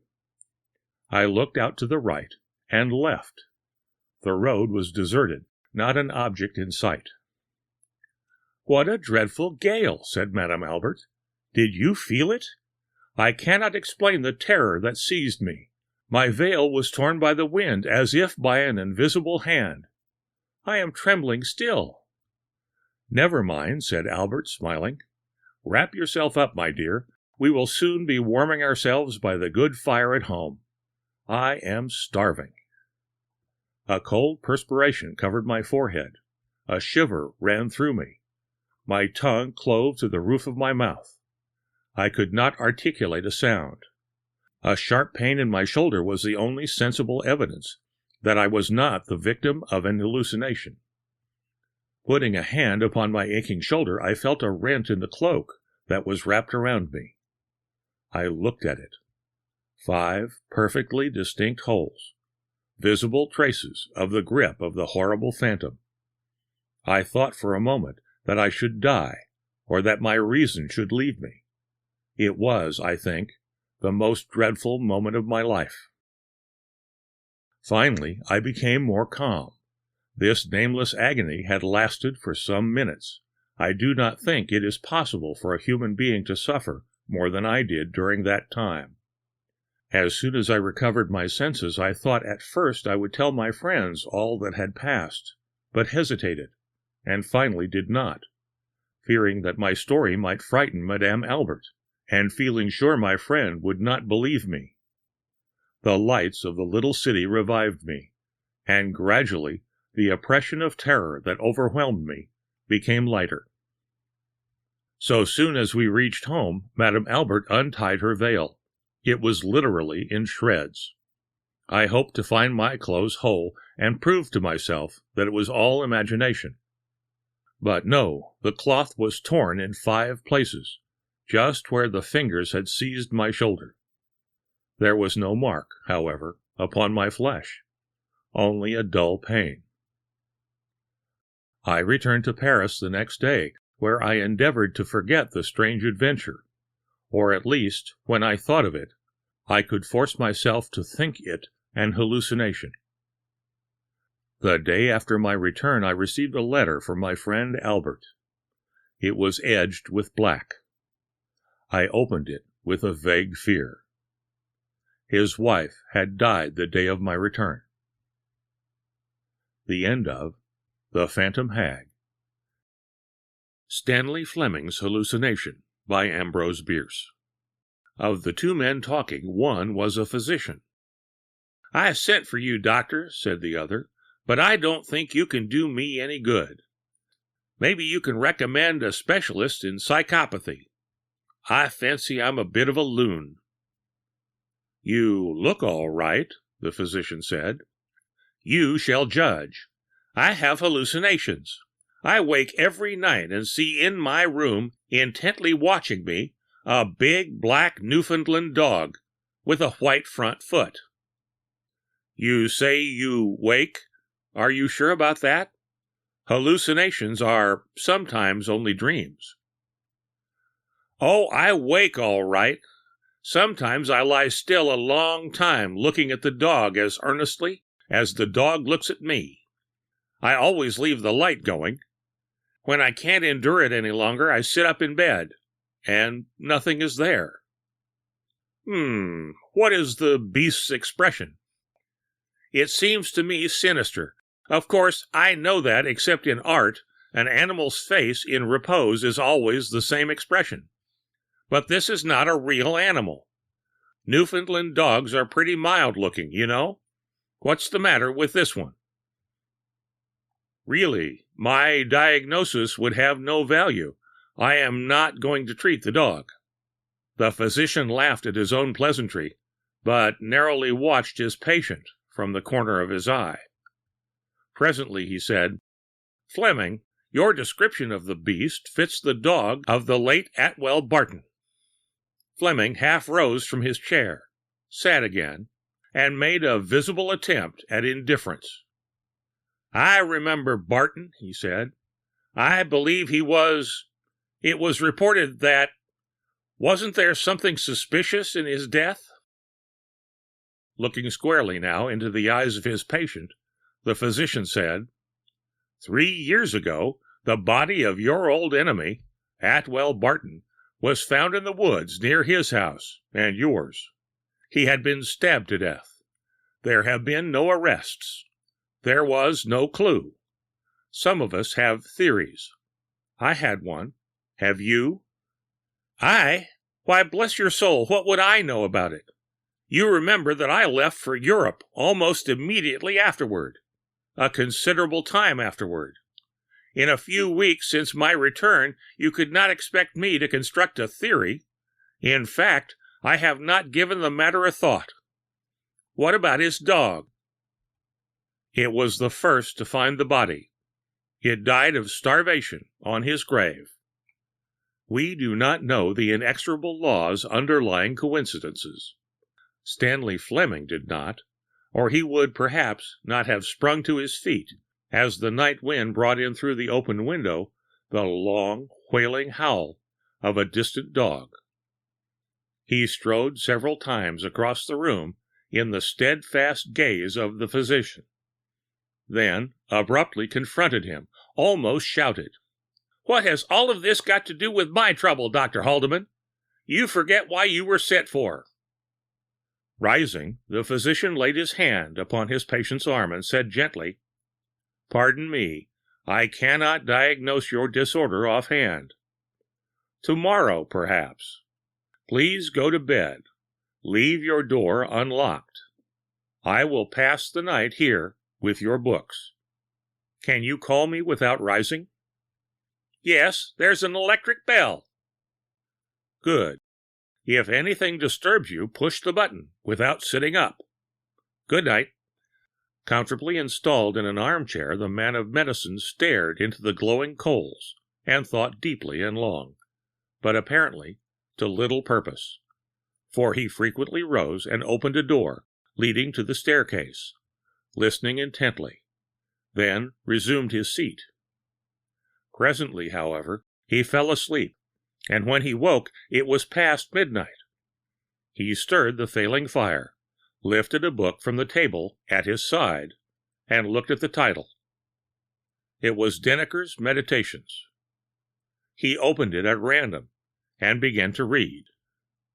"Forasmuch as it was ordained of God that all flesh hath spirit, and thereby taketh on spiritual powers, so also the spirit hath powers of the flesh, even when it has gone out of the flesh, and liveth as a thing apart, as many a violence performed by wraith and lemure sleweth.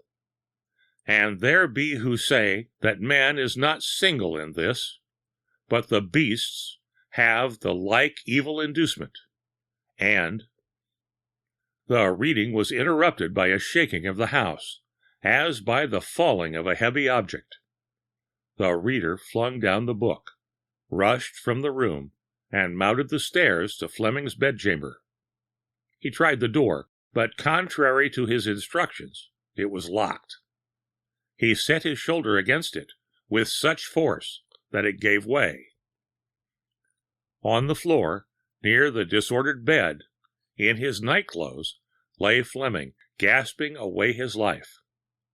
The physician raised the dying man's head from the floor, and observed a wound in the throat.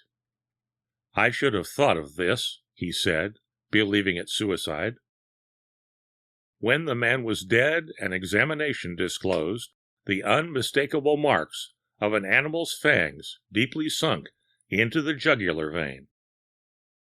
But there was no animal. The End of Stanley Fleming's Hallucination by Ambrose Bierce. The Tarn by Hugh, Walpole. As Foster moved unconsciously across the room, bent towards the bookcase, and stood leaning forward a little, choosing now one book, now another, with his eye. His host, seeing the muscles of the back of his thin, scraggy neck stand out above his low flannel collar, thought of the ease with which he could squeeze that throat, and the pleasure, the triumphant, lustful pleasure, that such an action would give him. The low, white-walled, white-ceilinged room was flooded with the mellow, kindly lakeland sun. October is a wonderful month in the English lakes, golden, rich, and perfumed. Slow suns moving through apricot-tinted skies to ruby evening glories.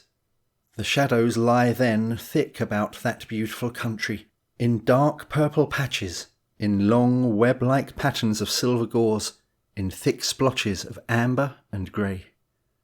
The clouds pass in galleons across the mountains, now veiling, now revealing, now descending with ghost-like armies to the very breast of the plains, suddenly rising to the softest of blue skies, and lying thin in lazy, languorous colour. Fenwick's cottage looked across to low fells. On his right, seen through the side windows, sprawled the hills above Derwent Water. Fenwick looked at Foster's back and felt suddenly sick, so that he sat down, veiling his eyes for a moment with his hand. Foster had come up there, come all the way from London, to explain. It was so like Foster to want to explain, to want to put things right. For how many years had he known Foster? Why, for 20 at least, and during all those years Foster had been forever determined to put things right with everybody. He could not bear to be disliked. He hated that anyone should think ill of him. He wanted everyone to be his friend. That was one reason, perhaps, why Foster had got on so well, had prospered so in his career. One reason, too, why Fenwick had not. For Fenwick was the opposite of Foster in this. He did not want friends. He certainly did not care that people should like him, that is, people for whom, for one reason or another, he had contempt, and he had contempt for quite a number of people. Fenwick looked at that long, thin, bending back and felt his knees tremble. Soon Foster would turn round, and that high, reedy voice would pipe out something about the books. "What jolly books you have, Fenwick!" How many, many times in the long watches of the night, when Fenwick could not sleep, had he heard that pipe sounding close there, yes, in the very shadows of his bed! And how many times had Fenwick replied to it, "I hate you. You are the cause of my failure in life. You have been in my way always. Always, always, always. Patronising and pretending, and in truth showing others what a poor thing you thought me. How great a failure. How conceited a fool. I know. You can hide nothing from me. I can hear you." For 20 years now, Foster had been persistently in Fenwick's way. There had been that affair, so long ago now, when Robbins had wanted a sub-editor for his wonderful review, The Parthenon, and Fenwick had gone to see him, and they had had a splendid talk. How magnificently Fenwick had talked that day, with what enthusiasm he had shown Robbins, who was blinded by his own conceit anyway, the kind of paper the Parthenon might be, how Robbins had caught his own enthusiasm, how he had pushed his fat body about the room, crying, "Yes, yes, Fenwick, that's fine indeed," and then how, after all, Foster had got that job. The paper had only lived for a year or so, it is true, but the connection with it had brought Foster into prominence, just as it might have brought Fenwick. Then, 5 years later, there was Fenwick's novel, The Bitter Aloe, the novel upon which he had spent 3 years of blood and tears endeavour. And then, in the very same week of publication, Foster brings out The Circus, the novel that made his name, although, heaven knows, the thing was poor enough sentimental trash. You may say that one novel cannot kill another, but can it not? Had not The Circus appeared, would not that group of London know-alls, that conceited, limited, ignorant, self-satisfied crowd, who nevertheless can do, by their talk, so much to affect a book's good or evil fortunes, have talked about the bitter aloe and so forced it into prominence? As it was, the book was stillborn, and the circus went on its prancing, triumphant way. After that, there had been many occasions, some small, some big, and always in one way or another that thin, scraggy body of Foster's was interfering with Fenwick's happiness. The thing had become, of course, an obsession with Fenwick. Hiding up there in the heart of the lakes, with no friends, almost no company, and very little money, he was given too much to brooding over his failure. He was a failure, and it was not his own fault. How could it be his own fault, with his talents and his brilliance? It was the fault of modern life and its lack of culture, the fault of the stupid material mess that made up the intelligences of human beings, and the fault of Foster. Always Fenwick hoped that Foster would keep away from him. He did not know what he would not do, did he see the man. And then, one day, to his amazement, he received a telegram. "Passing through this way. May I stop with you Monday and Tuesday? Giles Foster." Fenwick could scarcely believe his eyes, and then, from curiosity, from cynical contempt, from some deeper, more mysterious motive that he dared not analyse, he had telegraphed, "Come." And here the man was. And he had come, would you believe it, to put things right. He had heard from Hamlin Edis that Fenwick was hurt with him, had some kind of a grievance.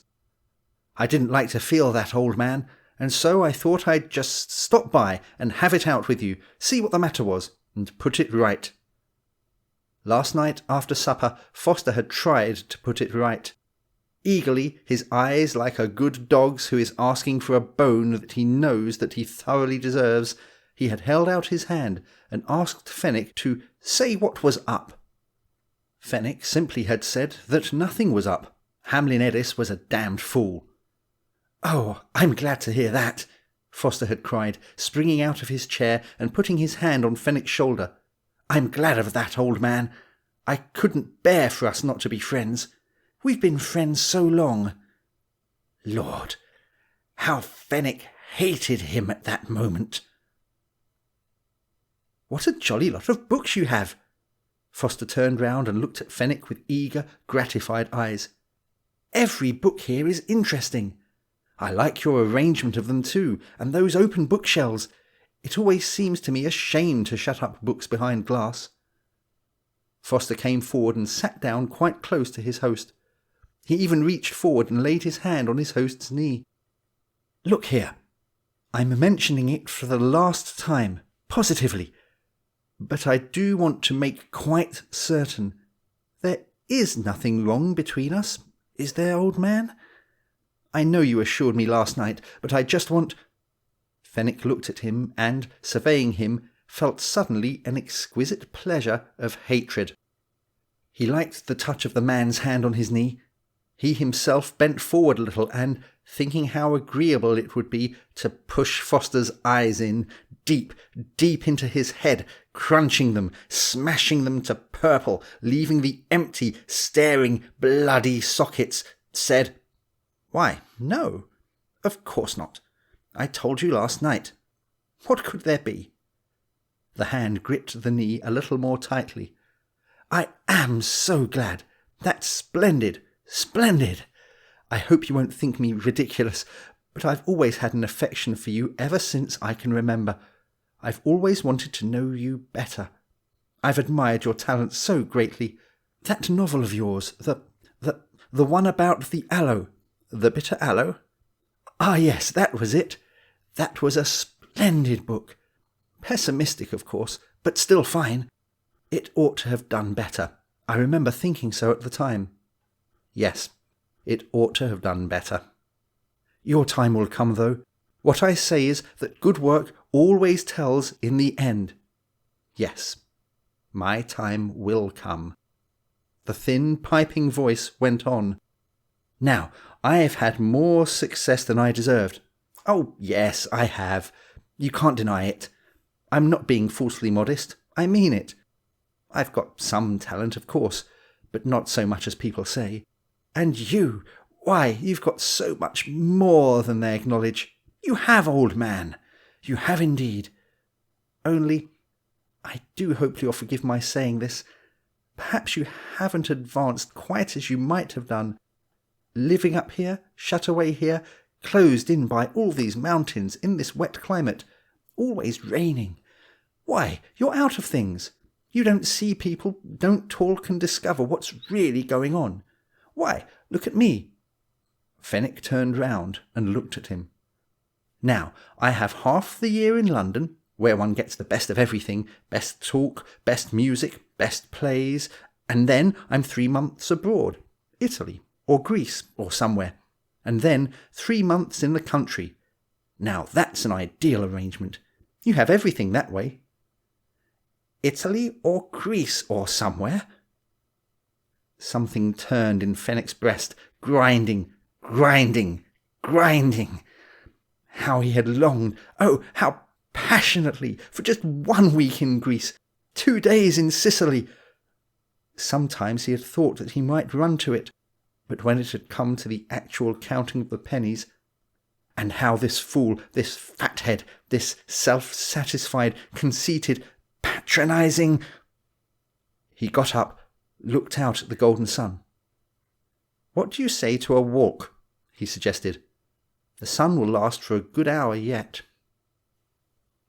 As soon as the words were out of his lips, he felt as though someone else had said them for him. He even turned half round to see whether anyone else were there. Ever since Foster's arrival on the evening before, he had been conscious of this sensation. A walk? Why should he take Foster for a walk, show him his beloved country, point out those curves and lines and hollows, the broad silver shield of Derwentwater, the cloudy purple hills hunched like blankets about the knees of some recumbent giant? Why? It was as though he had turned round to someone behind him and had said, "You have some further design in this." They started out. The road sank abruptly to the lake, then the path ran between trees at the water's edge. Across the lake tones of bright yellow light, crocus-hued, rode upon the blue. The hills were dark. The very way that Foster walked bespoke the man. He was always a little ahead of you, pushing his long, thin body along with little eager jerks, as though he did not hurry he would miss something that would be immensely to his advantage. He talked, throwing words over his shoulder to Fenwick as you throw crumbs of bread to a robin. Of course I was pleased. Who would not be? After all, it's a new prize. They've only been awarding it for a year or two, but it's gratifying, really gratifying, to secure it. When I opened the envelope and found the cheque there, well, you could have knocked me down with a feather. You could indeed. Of course, £100 isn't much, but it's the honour. Whither were they going? Their destiny was as certain as though they had no free will. Free will? There is no free will. All is fate. Fenwick suddenly laughed aloud. Foster stopped. "Why, what is it? What's what?" "You laughed." Something amused me. Foster slipped his arm through Fenwick's. "It is jolly to be walking along together like this, arm in arm, friends. I'm a sentimental man, I won't deny it. What I say is that life is short, and one must love one's fellow beings, or where is one? You live too much alone, old man." He squeezed Fenwick's arm. "That's the truth of it." It was torture. Exquisite, heavenly torture. It was wonderful to feel that thin, bony arm pressing against his. Almost you could hear the beating of that other heart. Wonderful to feel that arm, and the temptation to take it in your two hands, and to bend it, and twist it, and then to hear the bones crack, crack, crack. Wonderful to feel that temptation rise through one's body like boiling water, and yet not to yield to it. For a moment Fenwick's hand touched Foster's. Then he drew himself apart. "We're at the village. This is the hotel where they all come in the summer. We turn off at the right here. I'll show you my Tarn." "Your Tarn?" asked Foster. "Forgive my ignorance, but what is a tarn exactly?" "A tarn is a miniature lake, a pool of water lying in the lap of the hill. Very quiet, lovely, silent. Some of them are immensely deep." "I should like to see that." "It is some little distance, up a rough road. Do you mind?" "Not a bit. I have long legs. Some of them are immensely deep, unfathomable. Nobody touched the bottom, but quiet, like glass, with shadows only. Do you know, Fenwick, but I have always been afraid of water. I've never learned to swim. I'm afraid to go out of my depth. Isn't that ridiculous? But it is all because at my private school, years ago, when I was a small boy, some big fellows took me and held me with my head under the water and nearly drowned me. They did indeed. They went farther than they meant to. I can see their faces."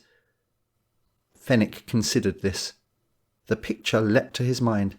He could see the boys, large, strong fellows probably, and this little skinny thing like a frog, their thick hands about his throat, his legs like grey sticks kicking out of the water, their laughter, their sudden sense that something was wrong, the skinny body all flaccid and still. He drew a deep breath. Foster was walking beside him now, not ahead of him, as though he were a little afraid and needed reassurance. Indeed, the scene had changed.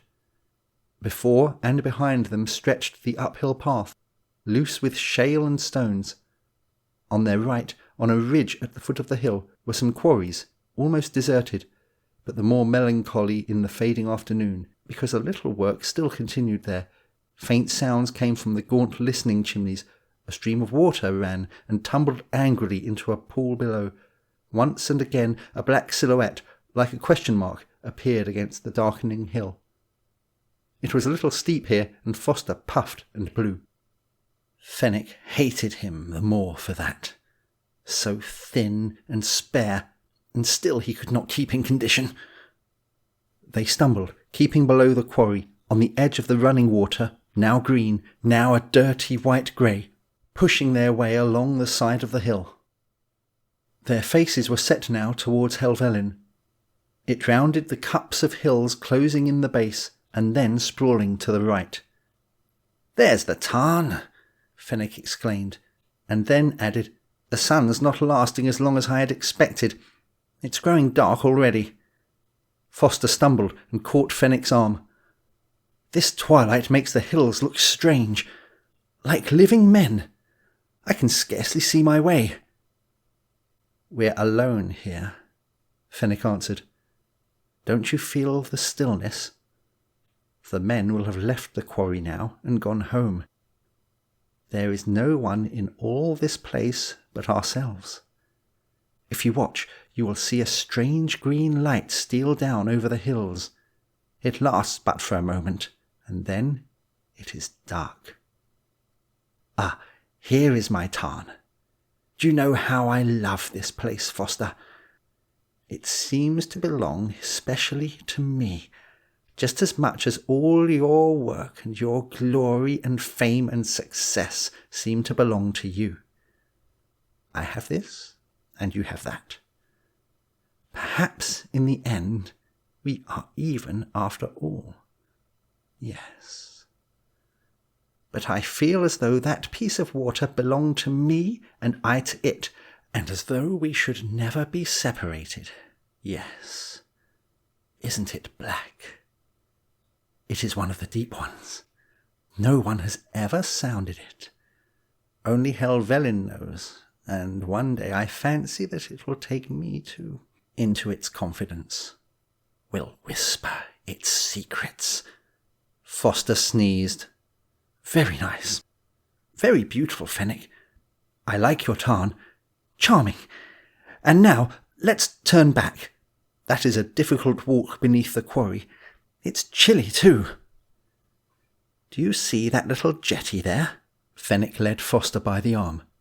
Someone built that out into the water. He had a boat there, I suppose. Come and look down.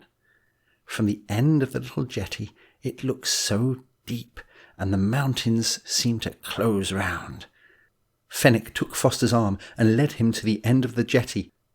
Indeed, the water looked deep here, deep and very black.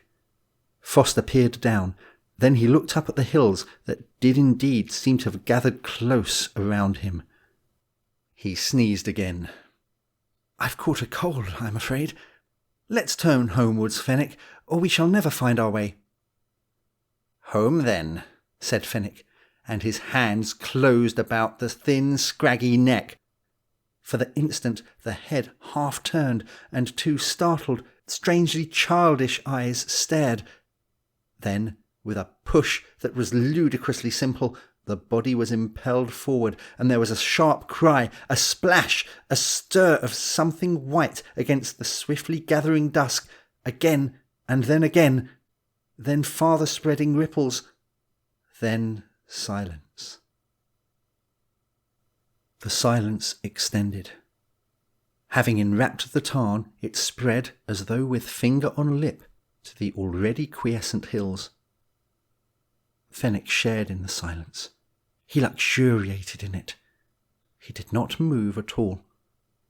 He stood there looking upon the inky water of the Tarn, his arms folded, a man lost in intensest thought.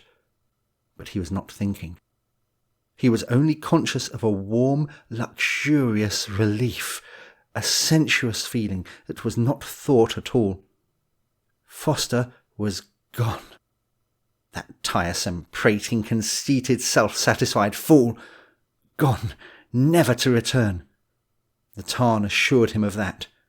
It stared back into Fenwick's face approvingly, as though it said, "You have done well. A clean and necessary job.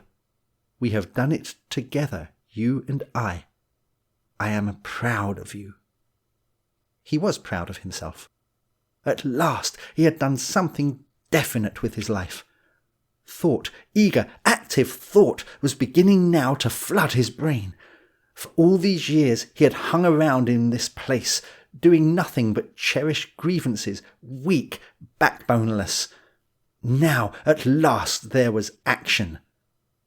He drew himself up and looked at the hills. He was proud. And he was cold. He was shivering. He turned up the collar of his coat. Yes, there was the faint green light that always lingered in the shadows of the hills for a brief moment before darkness came. It was growing late. He had better return. Shivering now so that his teeth chattered, he started off down the path, and then was aware that he did not wish to leave the Tarn. The Tarn was friendly, the only friend he had in all the world. As he stumbled along in the dark, this sense of loneliness grew. He was going home to an empty house. There had been a guest in it last night. Who was it? Why, Foster, of course. Foster with his silly laugh and amiable, mediocre eyes. Well, Foster would not be there now. No, he would never be there again. And suddenly Fenwick started to run. He did not know why, except that, now that he had left the Tarn, he was lonely. He wished that he could have stayed there all night, but because he was cold, he could not. And so now he was running so that he might be at home with the lights and the familiar furniture and all the things that he knew to reassure him. As he ran, the shale and stones scattered beneath his feet. They made a tit-tattering noise under him, and someone else seemed to be running too. He stopped, and the other runner also stopped. He breathed in the silence. He was hot now. The perspiration was trickling down his cheeks. He could feel a dribble of it down his back inside his shirt. His knees were pounding, his heart was thumping, and all around him the hills were so amazingly silent, now like india-rubber clouds that you could push in or pull out as you do those india-rubber faces, grey against the night sky of a crystal purple upon whose surface, like the twinkling eyes of boats at sea, stars were now appearing. His knees steadied. His heart beat less fiercely, and he began to run again. Suddenly he had turned the corner and was out at the hotel. Its lamps were kindly and reassuring. He walked then quietly along the lakeside path, and had it not been for the certainty that someone was treading behind him, he would have been comfortable and at his ease. He stopped once or twice and looked back, and once he stopped and called out, "Who's there?" Only the rustling trees answered. He had the strangest fancy, but his brain was throbbing so fiercely that he could not think that it was the Tarn that was following him, the Tarn slipping, sliding along the road, being with him so that he should not be lonely. He could almost hear the Tarn whisper in his ear, "We did that together, and so I do not wish you to bear all the responsibility yourself. I will stay with you, so that you are not lonely." He climbed the road towards home, and there were the lights of his house. He heard the gate click behind him as though it was shutting him in. He went into the sitting room, lighted and ready. There were the books that Foster had admired. The old woman who looked after him appeared. "Will you be having some tea, sir?" "No, thank you, Annie." "Will the other gentleman be wanting any?" "No. The other gentleman is away for the night." "Then there will only be one for supper?" "Yes, only one for supper." He sat in the corner of the sofa and fell instantly into a deep slumber. He woke when the old woman tapped him on the shoulder and told him that supper was served. The room was dark, save for the jumping light of 2 uncertain candles. Those 2 red candlesticks, how he hated them up there on the mantelpiece. He had always hated them, and now they seemed to him to have something of the quality of Foster's voice, that thin, reedy, piping tone. He was expecting at every moment that Foster would enter, and yet he knew that he would not. He continued to turn his head towards the door, but it was so dark there that you could not see. The whole room was dark, except just there, by the fireplace, where the 2 candlesticks went whining with their miserable, twinkling plaint. He went into the dining room and sat down to his meal, but he could not eat anything. It was odd, that place by the table where Foster's chair should be. Odd, naked, and made a man feel lonely. He got up once from the table and went to the window, opened it and looked out. He listened for something.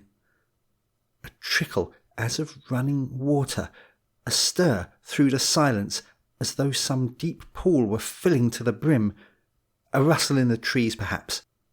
An owl hooted. Sharply, as though someone had spoken to him unexpectedly behind his shoulder, he closed the window and looked back, peering under his dark eyebrows into the room. Later on, he went up to bed. Had he been sleeping? Or had he been lying lazily, as one does, half dozing, half luxuriously not thinking? He was wide awake now, utterly awake, and his heart was beating with apprehension. It was as though someone had called him by name. He slept always with his window a little open and the blind up. Tonight the moonlight shadowed in sickly fashion the objects in his room. It was not a flood of light, nor yet a sharp splash, silvering a square, a circle, throwing the rest into ebony blackness. The light was dim, a little green, perhaps, like the shadow that comes over the hills just before dark.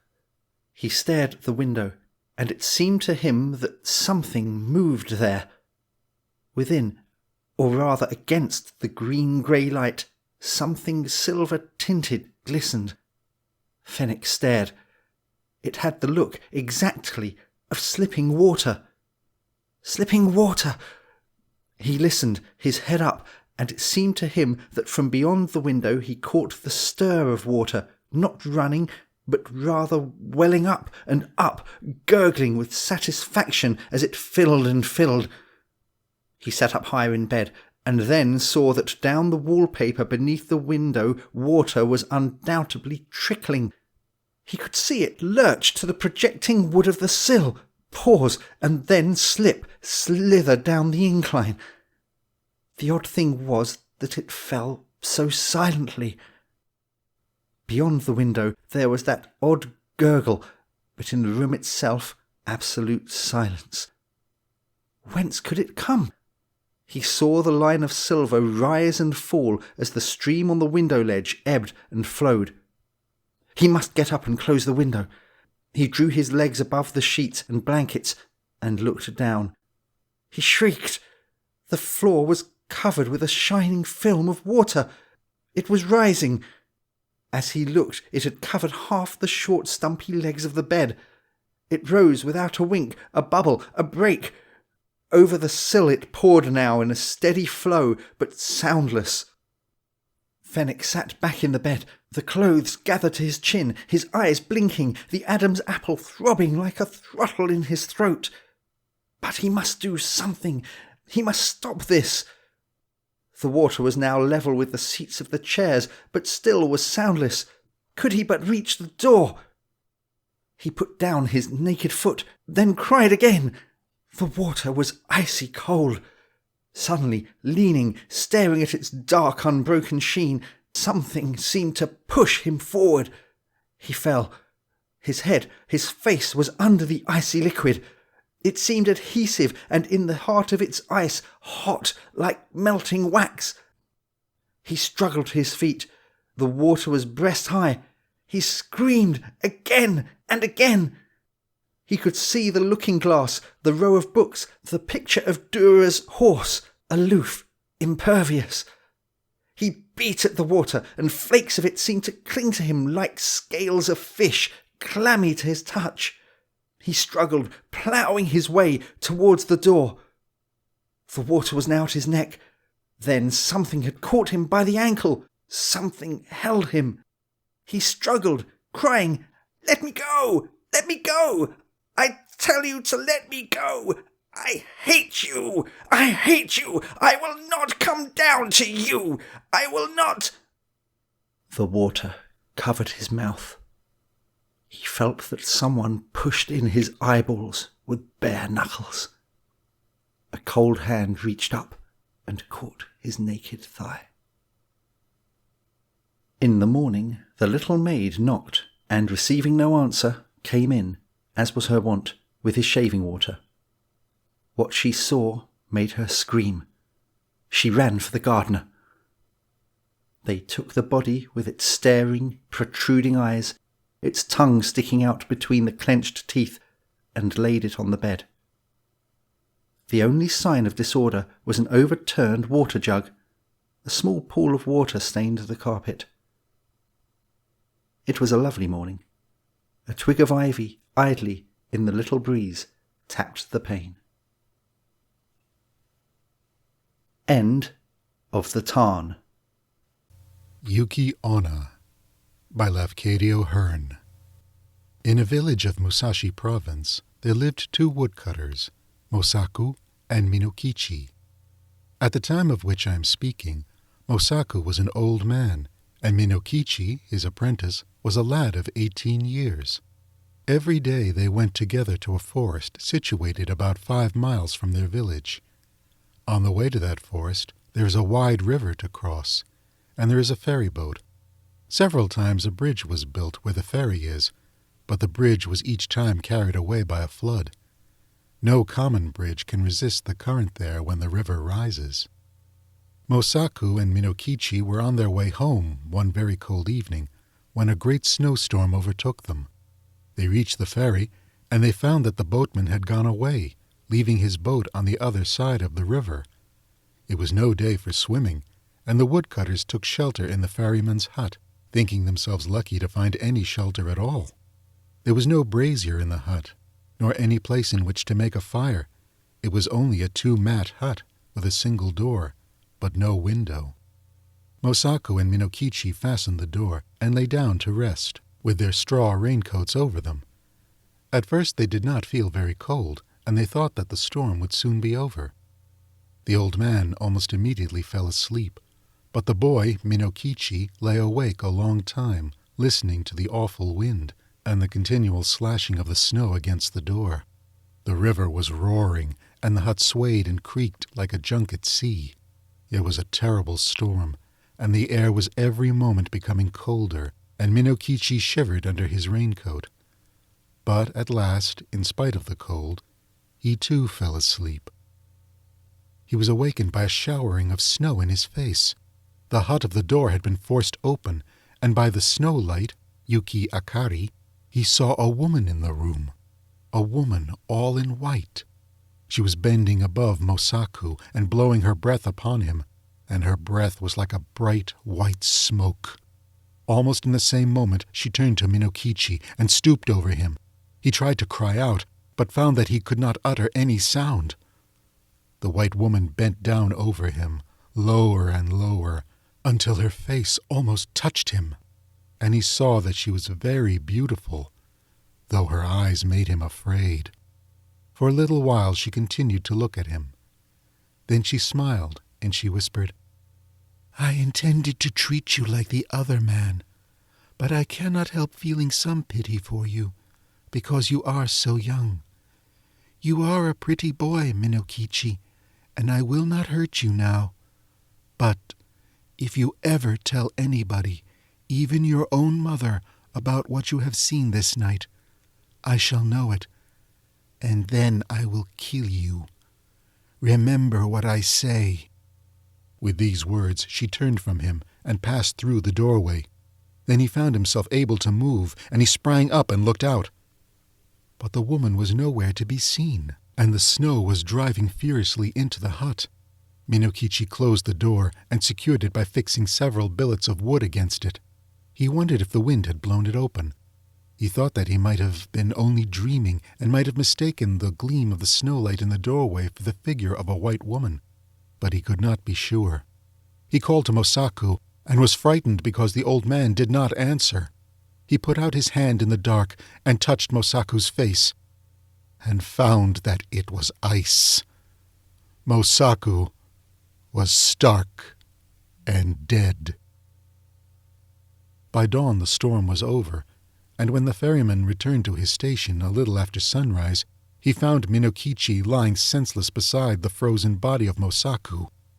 Minokichi was promptly cared for and soon came to himself, but he remained a long time ill from the effects of the cold of that terrible night.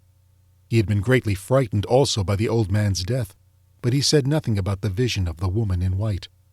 As soon as he got well again, he returned to his calling, going alone every morning to the forest and coming back at nightfall with his bundles of wood, which his mother helped him to sell.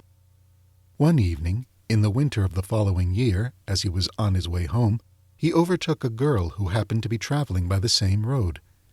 She was a tall, slim girl, very good-looking, and she answered Minokichi's greeting in a voice as pleasant to the ear as the voice of a songbird.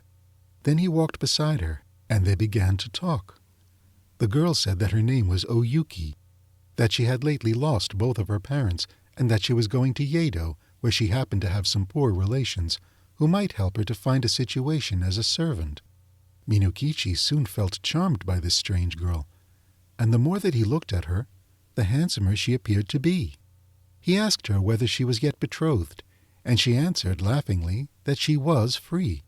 Then, in her turn, she asked Minokichi whether he was married or pledged to marry, and he told her that, although he had only a widowed mother to support, the question of an honorable daughter-in-law had not yet been considered, as he was very young.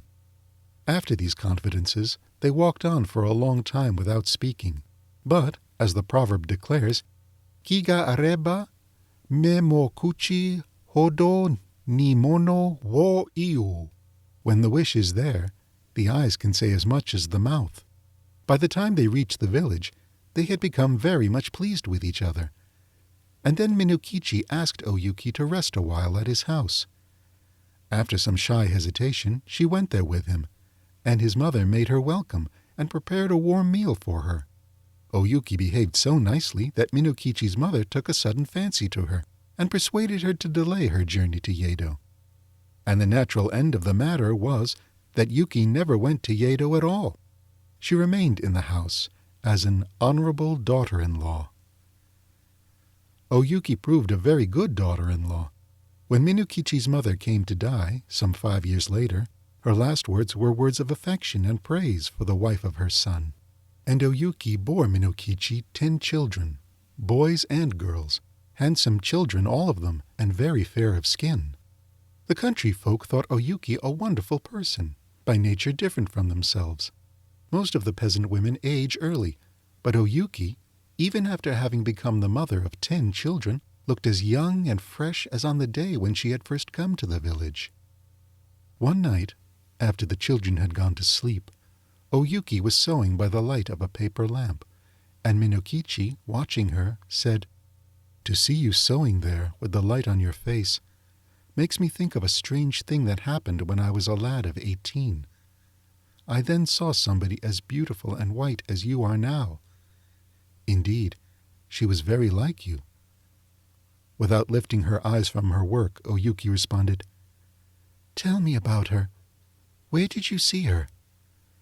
Then Minokichi told her about the terrible night in the ferryman's hut, and about the white woman that had stooped above him, smiling and whispering, and about the silent death of old Mosaku. And he said, "Asleep or awake, that was the only time that I saw a being as beautiful as you. Of course, she was not a human being, and I was afraid of her, very much afraid. But she was so white. Indeed, I have never been sure whether it was a dream that I saw or the woman of the snow." Oyuki flung down her sewing and arose and bowed above Minokichi where he sat and shrieked into his face, "It was I! Yuki it was! And I told you then that I would kill you if you ever said one word about it. But for those children asleep there, I would kill you this moment. And now you had better take very, very good care of them, for if ever they have reason to complain of you, I will treat you as you deserve." Even as she screamed, her voice became thin, like a crying of wind.